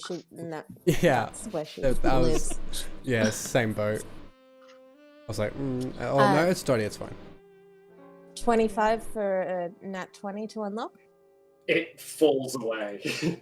you put the lockpick in, and it just slides like butter, and then you just pull it out, and it just... The door swings open with the unlocking action. It's you use an object as well, and your face is standing too close to a fire, and it just... You don't have to take the damage, but it's all warmth and bright just light. Panic takes steps back. All right, the door is now open. How far into the room were you creating the ball? You're muted, by the way, Benjamin. I guess that's a question we can do if there's, because I can't specifically see into this room, is if there's like 20 foot of space to 4 5-foot place it 4 5-foot cubes, should I roll a d4 and you determine it? Or like... Well, Agaratos knows roughly the sound that landed was pretty much directly back from where you were. You heard a little bit of footsteps afterwards, but it was about center of the room, at least 10 foot in, that you heard that noise. Agaratos would have alighted it where they believe that sound is, sort of more or less in the middle of the room. Like, the middle of the room, kind of literally like both X and Y axes. Like, unless this room is, 100 foot tall, but like, I don't think it's going to be. Best as you can get without seeing the inside, you sort of go like, all right, if this is how wide we are, this is how wide it can't possibly be. Yeah. You smack it open there, and now that the door's open, you realize it's probably a bit closer to the door than center. The room is about 30 to 40 feet long, and you're about 10 foot away from the entry. And when the door swings open, you can see the goblin man walking away from it, clearly singed up his side as it caught him completely by surprise. Should I roll damage? Yes, go right ahead. So he failed the save, I'm assuming that means? Yeah, he did. Yeah, my spell save is 14, I think. That's right. It was like it's 14. The 7 on the dice. So 2d6 fire damage. Yeah, that's 2d6. Yep, 2d6. That is 9 fire damage. All right. He's still got these spectral copies of himself spinning around his body as he makes his way away from you. And now that he heard the door open, he looks back as he keeps making his way towards a cupboard that's in the corner. It's closed off, but he seems to be walking towards this cupboard. He's got a desk on the right with a number of things. You can see a chair behind it, more potion bottles and a lot of paperwork and stuff. And in the center of the room was this sort of couch sitting area that is now the top of it, completely engulfed in fire. Across to the right behind the desk is a bookshelf, which doesn't seem to have a lot of good stuff on it, just a lot of books. It seems to be full of just A lot of ash. nothing of A lot of future ash. Yeah. Okay, Dottie, you still got a bonus action if you'd like. No. Okay, and then it is Eden. You're about 35 feet away from this door and about 20 feet away from the kitchen door.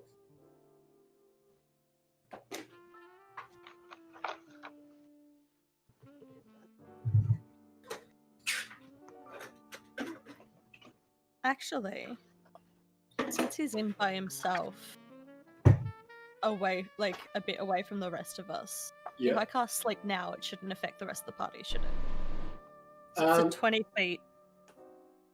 Yeah. 20 feet from a point I choose. Yeah, if you moving around to be in a position where you can see where he is, you can definitely aim it at the wall furthest from everybody, and it'll encompass him and no further. Okay. I might give that a try. All right. What does it look like when Eden casts that sort of spell? I'm not sure. No, fair enough.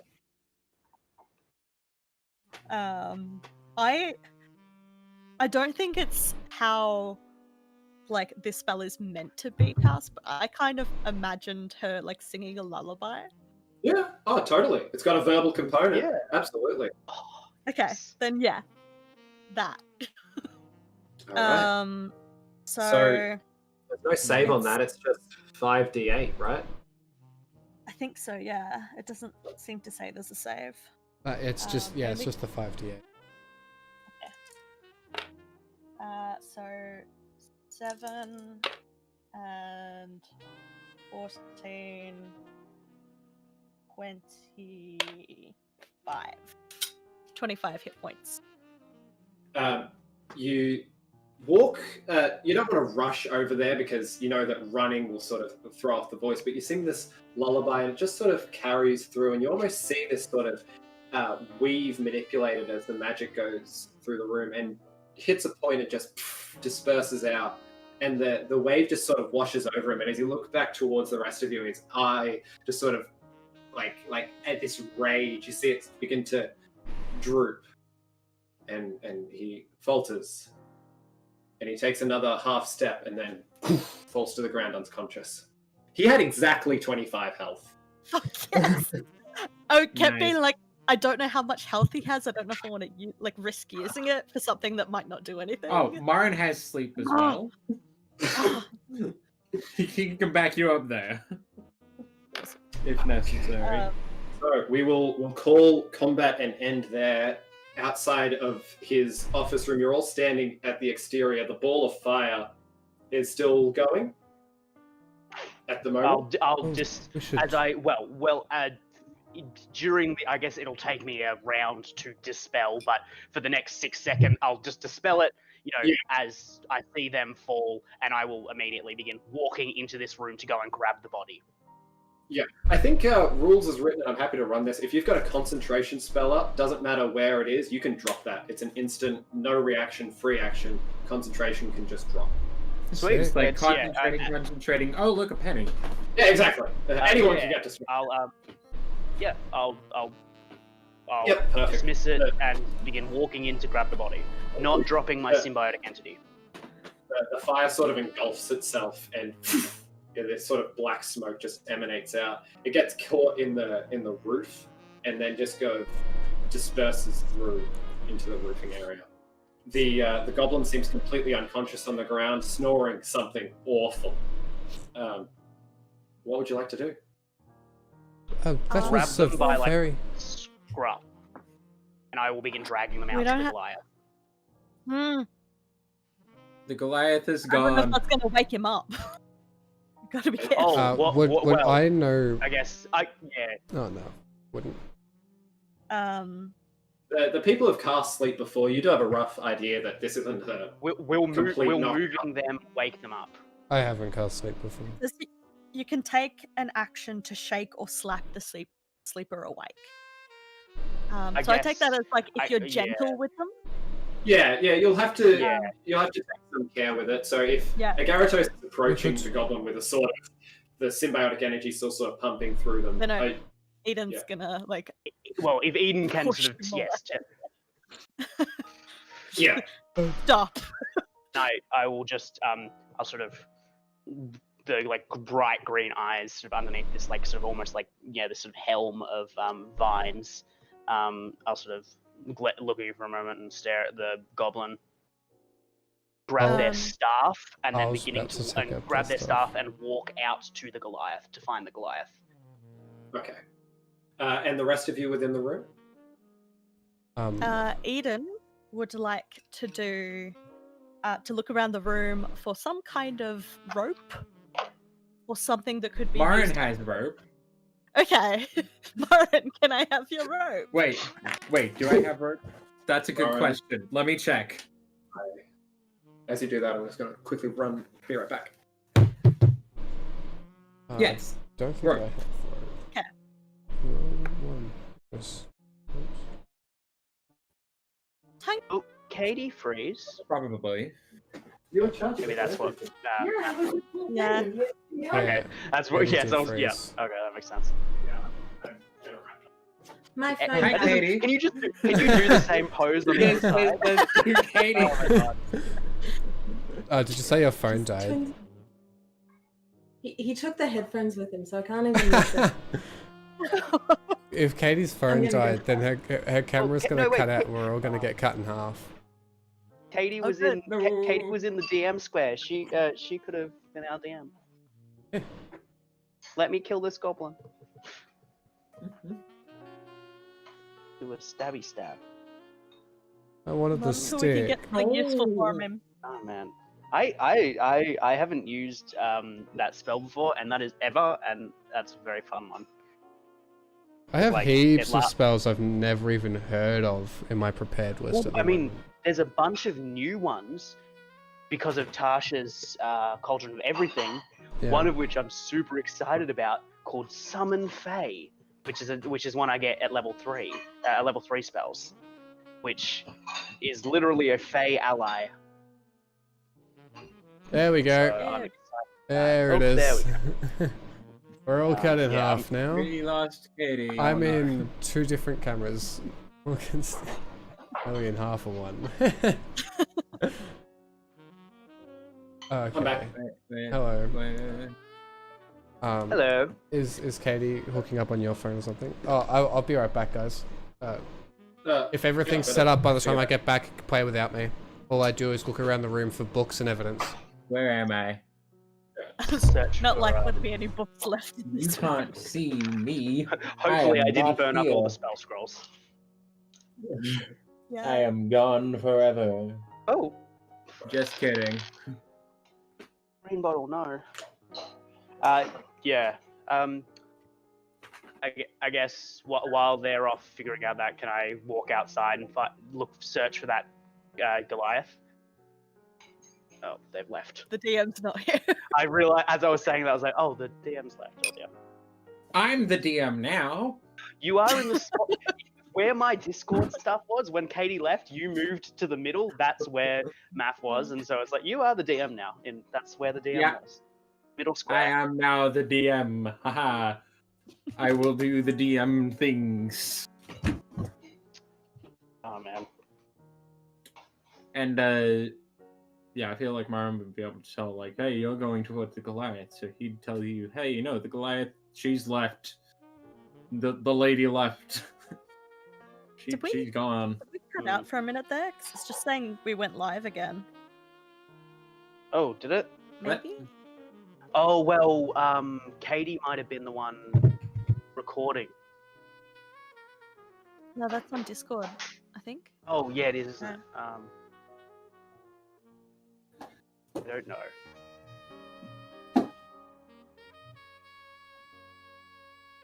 All right. I don't think Dottie will be coming back because her phone is completely dead. So we'll Oh. wrap it up Aw. in a way. Yeah. That's okay. I think we've I That's a am lot the of- DM. Haha. So Yeah, I was looking for rope to tie this guy up because I don't Yeah, I think got the you, sleep fam. lasts that long. Mhm, I got you. Um, Just pulls cool. out the 50 feet of rope Marin has. mhm. Easy enough. So, tying him up would be a sleight of hand, I'm guessing.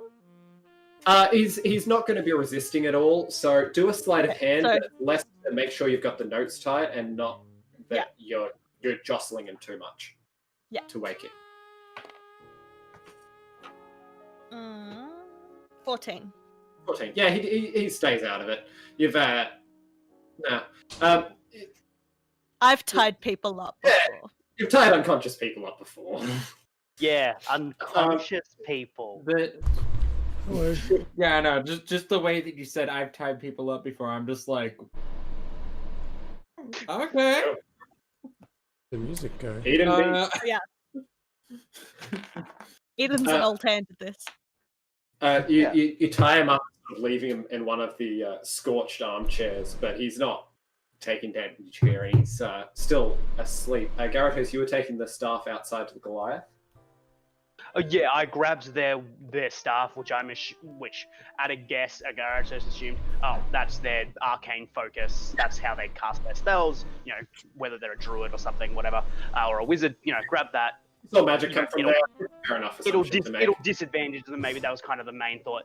They'll begin walking outside and looking for the Goliath. This is so weird. We're just cut in half. Yeah. Yeah. I have tiny head. Brayden, you can be the DM too. Oh yeah. We can We'll GM both be the together. DM. Hello. Yeah. I do like that DM Brayden again. is in the only spot where both.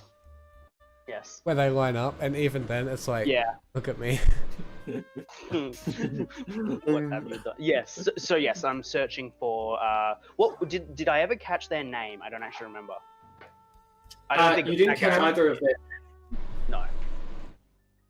No. Okay, so you was there anything else that was happening inside the room as you're just running back through the house? with I the was staff? searching for books and evidence or anything that's got information on it. I love learning things, so. Yeah, make an investigation check as you head around behind the desk.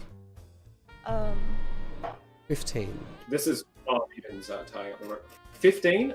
You notice if you find the a book on his desk that seems to be most of the expenses. You haven't gone deep into it, but it seems to be where he keeps track of his money.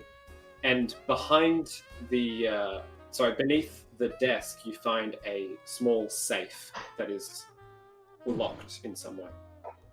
You haven't gone deep down on the bookshelf just yet. I'll put that book in my backpack. Mm-hmm. I found a safe, guys.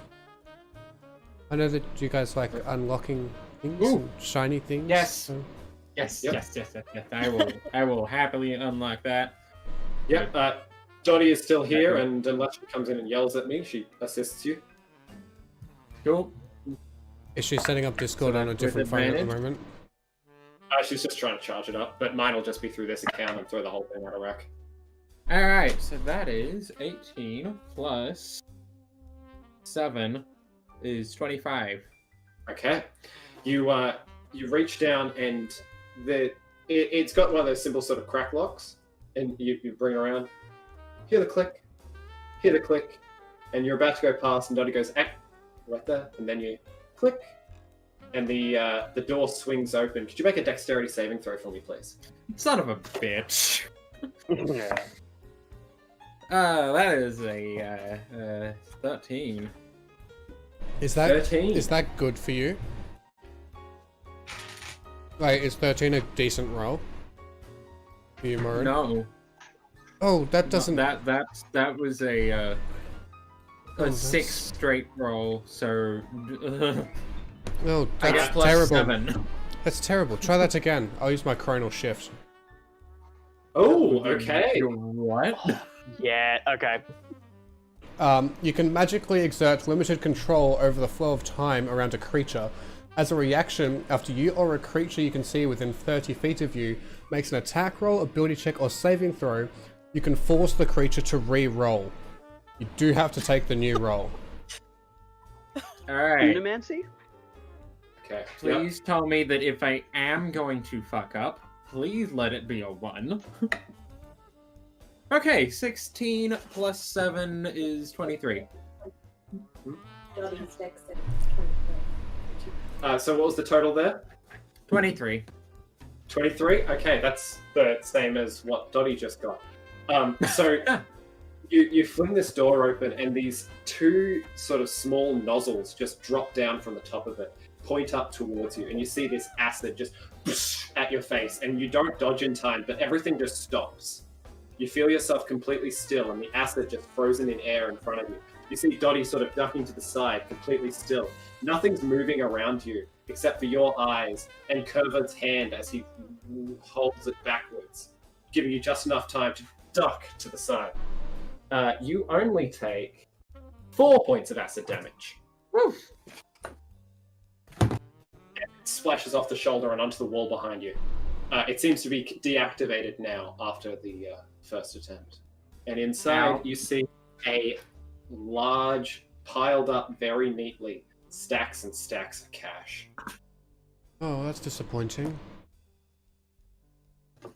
Interesting.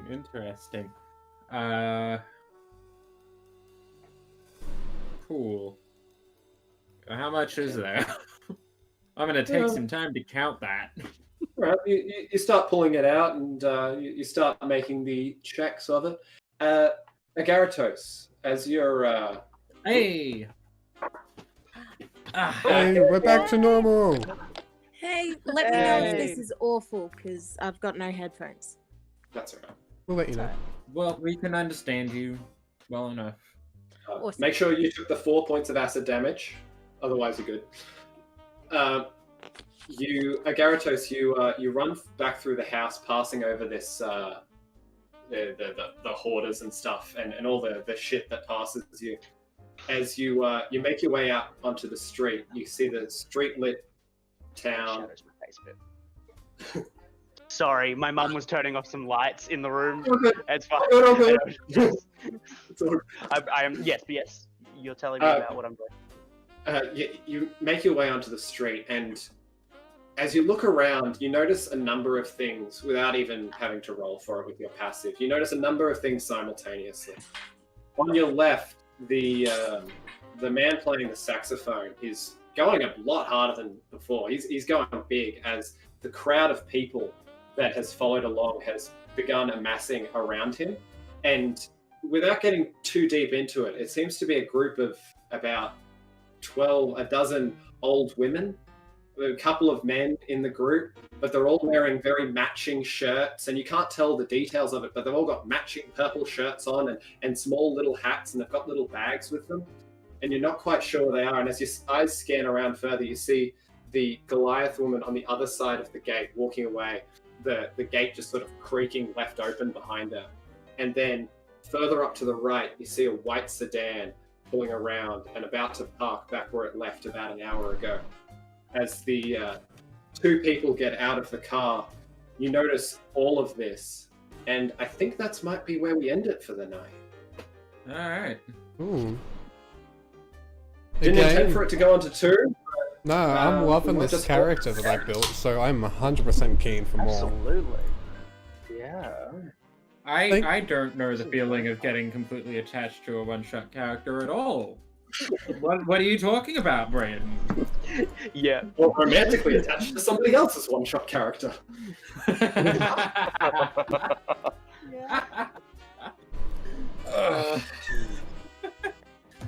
Nice. That was Good. great. Thank you so much, Morgan. Yeah. That was awesome. Yeah, thank you. Thank you. I haven't DM'd since I DM'd for you, Brayden, however long back. Oh, Pre-pandemic. really? Wow. Well, yeah. Feel good to be back in the seat? Now that I'm sitting again. Alright, well, thank you for running that. That was heaps of fun. Yeah, it was. I didn't end up I love finishing recording it because my computer actually ran out of hard drive space, so That's happened eventually. yeah. It will pop up somewhere eventually, I'm sure. I've got Oh, I'll tell you later. After the stream's ended. Well, thank you everybody Yes. for watching the stream. Thank you Yeah. very much. If you did enjoy it and you haven't done so, please leave a follow. It really supports the stream. Next week, we will actually finally be playing in person. So Yes. that means we're not going to have people's phones dying, making them cut out. We're not going to have individual internet problems. None of that, and it's going to be a lot better. Oh, yeah. We'll mostly all be in person. Yeah. The best Yeah. of us. Yeah, the good ones. I will not be there.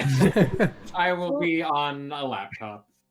We'll just I'm have gonna be in my camera. dog sit in. We'll just have my dog sit in for Morin. They're basically the same. No. Oh yeah, there's gonna be an Wow. Odin cam. Oh my Oh, yeah. lord. That's Liam, that's actually a huge compliment because Odin's so good. It is, yeah. Odin is so good. Thank you. Alright, thank you everybody Alright. for watching. Yeah, have a great night. Before we go, Spe- before we go, might I just express a moral of this story?